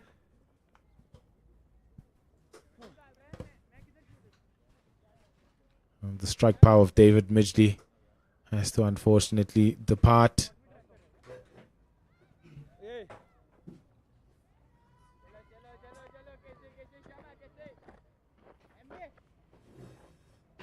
Time for some spin for India. Made the initial breakthroughs with the pace of Kishan Kumar and Henal Patel. Kanish Chauhan.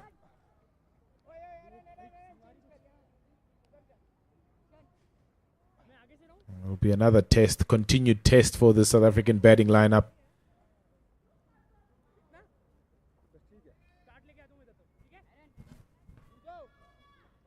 Pentulo Mokubane is alongside me. It'll be interesting. He played nicely the spin, did Jason Rolls in the innings of 114. He didn't look flustered. He didn't look like he panicked in terms of how he formulated the game plan against spin.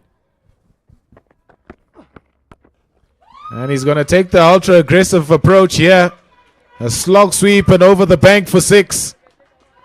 Maybe South Africa still believe they can get to this target of 390. It's a wonderful strike. Goes down on one knee, picks it up over the top of the mid-wicket boundary. Real conviction behind the stroke. Waited it until the last minute. It was really nicely done from Jason Rolls. Cameraman momentarily showing images of his father standing, watching intently. Be happy about that. So will Jason. But it's always a matter of understanding which deliveries to hit and when to hit them. Just be careful not to be too greedy and still time your innings in a way where you won't put your wicket at risk, especially in the position after you've lost 4 quick wickets.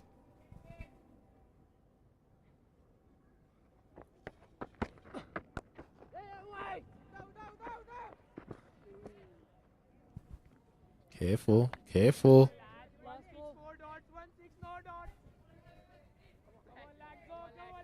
Rush of blood to the head just for a little bit. This partnership, I think it's really doing the right thing as well, Pela. I think David alluded to it as well.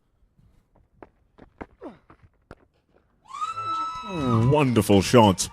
It's really doing the right thing. The ball was in the slot this time for Jason Rolls. A little bit more width, allowing him to free his hands. 6 big ones for Jason Rolls. Yeah, he's a great exponent of that shot, Jason Rolls. The pick-up slog sweep.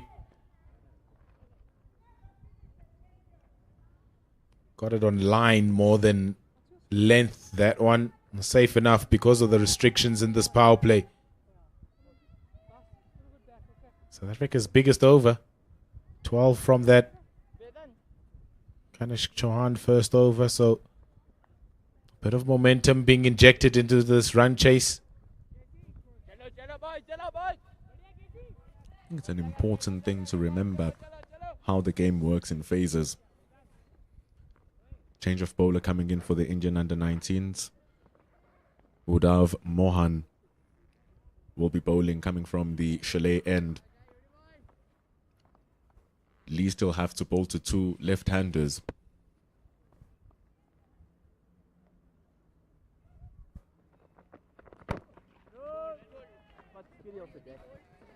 These two also batted nicely in that second Youth One Day International.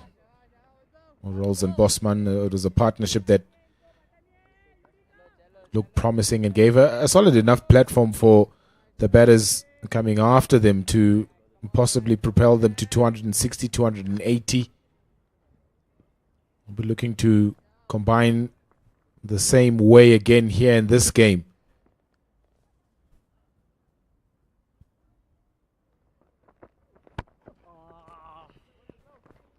Not happy with his connection. Mohan Udav, relatively new to Youth One Day Internationals. Bowling in full. 19 years old. It's only his second innings in Youth ODIs.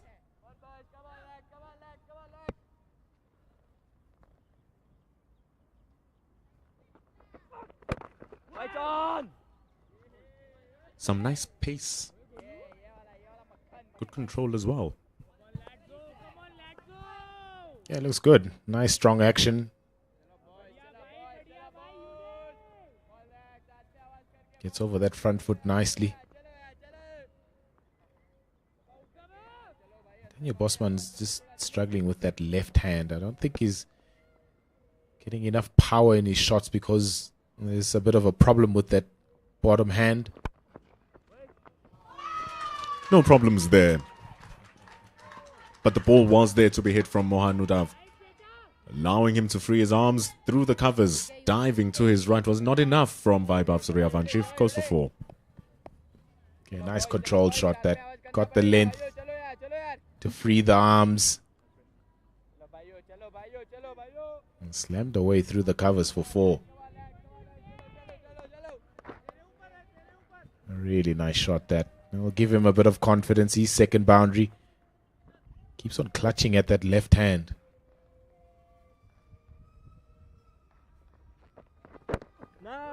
What this speaks about as well, Pila, then is the dogfight that you really need in situations like this. You need strong heart. Doesn't matter what you are going through, what you're feeling, your team needs you to apply yourself, and you also need to test yourself going into the World Cup leaving tomorrow. So it's a good fighting spirit here from Daniel Bosman. Hopefully it's nothing too major though.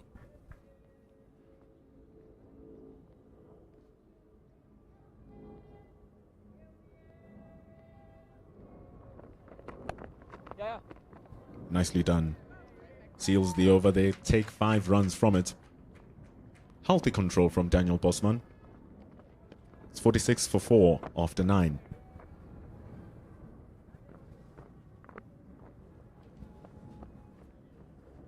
Yeah, last 2 overs, South Africa been able to get some momentum. That scorecard chasing 390 is not a good one. Van Schalkwyk, Lachadin, Phahla Mohlaka and Bulbul all gone. James, you would imagine, will come in ahead of Sony and Kruiskamp.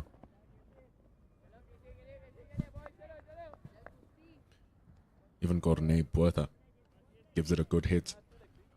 Opens at times for his school. War School Noordhevel has had some good contributions with the bat. Very strong lad, Corne Buerta.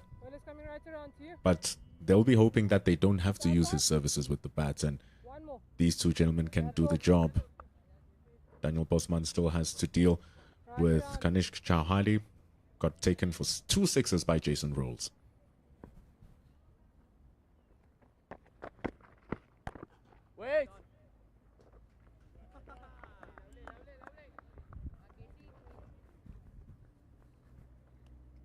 With the game working in moments as well, Pela. Ooh, falls short. Diving in front of him, Havansh Singh. Very lucky.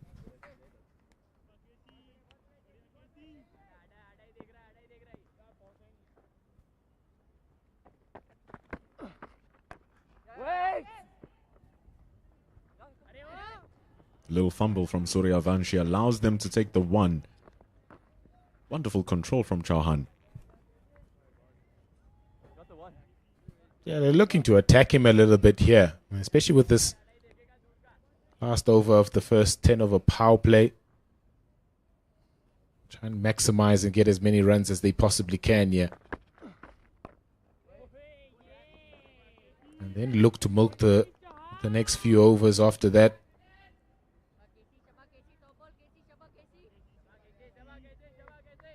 A crucial last 2 balls of what has been a destructive 10 over power play for India. Been able to pick up 4 wickets from the South Africans in defense of 94 rather. The fact is that India have won convincingly both the opening power plays of both innings. Popped over, dives to his left. It's not enough. Excellent acrobatics from Mohammed Enan. Just doesn't reach it. It's the end of over number 10, 49 for 4. Yeah, that would have been a great catch. It would also been this disaster for South Africa, losing a wicket with the last ball of the power play. But it was a destructive one for India. 49 for 4, South Africa.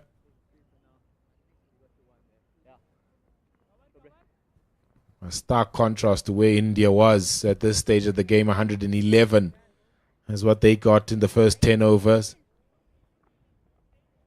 South Africa not quite matching that gusto.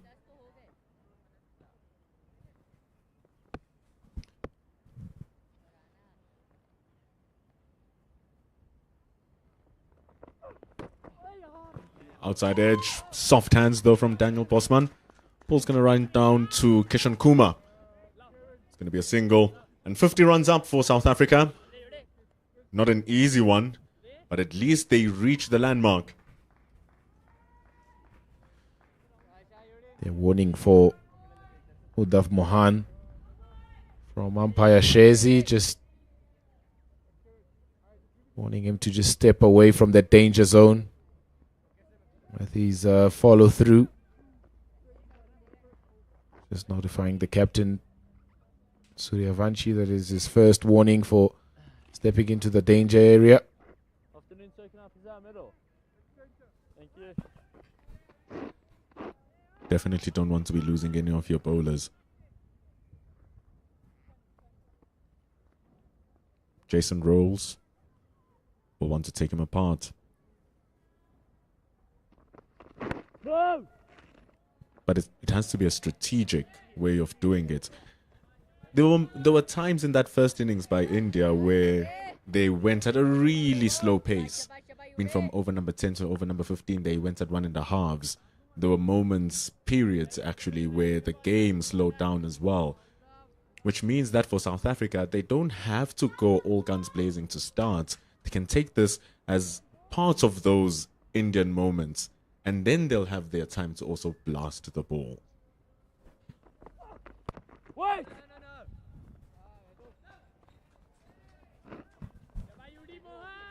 Yeah, at some point though, they gotta have to sort of go above what the required run rate is. At the moment, it's 8.7. They've been going at around about 5 and over, just come down a little bit now, 4.8. So have to identify a period of the game where they can go a little bit harder, South Africa. But also a real thing is that it has been baking down. It has been hot the whole day. And visually also, when you just look at the surface, you can see that it's taken quite a bit of a beating. It's not playing in the same way that it did earlier on in the morning. There are times where it keeps low, it grips a little bit more. It's not as fluid as it was to play your strokes as it was in the morning. So this is another factor that the batters need to contend with right now in this mighty chase. Yeah, changing conditions as well. That's what a game of 50 over cricket is.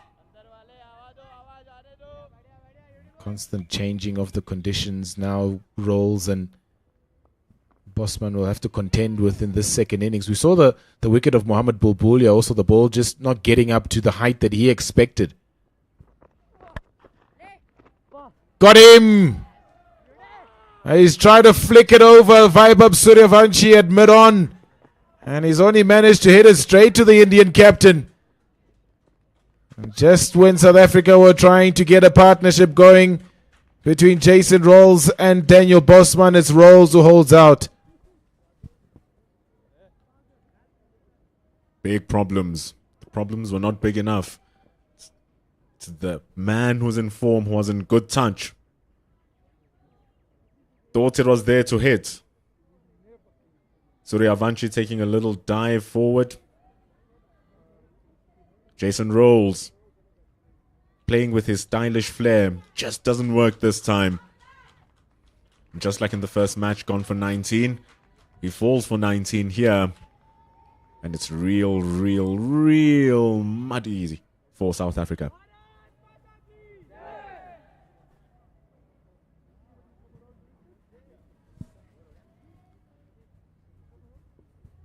50 for 5.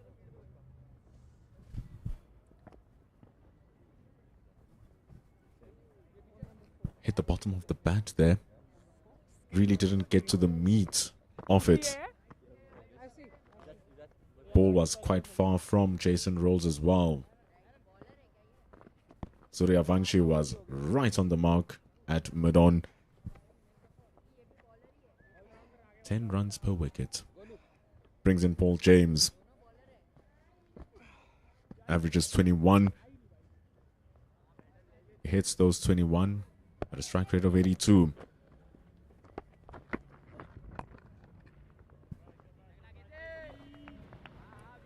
Yeah, another opportunity for a South African batter to just come in and bat time, really.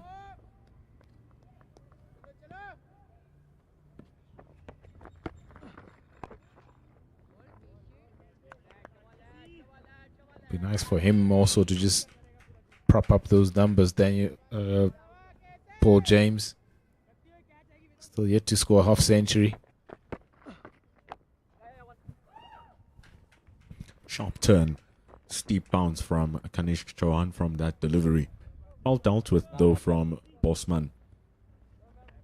And really you do look at the situation of the game, Bill, and you ask yourself, what can I extract from it now? The top order were trying to go big. It was great bowling from India.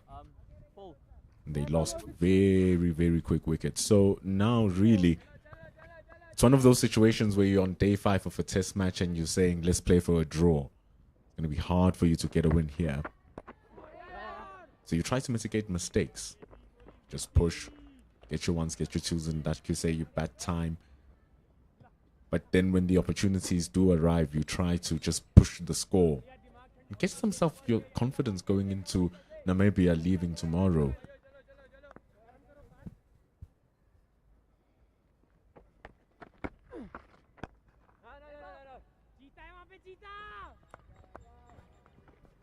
I wonder also what type of conversations will have to be pushed by Coach Mali in the change room to ensure that the boys have good spirits leaving.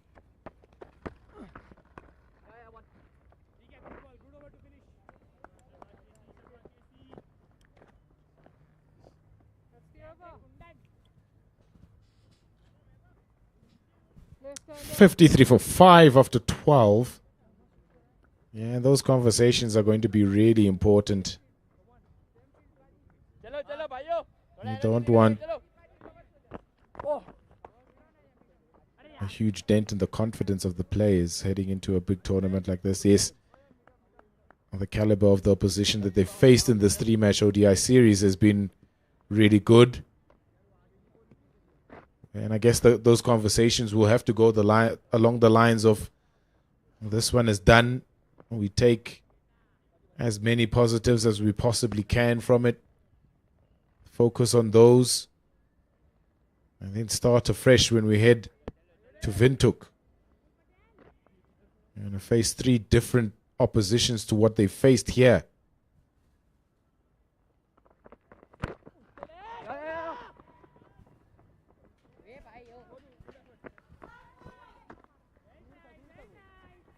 And I think worryingly, especially with this particular contest, is that it was not the spin that did them.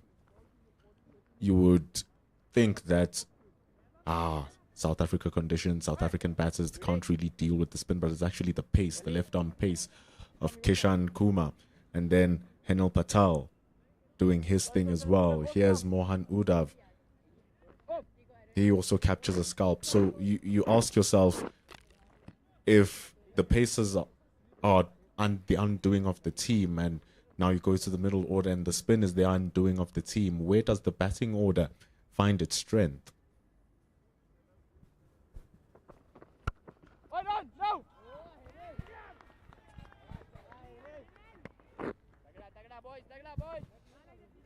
I think more it's about situational play for South Africa. How do we still come up on top in difficult situations and moments in the game? What are our plans to get through those barriers of pressure?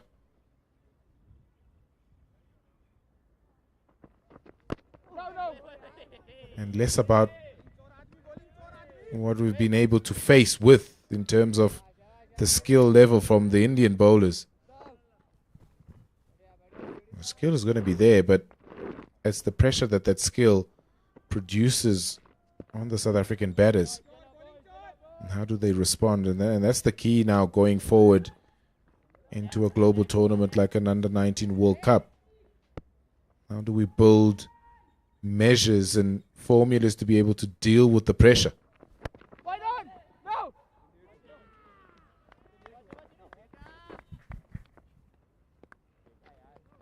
The turnaround time is not long. It's not long at all in their first opposition, Afghanistan. We know them and their spin, especially here in under-19 conditions. Last year, at the beginning of the year in the Tri-Series, was the rise of Ghaznfar. Oh my goodness.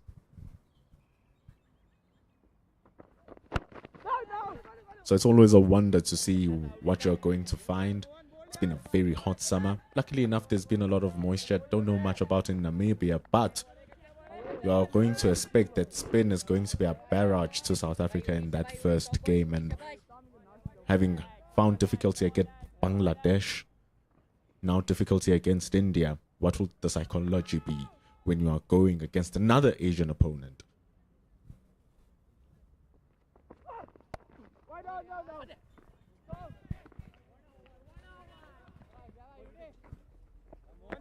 "13. That is the amount of overs completed. 54 for the loss of 5. Yeah, and they'll play a couple of warm-up games before that first game against Afghanistan. I think those are going to be key from a South African point of view, just to make sure that they get back onto winning ways, build up the confidence again, and then fully focus and fully get switched on for that contest against Afghanistan.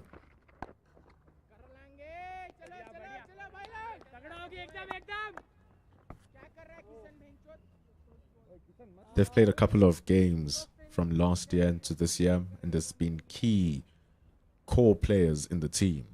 Jason Rolls, Mohamed Bulbulia, Adnan Lahadin. With the ball, JJ Basson.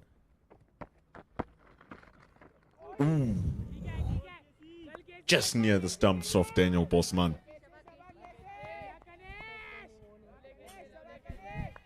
And they're all good players.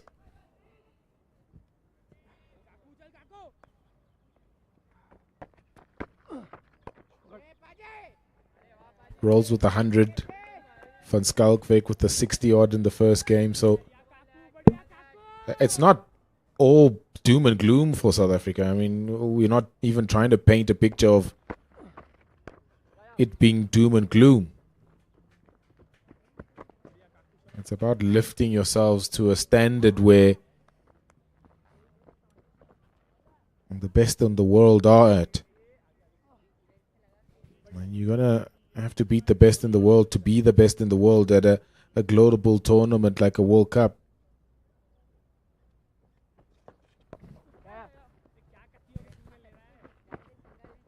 Speaking about those core players that Coach Mali has been keeping around,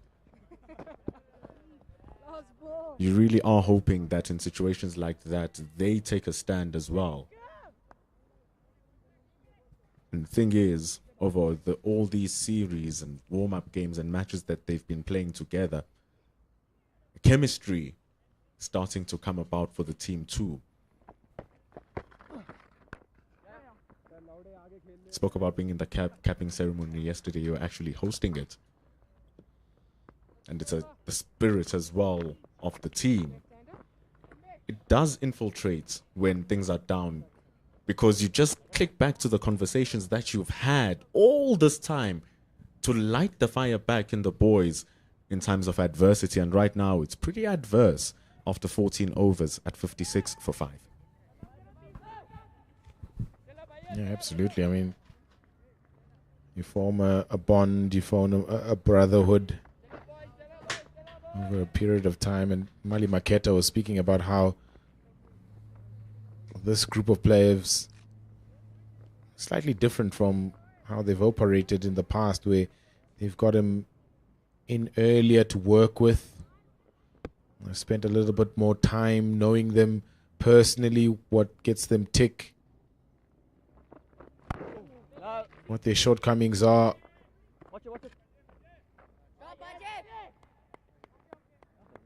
So they'll have to rely on that. The fact that they've been together for an extended period of time, tap back into those camps where they were tested from a fitness point of view, from a skill point of view, to carry them forward and bring together some really good results at the World Cup.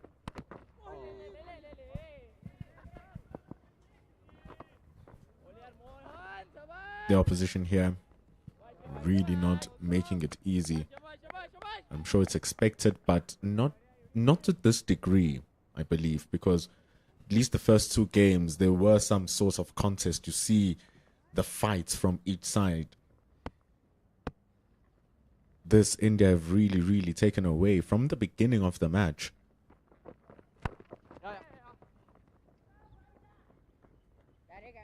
And so, when you saw them fielding, the heads did fall a little bit, and it didn't help with some of the dropped catches. Some were easy, some were difficult. But then it's those small things that end up making a difference. So it's a lot of work to create that sharpness in the players, that at all times they must expect that such and such will happen.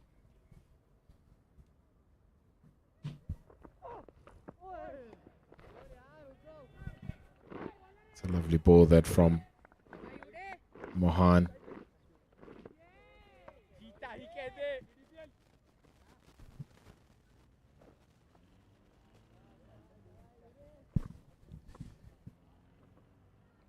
Rolls his fingers around it.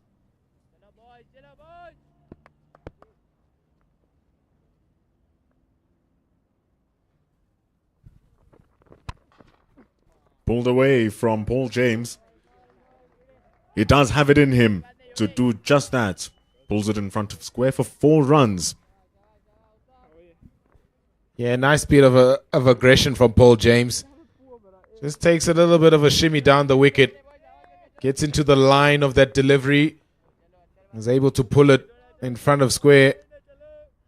And through that vacant mid-wicket region for his first boundary.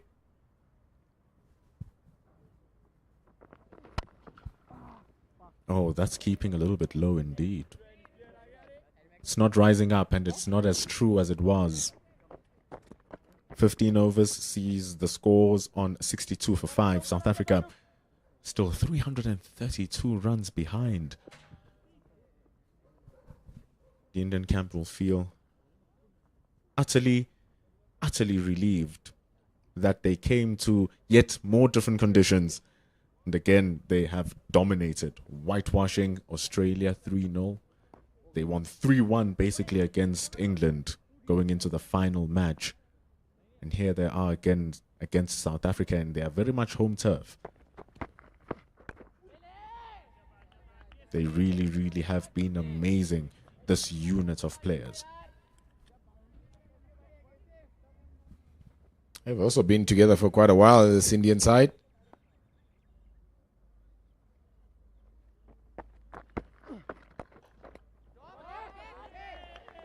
Well fielded from Chauhan.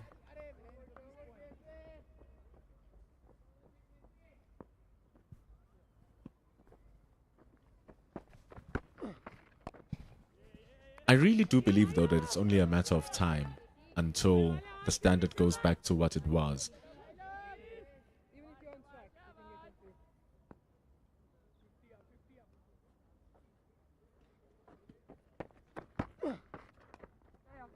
Just drifts down the leg side.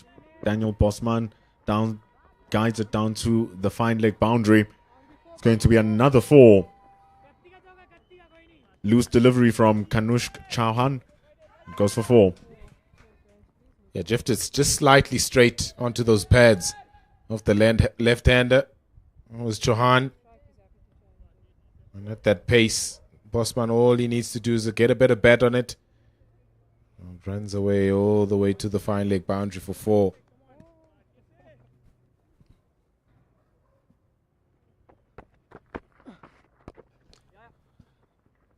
I think the reason why I say that in a couple of years' time, South Africa will be back to, will actually exceed whatever standard they once had, is because you think about what these Indian players are playing towards. What is their end goal in their cricket? And that is the Indian Premier League in essence, because that's where they're going to make bundles of money and open the doors to more cricket around the world. And so when you get seen by those at a young age and they invest in you, you've basically secured what you have invested yourself in.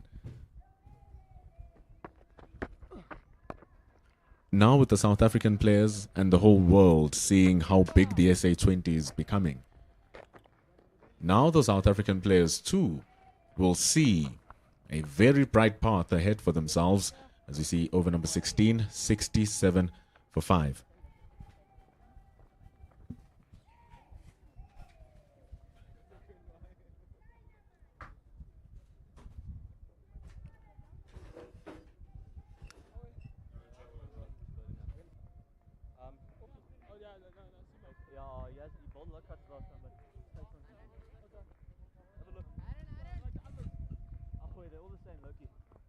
David Midgley joins us back in commentary.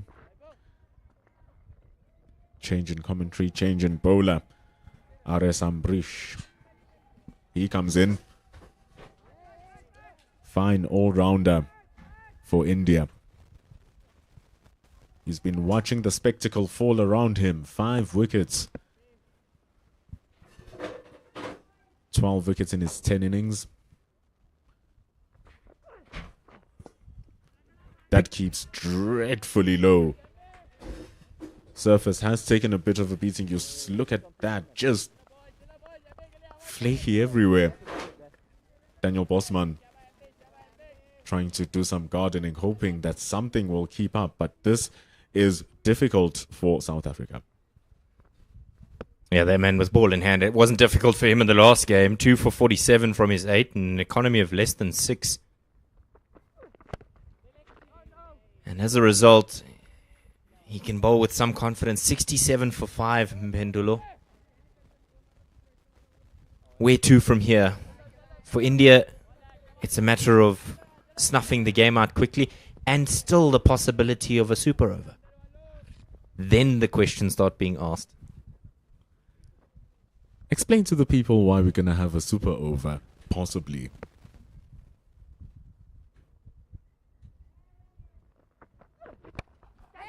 Nicely bowled. Daniel Bosman says, I'm still here to fight. He's adjusted to a little bit of the low bounce. He had to keep low, and it goes for 4. Yeah, he's just examining his bat there, but the way it came off of the willow, you wouldn't expect that he felt he got less of it. Maybe the toe end of the bat, but bats these days are so good. Just hairs away to the boundary for 4. Played it very late.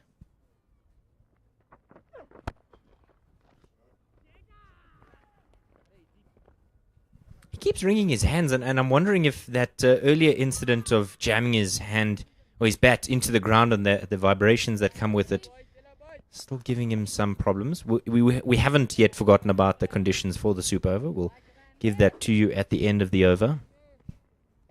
But an important innings here for Daniel Bosman.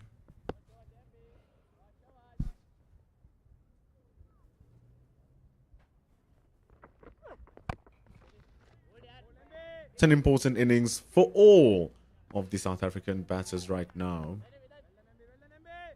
The chances of you winning from here are very slim.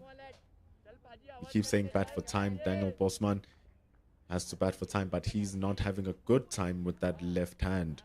Corne Buesa earlier on hurt his lower back.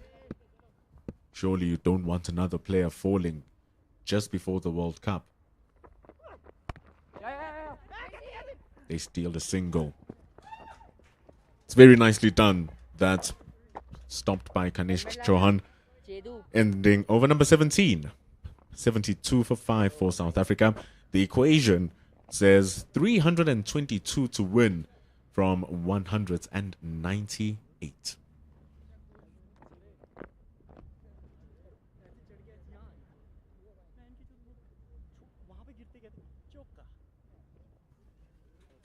Just having a look at that match summary at the drinks break. South Africa 72 for 5.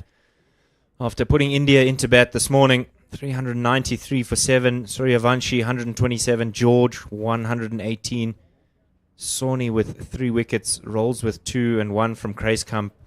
But it has been calamitous for South Africa with bat in hand. Kishan Kumar has been at his destructive best. So, why are we playing a super over?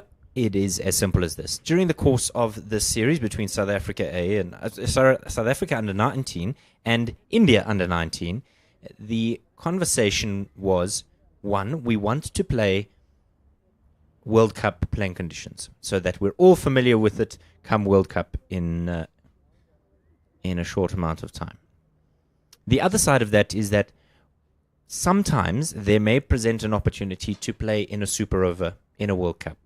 And as a result, South Africa and India have agreed that if the opposition, or the opportunity rather, didn't present itself during the course of the first 2 games, or even the third game, that they were going to play or simulate a super over to allow both teams the opportunity to experience what that is like, because it's not a common occurrence.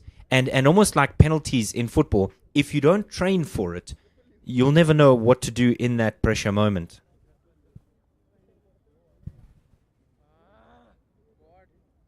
So then the question then is twofold.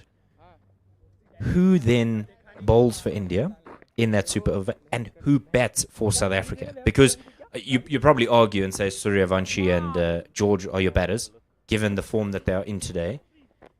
For South Africa, maybe a Michael Kreiskamp, maybe a Daniel Bosman. It's a gamble. You know, JJ Basson has gone at 10 to the over. Bosman has been very tidy. 5 to the over from his 10 overs. But who then does the job with bat in hand for South Africa in that super over?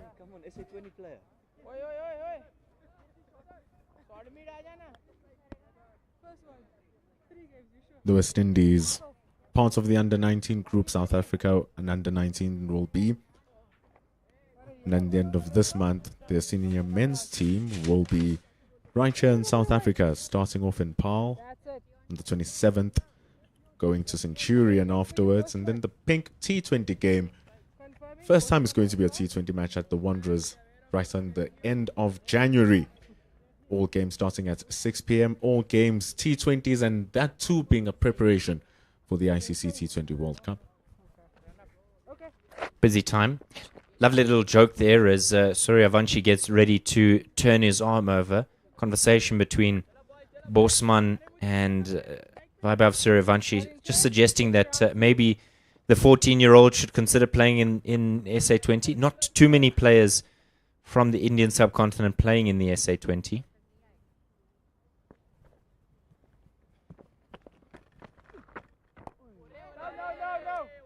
Would be such good exposure. But it's good he already has an IPL century. Can do it everywhere, this young lad. So maybe at such a young age, exposing him to that in different conditions too. Even the talent of Abhigyan Kundu standing behind the wicketkeeper. It's been really good, even behind the stumps. Multi-talented team here, this Indian side. Where did we hear this joke, though? On the stump, Mike. Just as they were coming back for drinks, Daniel Bosman said, "Oh, don't you want to become an SA20 player?"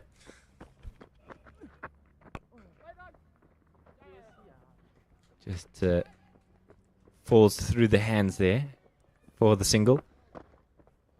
Good throw. Hits the stumps as well. What a world that would be to see young Vaibhav Suryavanshi playing for your favorite SA20 team. Or even CSA T20.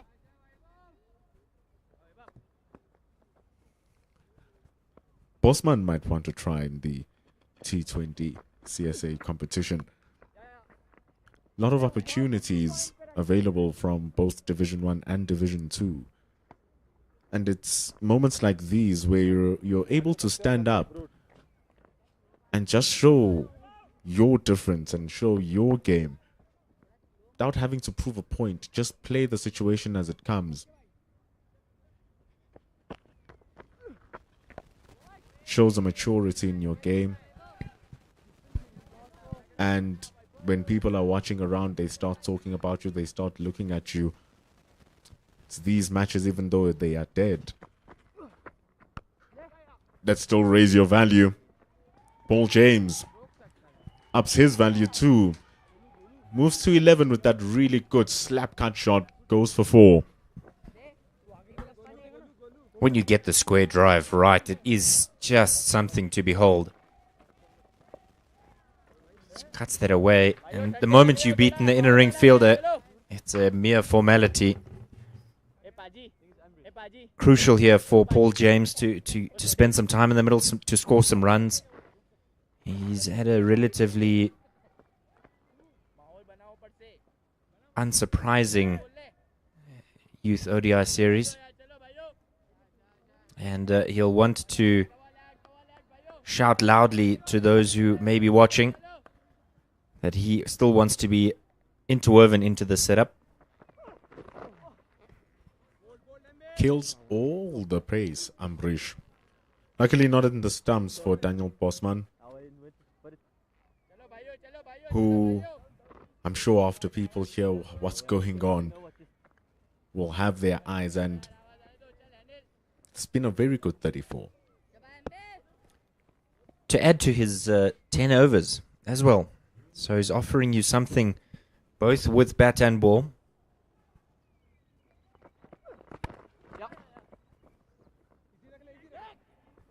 And just keeping it ticking.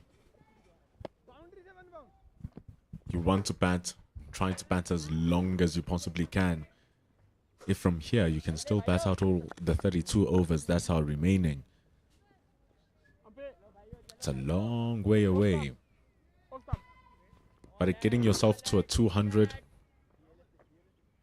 that will be big bucks for South Africa. It needs a strong partnership though.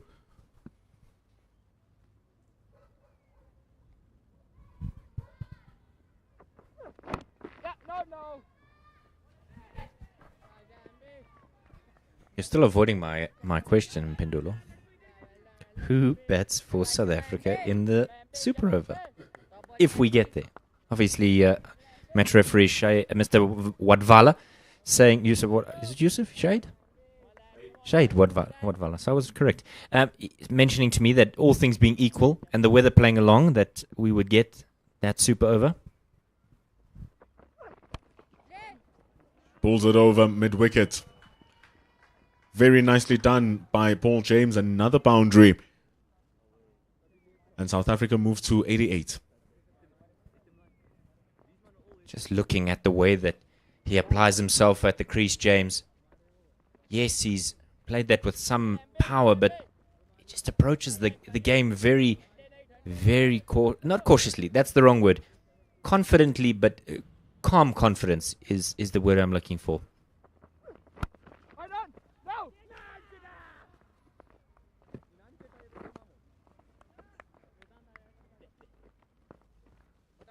The thing is, to answer your question, our match referee, Mr. Wadvala, says all things equal and weather permitting.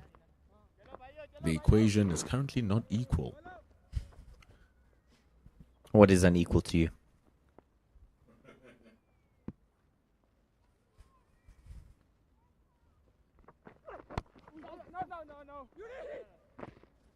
That is the end of over number 19. 84 for 5. What's unequal? We always take a look at the current score and what the Duckwood Lewis Stern score would be. A little bit of darkness, but when we look at what the South African score is, it's 84 for 5. The DLS par score at this moment for South Africa to be par or to win, they need to be on 257 or more. So they are around 170 odd runs behind from the Duckwood Lewis par score. So things are not really equal. And so you ask yourself, if they do simulate the super over, how much heart and how much of that intensity can you actually simulate when you didn't experience it for the whole day? One team has been superior, one team has been not. And one that has been superior brings a bowling change. Mohammed Enan, decent economy rates for a leg spinner. Hard skill, but I think he's going to get some very good purchase because we've seen some good bounce and good spin. So I'm not sure if the super over is going to do what it's intended, because it's very much a psychological thing more than it is a skill thing.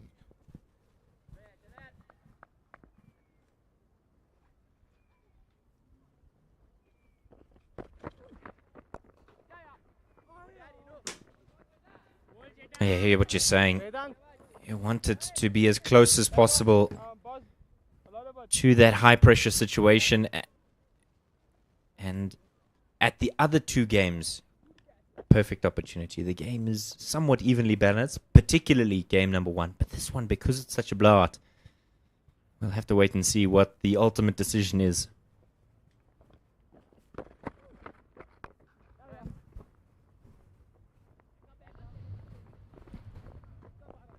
See, and that's the issue. Even if there were moments, like long periods in the game where South Africa felt like they had an upper hand, they could at least tap into that energy going into the super over. But there isn't a phase where you can say that they were on top.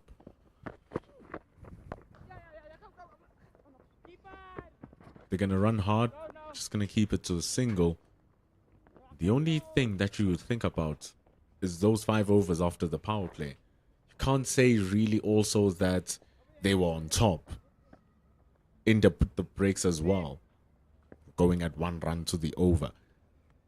Can't tap into that really, because you weren't taking wickets even.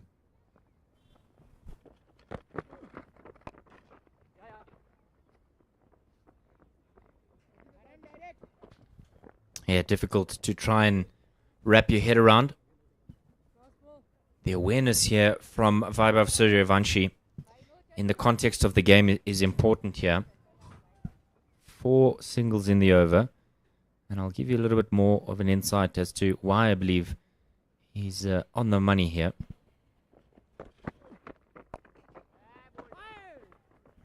All of this is preparation for a World Cup. You've arguably blown away the opposition. So now an opportunity to presents itself as we end the 20th over, 90 for 5.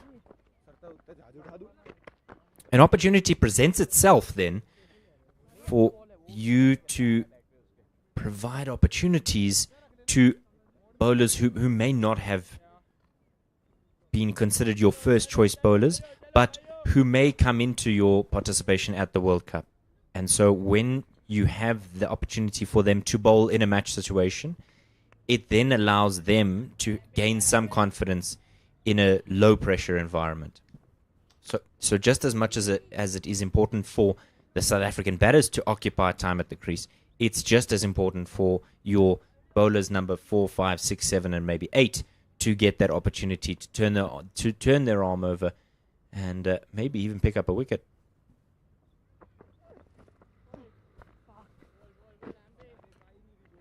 Just like the 2 openers for the batters, laid such a good platform for the rest of the batters to just come do their thing. I think it's the same thing here, and you raise an excellent point. Hanil Patel, Kishan Kumar, with the start that they gave, they allowed the rest of the bowling units to just come do their thing. In games like these, you hardly find bowlers completing their full quota of overs. So that's when you do give your part-time a chance to come and bowl. Vaibhav even giving himself overs in between. I'm sure he's going to come on and continue bowling a little bit more overs as well. Because really, if your over goes for 20 runs, what is it to in the context of the game? Because you need probably around 15 more of those overs. They are not going to come.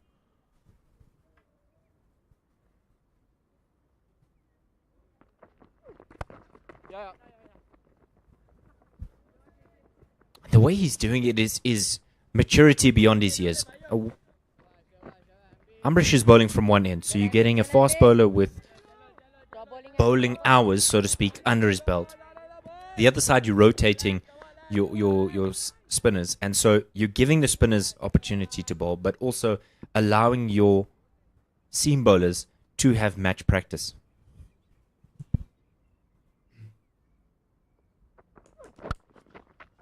Lovely. Absolutely gorgeous from Paul James. Straight as an arrow.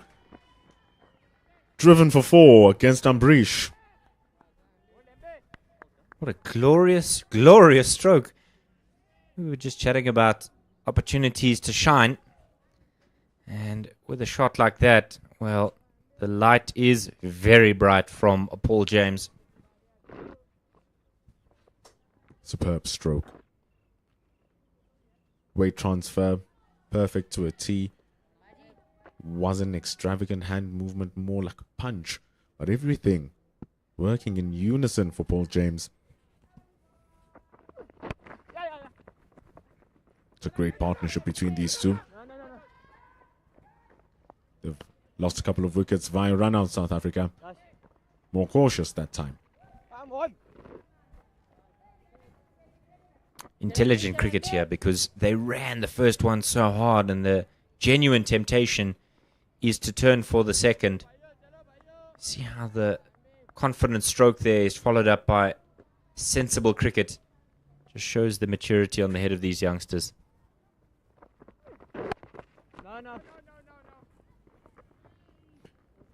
21 overs completed. South Africa under 19 on 97 for the loss of 5. Bosman and James's 6th wicket partnership now worth 47 runs. At least South Africa have been able to take down the target to below 300. They need 297.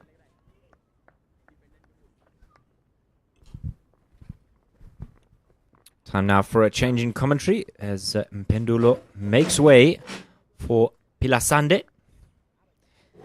And the opportunities continue to present themselves. Mohamed Inan continuing from the Ekurhuleni end. And the leg spinner given a go here to try and maybe cause some problems for the South African batters. The key is not to let the game drift away from you. Really want to snuff this out quickly. Oh, it's miscued. The wait will be to see if there is anything on it. Leg buys. It is indeed leg buys. And somebody we don't ever want to say goodbye to is Pilasande Sitlaba. Good afternoon to you. Welcome back. It's finally the afternoon, yes. Good afternoon, David. Enjoyed the way that Paul James has batted in this innings. He's come in with some good, positive intent. And so too has Daniel Bosman. He watched him in the second youth ODI. Similar to how he operates. He takes a bit of time to get going. James has come in and really played some really good strokes. Looked to be aggressive. He's come down to some of the quick bowlers. Nice timing as well. So it's a great opportunity, really. I mean, we've been harping on it for them to be able to just bat for as long as they possibly can. Bat their 50 overs. Unconvincing that time, but I think that's the key from the leg spinners to try and force those errors from the South Africans. And this is invaluable in terms of planning how they will approach the spin of Afghanistan in that first game at Windhoek.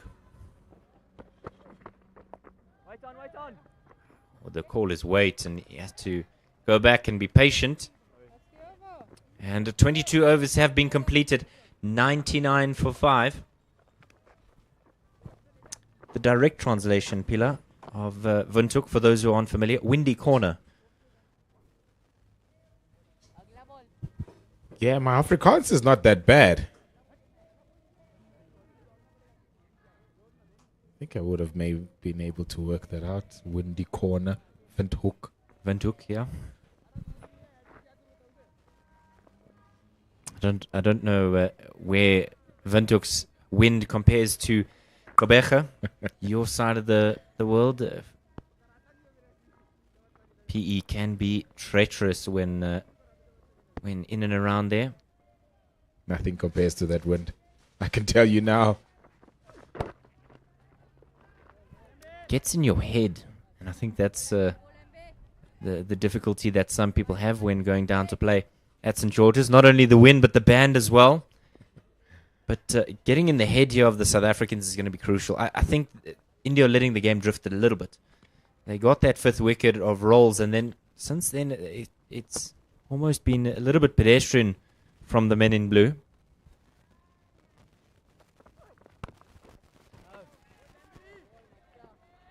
I'll tell you a story of a game that I played once at St. George's Park, a club game back in my university days. Obviously, the university club plays in the club competition down there, and played a few finals down there at St. George's Park. It is probably the most difficult place to go and catch.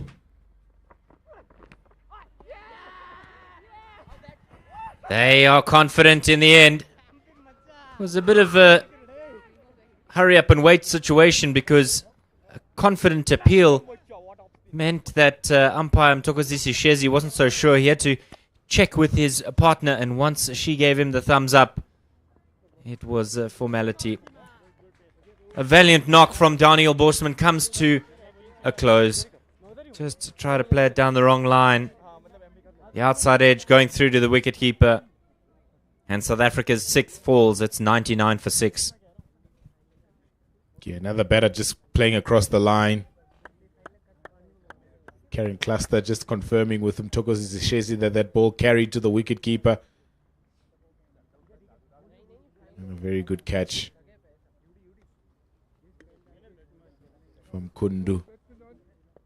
And it breaks a really good partnership between James and Bosman that was building nicely.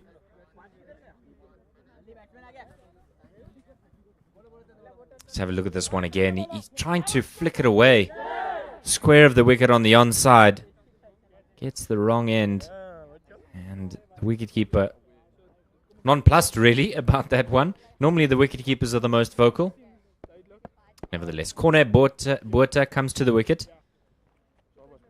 A young man sporting a moustache, maybe trying to emulate the great fast bowlers in world cricket. Mitchell Johnson, Arnold Nokia, both sported a wonderful moustache. Boone as well, Merv Hughes.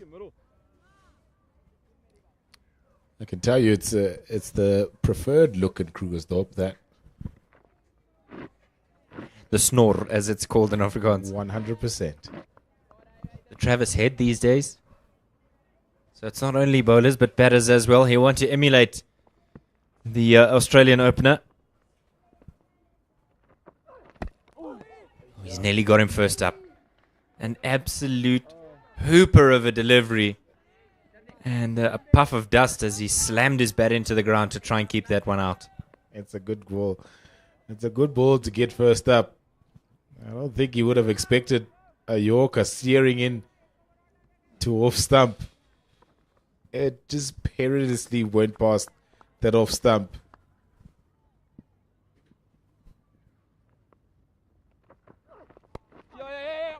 And he's off the mark. Just an educated edge.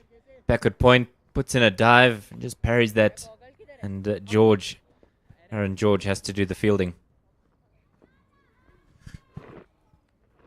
Just to continue that story about PE. Sorry, and the 100 up for South Africa under 19. I think we needed about 2 wickets to win the game, and lower orders in. And they're trying to hack everything. There's a pocket at St. George's where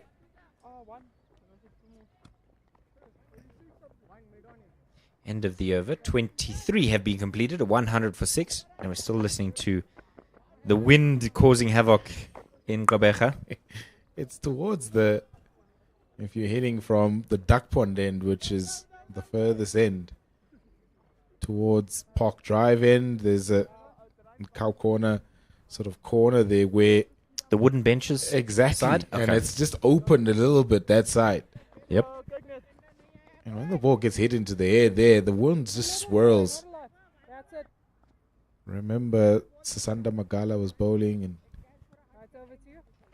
better trying to hit it there. I think we dropped about 4 catches in that one spot. Difficult ground to catch. Treacherous as Inan begins a new over. So when I watch, let's say, 20 games or first-class games there, I almost understand why so many fielders drop catches there. You think it's coming and then it doesn't. And then when you think it's not coming, the wind takes it towards you at a rapid pace. Now, adding to your woes as a fielder, if the band is behind you, because normally they're on those stands, am I correct? Yes. So when you have the band behind you, you're in the deep, the crowd is going mad, the wind is swirling. Stern test for anyone with their mettle.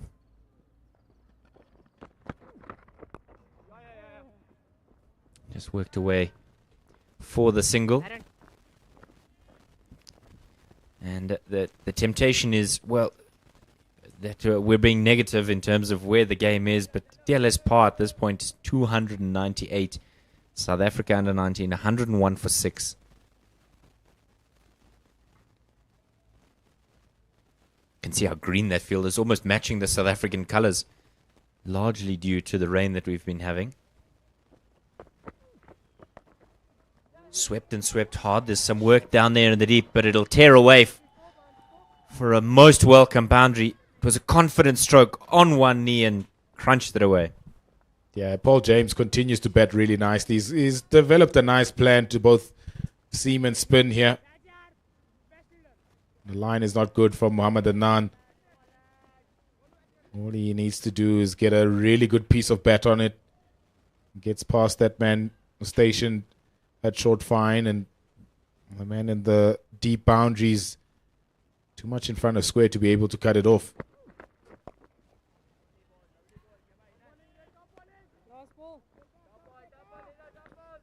And I suspect sometimes when you go to tournaments in new places, not only the stadium is new at Windhoek, but playing in Namibia is not something as this one's driven down the ground, not something that the South Africans will be familiar with. And yes, while it may certainly be similar as we end the 24th over, 106 for 6, it may be similar to South Africa. There may be subtle things, like you mentioned the wind in PE, that can throw teams off when they get there. And so the acclimatization period leading up to the World Cup, the warm-up games, crucial. Yeah, very much. Conditions overhead, conditions on the 22 yards that they're going to be playing on. Those are the sort of things that they need to acclimatize themselves very quickly. Similarly to this Indian side, when they go to Bulawayo for their group stage matches. It'll be hot in Namibia, I can assure you that. Hot, dry. What an absolutely sumptuous stroke on one knee. And he's just launched that away. 6. Beautiful. What a shot that is from Paul James. He's scoring at a runner ball 35 here.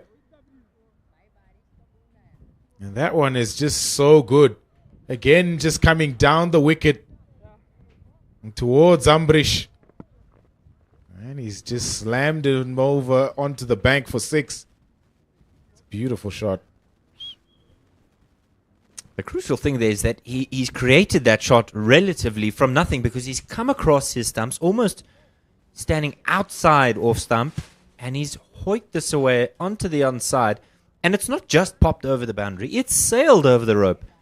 So a brief intermission here as the ball retrieval committee seem to have to want to get the new ball.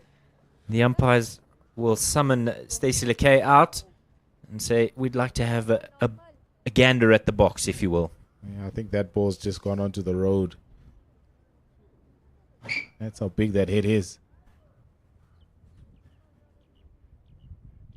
I think the ball retrieval party may have to forfeit it. Yeah, pointing at the road there. Lovely shot.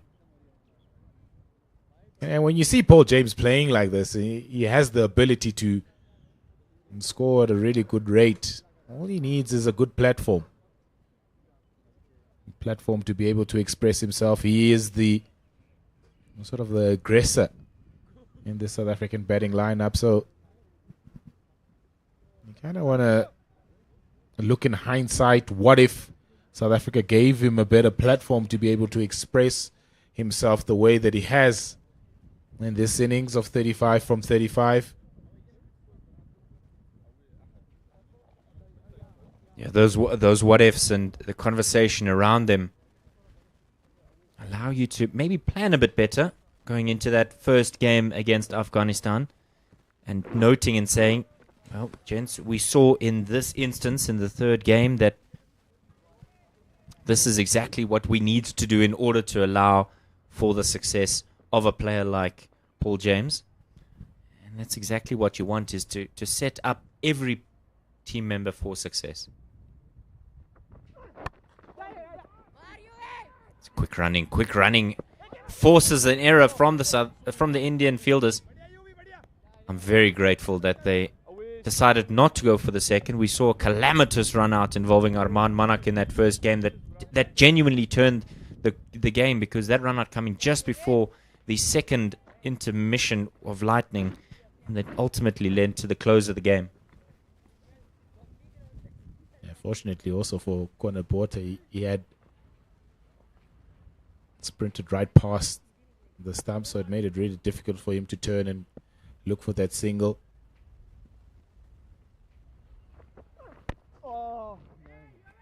Yeah, the exclamation coming from Corne Botha, because he knows that he's missed out on a bit of a freebie there. Full toss. He's just tamely bunted it back in the direction of the bowler, just straight. He almost needed to free his arms. There is acreage out there on the onside. And if he just beats the fielder at mid-wicket and mid-on, it's a matter of foregone conclusion.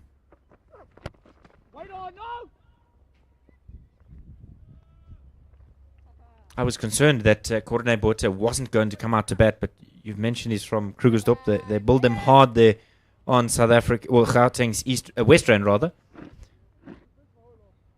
It's tough going out there. All the mining that goes on in that area. Yeah, there was no way they was never going to come out to bat. Absolutely no way. I don't think the residents of Krugersdorp would have approved his visa back into the area. It's a top edge. It'll bounce away and be cut off by the third fielder. And just for the single. He struggled with the back when he was fielding a rather wild throwback from Michael Kruiskamp, trying to run out the batter, the striker's end, and missed Patlo Mohlaga, the wicket keeper, and then it almost went to the boundary for 4. Good work from Corne Botha. Just then extended his back a little bit there. And he seems to be okay.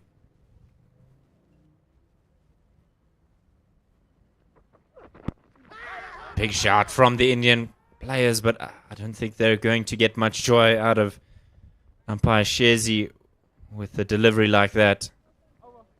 Over has been bowled. We are halfway through the South African innings. 114 for 6. What do you make of it, Pila? Close? Yeah, just drifting.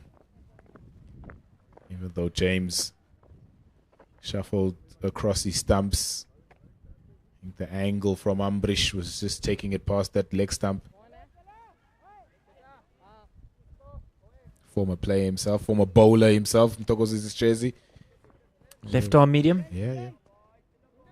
I actually remember one of the one day international, I think he played for South Africa against Zimbabwe.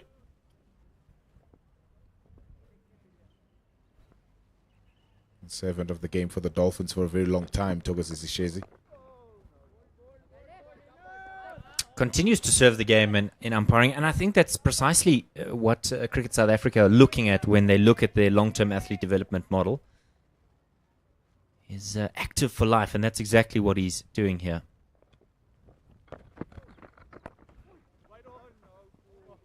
And that's what you want. You want a player coming in at, KFC mini cricket at that, 4, 5, and 6 years old and giving everything back to the game, because I think if you take the words of Sachin Tendulkar into consideration, you are a custodian of the game. For however long you are a custodian of the game, you are responsible for the game. And just like Don Bradman before him was a custodian, arguably Virat Kohli, he's a custodian since Sachin Tendulkar's retirement. Outside edge. Desperate dive there. And this is on its way to the boundary. It's going to take a serious effort to cut it off. He won't get there in time. And 4 runs. Yeah, nice bowling though from Mohamed Enan. Induces the edge from Kone Buota. Slip. Can't get to it. And because of the pace of it, it runs away to the boundary very quickly for 4. Credit to the slip as well. He even tried to anticipate by shuffling to his right-hand side. You're a custodian for the game. What you do with it will be your legacy.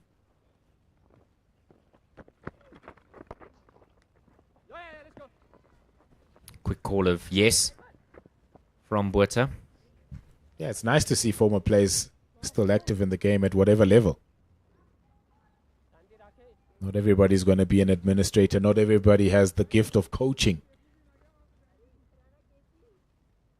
So to come back and to see guys like Shezi and Nabongile Sodumo plowing back as match officials. Arne Jacobs is another one that comes to mind. End of another over. 26 have been completed. 119 for 6. Brad White as well. So many former players going into the umpiring route, so it's really nice. And also what you get with that, they've got the natural feel of the game. So it makes their transition into umpiring a little bit easier from somebody who probably hasn't played the game at a competitive level. Makes decision making a little bit easier. Dealing with temperaments and egos of players a little bit easier to control.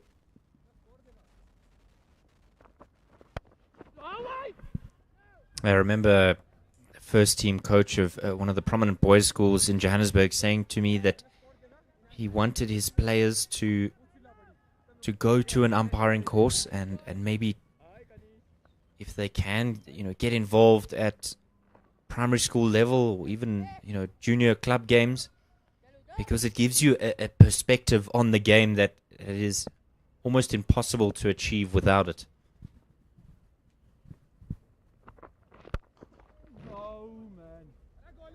Like you said, managing temperaments, but also the way in which you as a player are able to get a read of the game, because you can almost, after a while, you watch enough cricket and suddenly you can almost sense there's something coming here, for better and for worse. And to be able to be prepared for that is vital.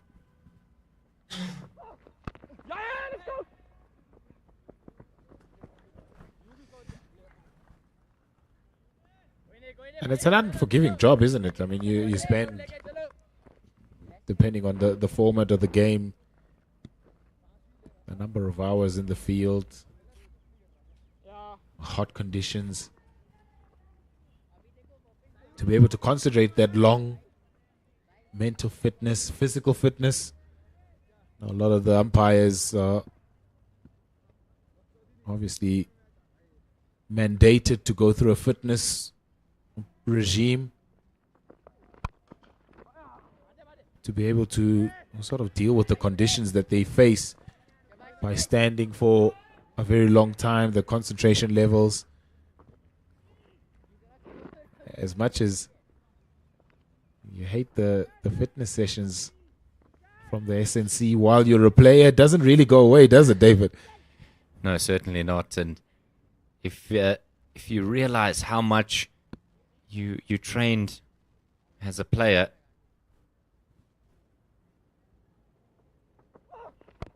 it certainly makes things easier. I want to just come back to the game here with this over from Mohan Udav. He's bowled without much fuss. He's just come on back into the attack, replacing Oris Ambrish, and he's bowled a very tidy over, just the one from it. Maybe trying to turn things back to try and really kill this game. You don't always have to look for the magic delivery to try and uproot a set batsman.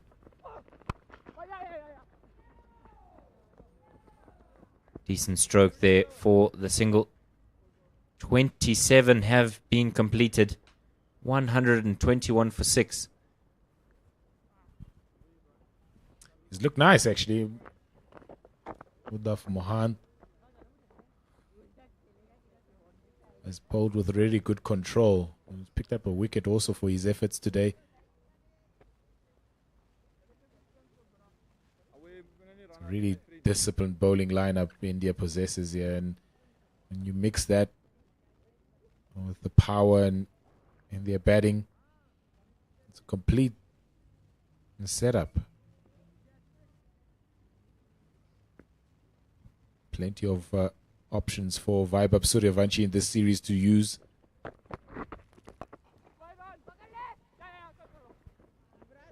It's good effort there to get some hands on it. Moving across quite quickly. And when you look at it, they still have Matre to still come back to the side for the World Cup campaign. He'll come back and captain the side. So much experience there, so much firepower being added again to this Indian side. Again, Buerta misses out on a freebie. Yeah, curious that you have captain and vice captain out injured, wrist injuries. You know, it's not like one has a foot and the other one the wrist, both for similar injuries. Too many high fives.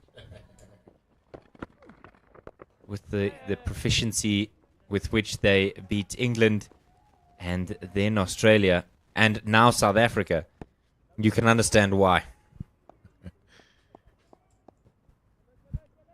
Too many celebrations.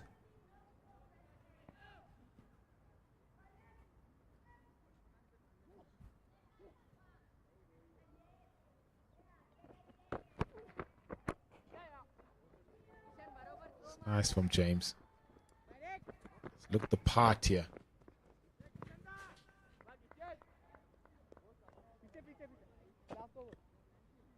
Also, when you look at a player, you look at the options that he has in his arsenal to be able to accumulate runs. Jason Rolls is one of those guys that I've seen in the side that has a solid game plan and how he wants to accumulate runs. And often at this level, young players sort of find it difficult to have a clear sort of plan of how they want to accumulate guys. But Paul James has had it from the get-go from this innings and how he wants to score his runs. He's mixed aggression with sensibility. He's been one of the shining lights and a performance that South Africa might be, at the end of the day, a little bit disappointed in. 1-5 for 6 after 28.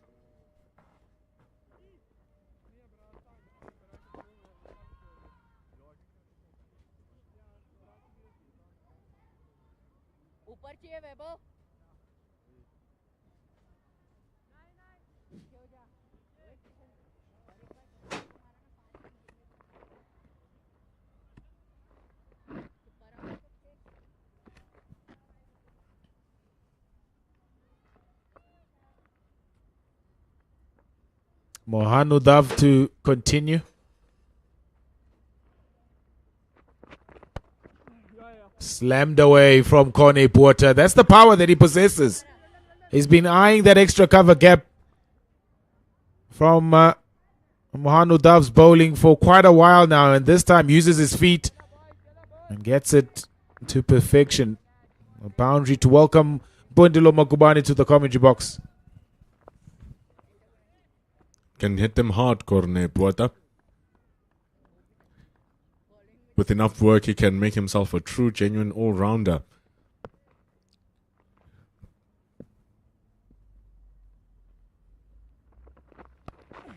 Top edge.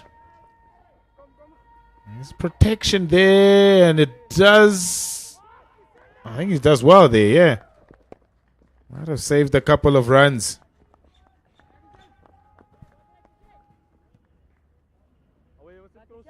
Corne Porter is truly fearless. He's unafraid of going for anything. Good ball from Udav Mohan. Fighting stop from Kishan Kumar.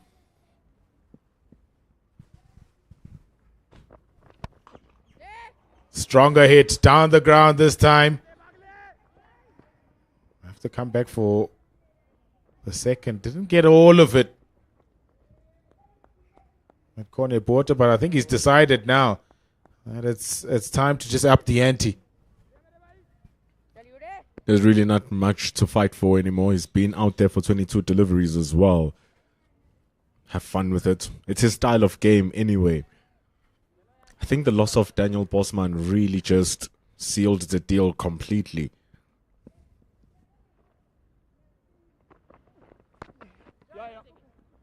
The possibility of being bowled out became very high. So he's withstood the pressure, and I think also to a certain degree that there's a switch off to even the opposition, because they know that they've won the game regardless from this point onwards. So just taking advantage of that, they still chattering, they still loud, but at least you're throwing it out there. Paul James has been great as well.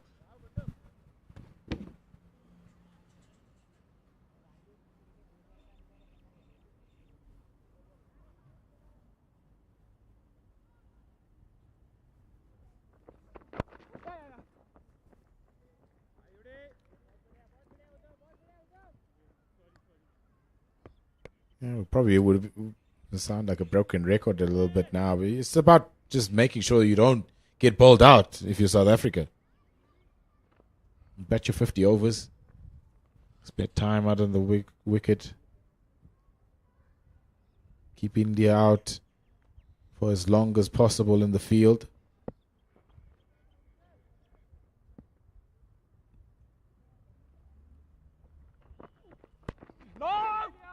While also not compromising on your own natural game. End of the 29th was 135 for 6. After not being able to complete his spell of overs, having a niggle on his lower back, it's very good that Corne Porter is out there. He's faced 24 deliveries for his 20 runs.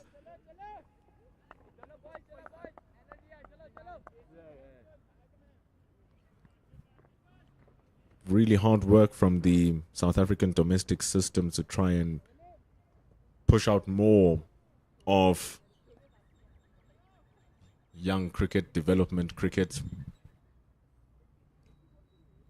as much as possible, all coming live and being streamed. All of these gentlemen now, they've played your Kama Chola week, your national weeks. We're currently playing this concurrently with Cubs week.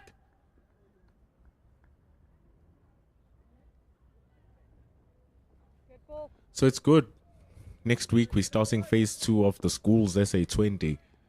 So there's a lot of cricket happening with the school system. Festivals happening around as well. They've started.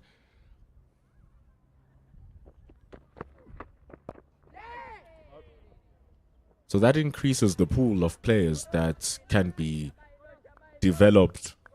It exposes the players more as well. Learn how to play under the lights, create pressure, learn how to play under that pressure, with the hopes that it can transfer into this level.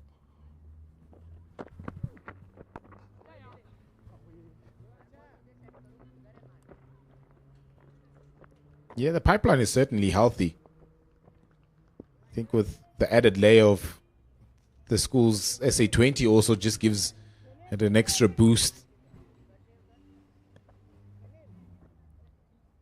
I mean, I remember growing up in the Eastern Cape, you only met teams and schools from other provinces is when you go to a festival.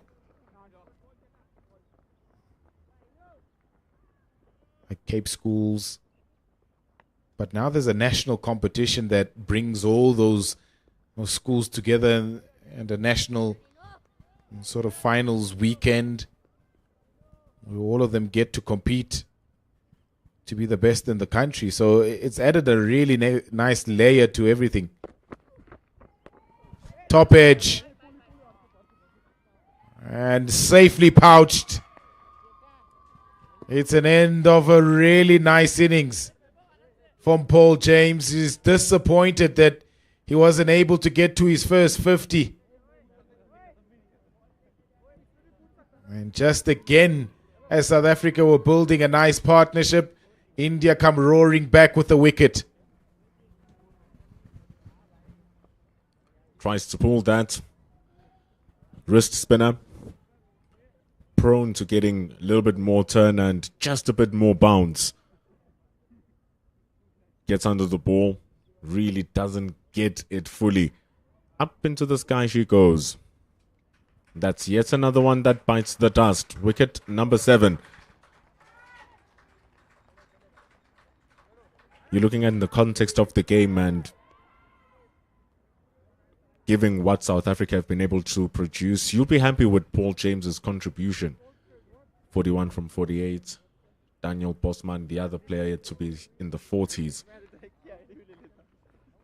So you'll be happy with the work that they've worked and put in. Face off the bats, just pointing upwards. Skies the ball. Yeah, that turned a little bit also and just bounced on him. Was looking to drag it from outside the off stump to try and hit it over the leg side. Just a bit of turn, just a bit of bounce. Only manages the top edge and snaffled nicely at the slip. Michael Kruiskamp.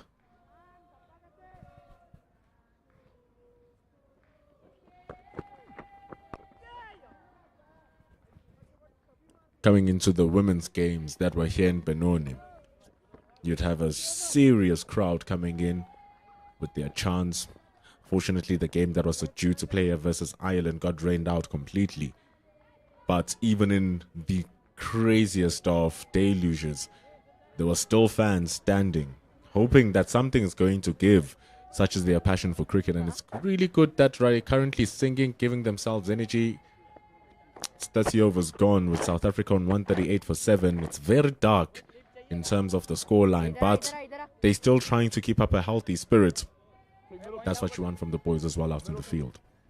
They love their cricket. The East Rand. Eastern's country.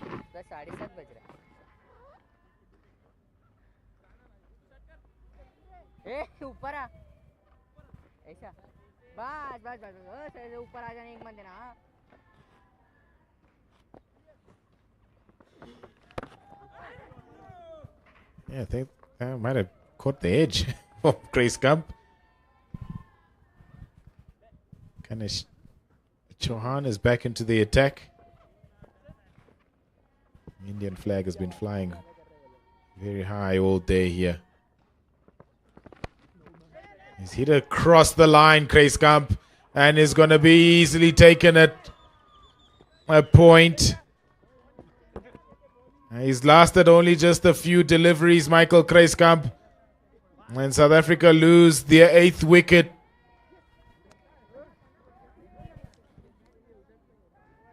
Ganesh Chauhan, he enters the list of wicket takers. All confident boosters now for the Indian under-19 team. The right arm off spin, spinning the ball away from the left-handed Michael Kruiskamp. He's trying to heave the ball against the spin. And like you said, means that he's hitting across the line of the ball. And up it goes, and the Indian team very happy, very chuffed. It's J. Passon comes in at number 10. The two schoolmates in together from Hoërskool Noordheuvel in the West Rand. School across, coffee shop I used to frequent quite a bit.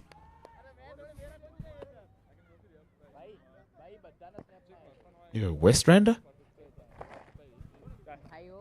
Life is very funny.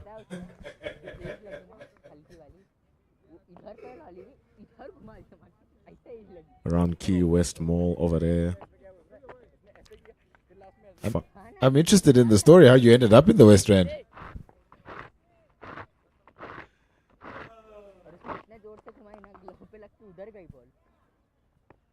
It's not as bad as people think. It isn't. It really isn't.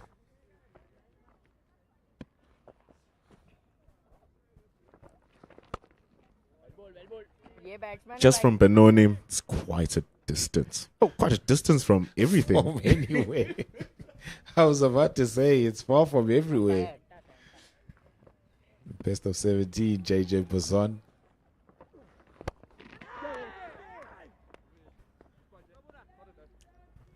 And what are the chances you'd get two powerhouse players from a school that side? Noordheuvel did well in last year's Schools SA20 as well, reaching the finals of phase number 2 and playing in the finals as well. So had a good turnout in Noordheuvel.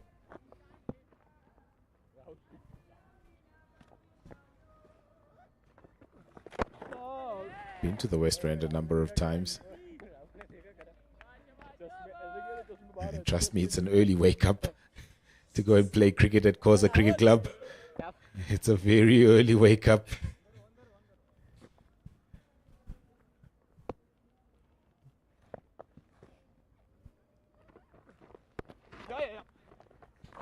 Nicely steered by Corne Botha. Long chase.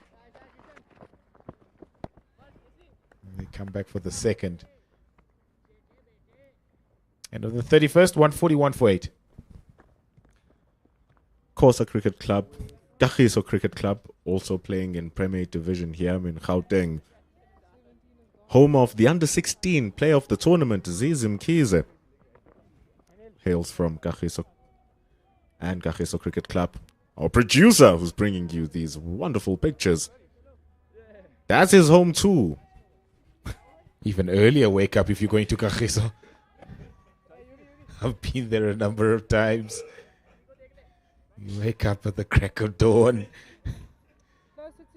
You have to have patkos. Yeah, interesting times. 393 for 7. India's what they got. Suryavanshi and George were excellent with their centuries. And India's been irresistible ever since. They've got South Africa on 141 for 8.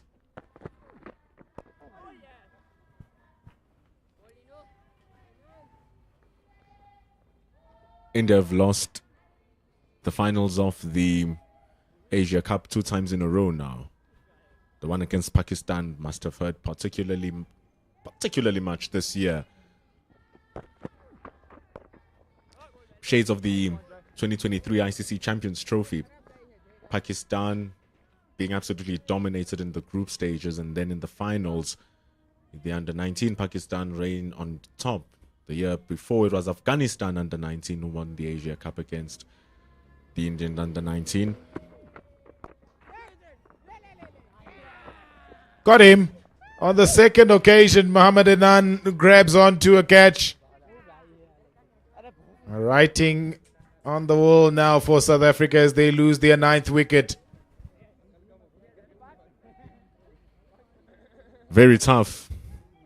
It has been for a while. Mohammad Anan racking up the wickets here. Man, he's had a good outing. Keeping that run rate for himself below 5 to the over as a wrist spinner. He's getting good bounce, he's getting good turn, and he's bowling with good control. And JJ Basson, his next victim, going for 1 run from 5 deliveries. Dandosoni comes in at number 10, and it is for this. Just popped back. Another one where he's trying to play across the line and straight into the hands, but needed a ricochet. Yeah, trying to turn that onto the onside, JJ Basson. Just manages to chip it in the air, and good presence of mind from Mohammad Anan. It came quickly to him, palmed it up, and then gathered it on the second occasion.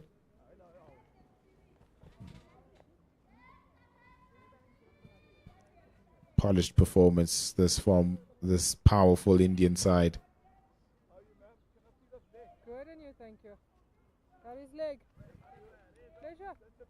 Doing this without their conventional captain Ayush Matre, remember, Novian Malhotra, 2 of their senior statesmen in the team. Imagine what will happen when the team is fully balanced going into the World Cup now.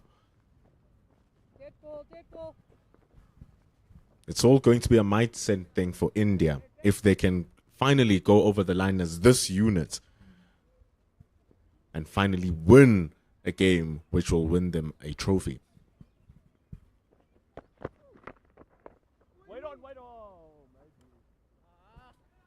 Yeah, of course, beaten by Australia in the previous edition of the ICC Men's Under-19 World Cup final. Right on this ground. 2024.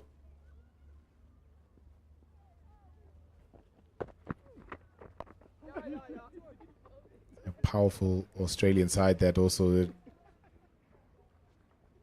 had so many stars that are now rising up and playing in the BBL. You're going to bring back a strong side too, Australia, to the Under-19 Cricket World Cup. Captained by Ollie Peake. I think he plays for the Melbourne Renegades. And the BBL hit a 6 of the final ball to win the game today for his BBL franchise, Ollie Peake. 143 for 9.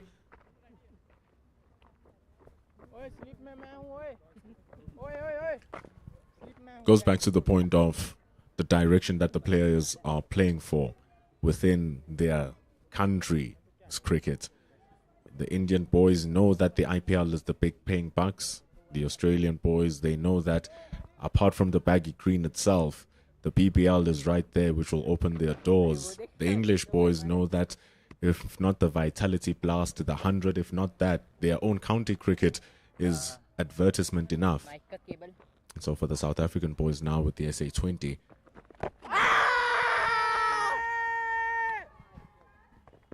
Loud appeal from Kanish Chauhan, searching for his second. Corne Botha survives. He wants to survive longer. Make a good impression here, Corne.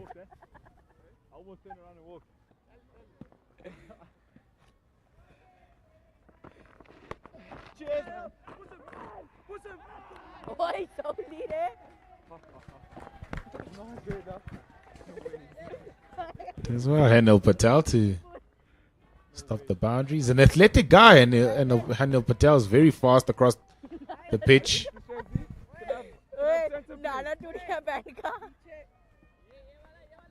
Her match में नारा ही टूटता है ऊपर बुला ले किसी 144 for 9, South Africa.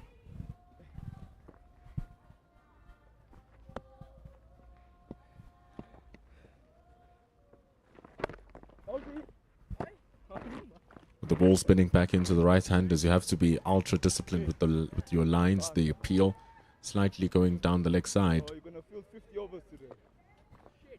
Dandosoni having laugh with the boys.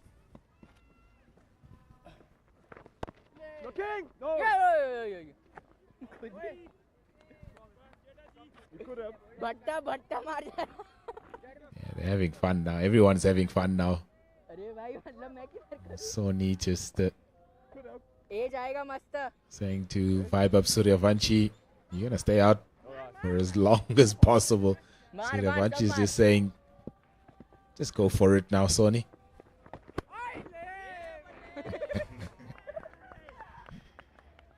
Well, it's all happening here. A bouncer from the spinner Chauhan. Thank you.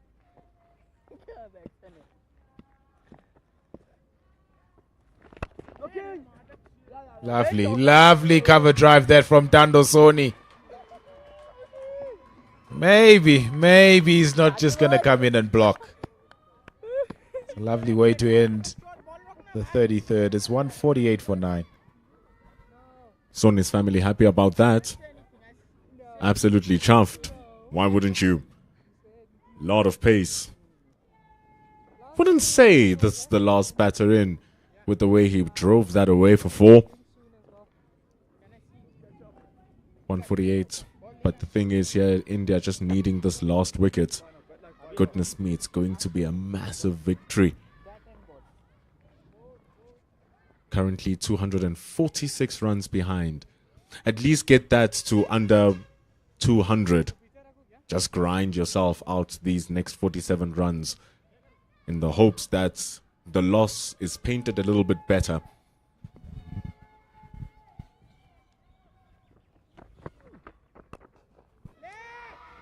A chance there, maybe, no. Chances in no man's land, and good work from the fielders in the deep to just keep it to 2.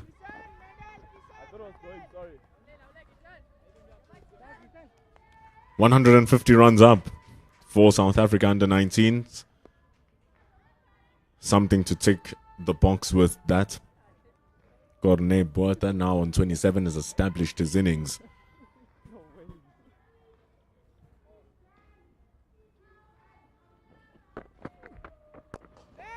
He's got a better connection on that, Corne Botha.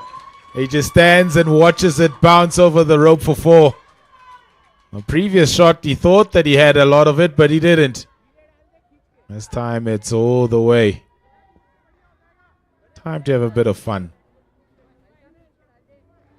Perfect time for him to be able to show his power game, which he does have. It's very good.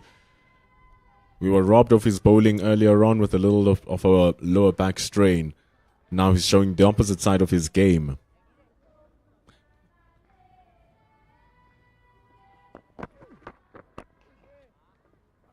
Judging from the 40s of Paul James and Daniel Bosman, which was slower than a run per ball, it speaks to the difficulty of how it is to bat out there, even once you've gotten yourself in. So it's a good knock, this from Corne Botha.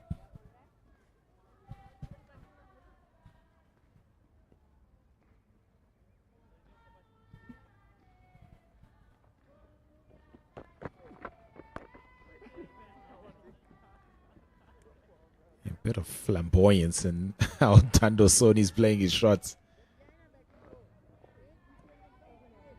It's effective at the moment. He's just smothering the spin.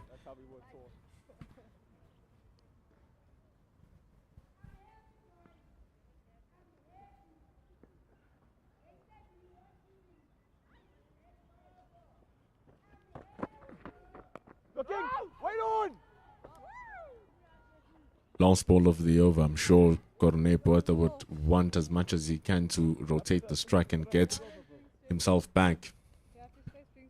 Mohamed Anan has had a really good outing. Tandosoni, good hands. Hurry! Good single. Needed to get there, Corne Puerta. End of the 34th, 157 for 9. Senseful cricket from Corne Puerta. Now he has to marshal this in a very strong way. There's still time for drinks. Guess the Indians, they wouldn't mind a break with this partnership. Now growing up to 16. Their hands are on fire with all the wickets that they've been able to take. 9 of them so far with just 1 more remaining. Tandosoni has shown some force of resistance. Corne Puerta shown some resistance. Daniel Bosman and another 40 as well from Paul James, counting in South Africa's favour. Jason Rolls was looking fantastic earlier on, losing his wicket earlier, unfortunately, though. But all of this is happening because of the hemorrhaging at the start of the match. Vibe of Suryavanshi and Aaron George. Power play of 111, which ended up being a partnership of 227 to absolutely take the game away. South Africa currently need 237, which is in all likelihood far away to be gotten. So they just need to bat 16 more overs some way, somehow. They take drinks.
On time, ma'am. Why are you quiet today? Don't need to say anything.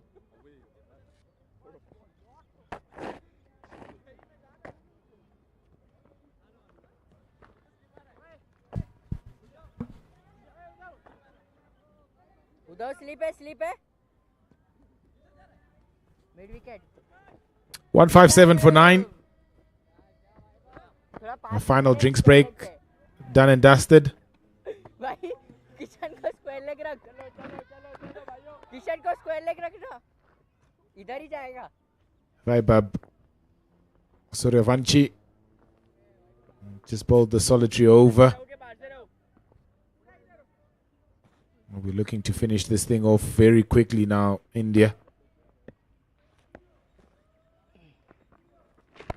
बोल भाई बोल भाई Showing his talent now. Suryavanshi can bowl as well. Know how much of a destructive batter he is.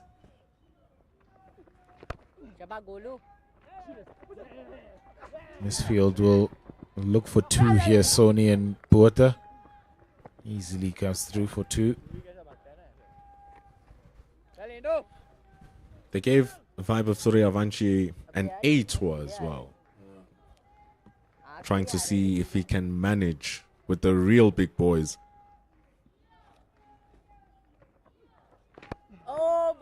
I think also at the end of the day, you want to protect him. I was speaking to the Indian under-19 manager, Mr. Anand Datta, and he says it's all about managing him, managing his expectations and managing the world's expectation of him. He's still young, still needs a lot of media training, he still needs a lot of growth as a person in general. So I think an A level will be a step too far for him currently at 14 years old. Not from a skill level, but from everything else. You're taking him and you're putting him in a group of men who have toiled, who have worked hard to get to where they are. And can he really be himself in that space? So I think at age 14, putting him in an under-19 setup for the level of skill that he has is the perfect place for him to grow his confidence and to show that he is better than the rest.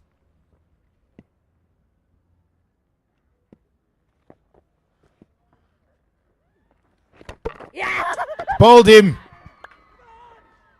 Vibe up Suryavanshi as he started this game, finishes it. And India take a crushing victory. Yes, buddy. What a win this is to complete a whitewash of South Africa in this 3-match youth ODI series.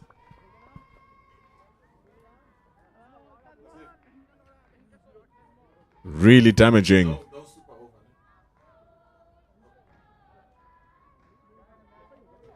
$160 all out. Full with spin from Vibe of Suryavanshi. And it's all over here. Extremely brilliant performance from India from the start of this series right up until the very end. Suryavanshi, great performance. Aaron George, great performance. The game was not equal. It was really far. And we have gotten confirmation that there will be no simulation of the super over. And so it ends as we see here. 234-run victory. It's an unbelievable performance. Yeah, absolutely polished. Right from the start of this game, India have been far ahead of the South Africans. It's a big win. They carry so much confidence going into that ICC Men's Under-19 Cricket World Cup. South Africa, there will be a lot of soul searching that they need to do before they head off to Namibia tomorrow and participate in that tournament. Confirmation then of the result here at Willowmoore Park in Benoni. India, a very big total of 393 for 7. South Africa 160 all out. Bowled well at the death. Dandosoni 3 for 61. Jason Rawls 2 for 59 in his 9. Daniel Bosman none for 50. All contributing to trying to stem the run flow, but it was a little bit too much for the South Africans. Vaibhav Suryavanshi again, he was the one that a lot of people would have had their eyes on heading into this series. 127 from just 74 deliveries, and then some able help from Aaron George, his vice captain for this series. 118 from 106. Vedant Trivedi and Mohammad Enan with some useful contributions a little bit lower down the order. South Africa top scored by Paul James for 41 with Daniel Bosman just behind him. And just we were speaking about if you had a better platform, the power of Paul James and Kone Botha would have been able to just put on the finishing touches for the South African side, but they didn't have it. India were really irresistibly good in the first 10 overs of their defense of 390. They picked up 4 wickets in that power play, and it really crushed South Africa's spirit of being able to have any sort of hope of winning this game. In the end, India under-19s win by 233 runs. It's been a fun time.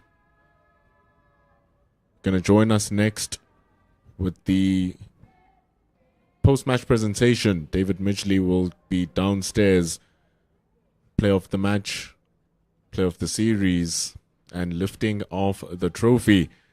It's been a wonderful broadcast brought to you by Cricket South Africa's YouTube channel, Pitch Vision, with the visuals and the audio. Myself, Benoni Makubane, Pila Sanders Klaba, David Midgley bringing you the commentary.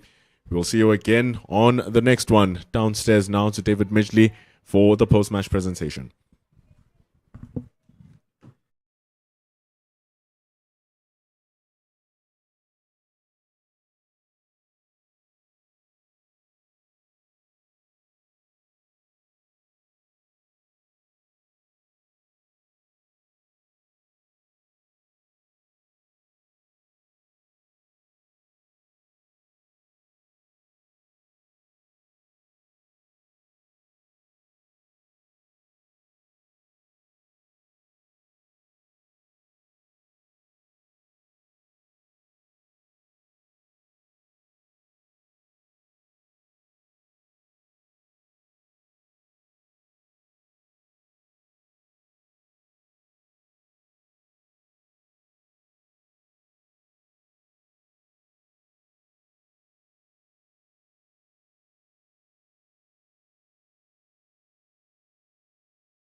Time now for the post-match presentation in a wonderful youth ODI series in which India have comprehensively won 3-0 with a resounding performance today of 233 runs for victory. Time now for the player of the match for an incredible performance today, 127 from 74 deliveries. I've got CSI High Performance Manager Grant van Velden with me here. It's Vaibhav Suryavanshi.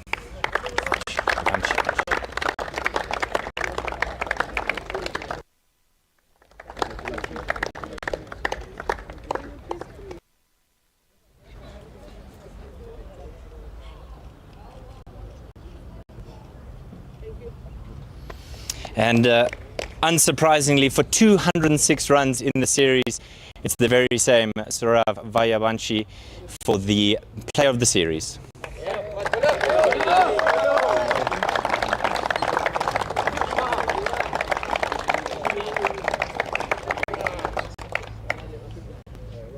I'm not going to let him go. I'm going to call him back once again, the captain for the visiting side from India.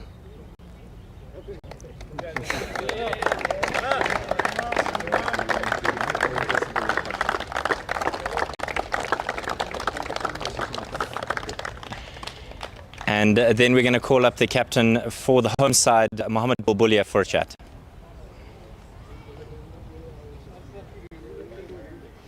Mohammed, a tough go for you guys, but a lot of positives coming out of this series heading into the World Cup.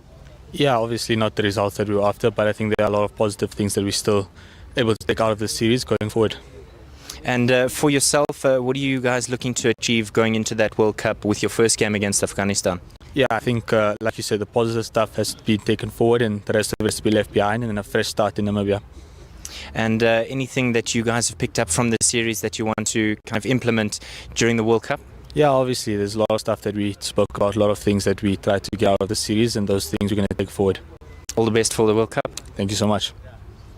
And now we'll allow the Indian team to come forward and celebrate their victory in this Youth One International. In fact, we'll call the captain over, Vaibhav. can come have a chat with me. I haven't forgotten about him. Vaibhav, wonderful performances from the team.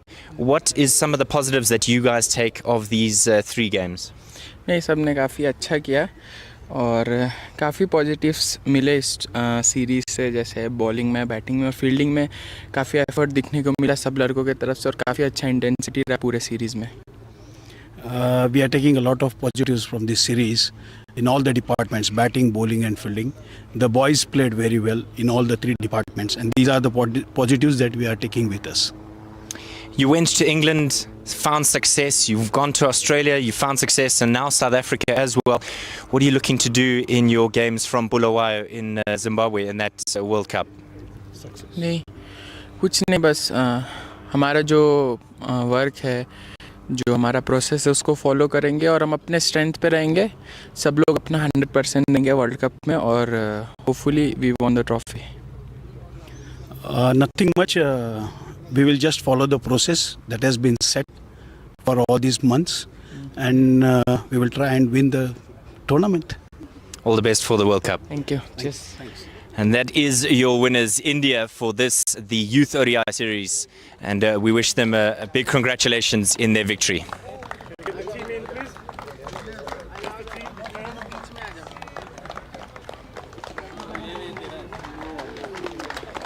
Player of the match, player of the series, and a 3-0 win for the visiting side.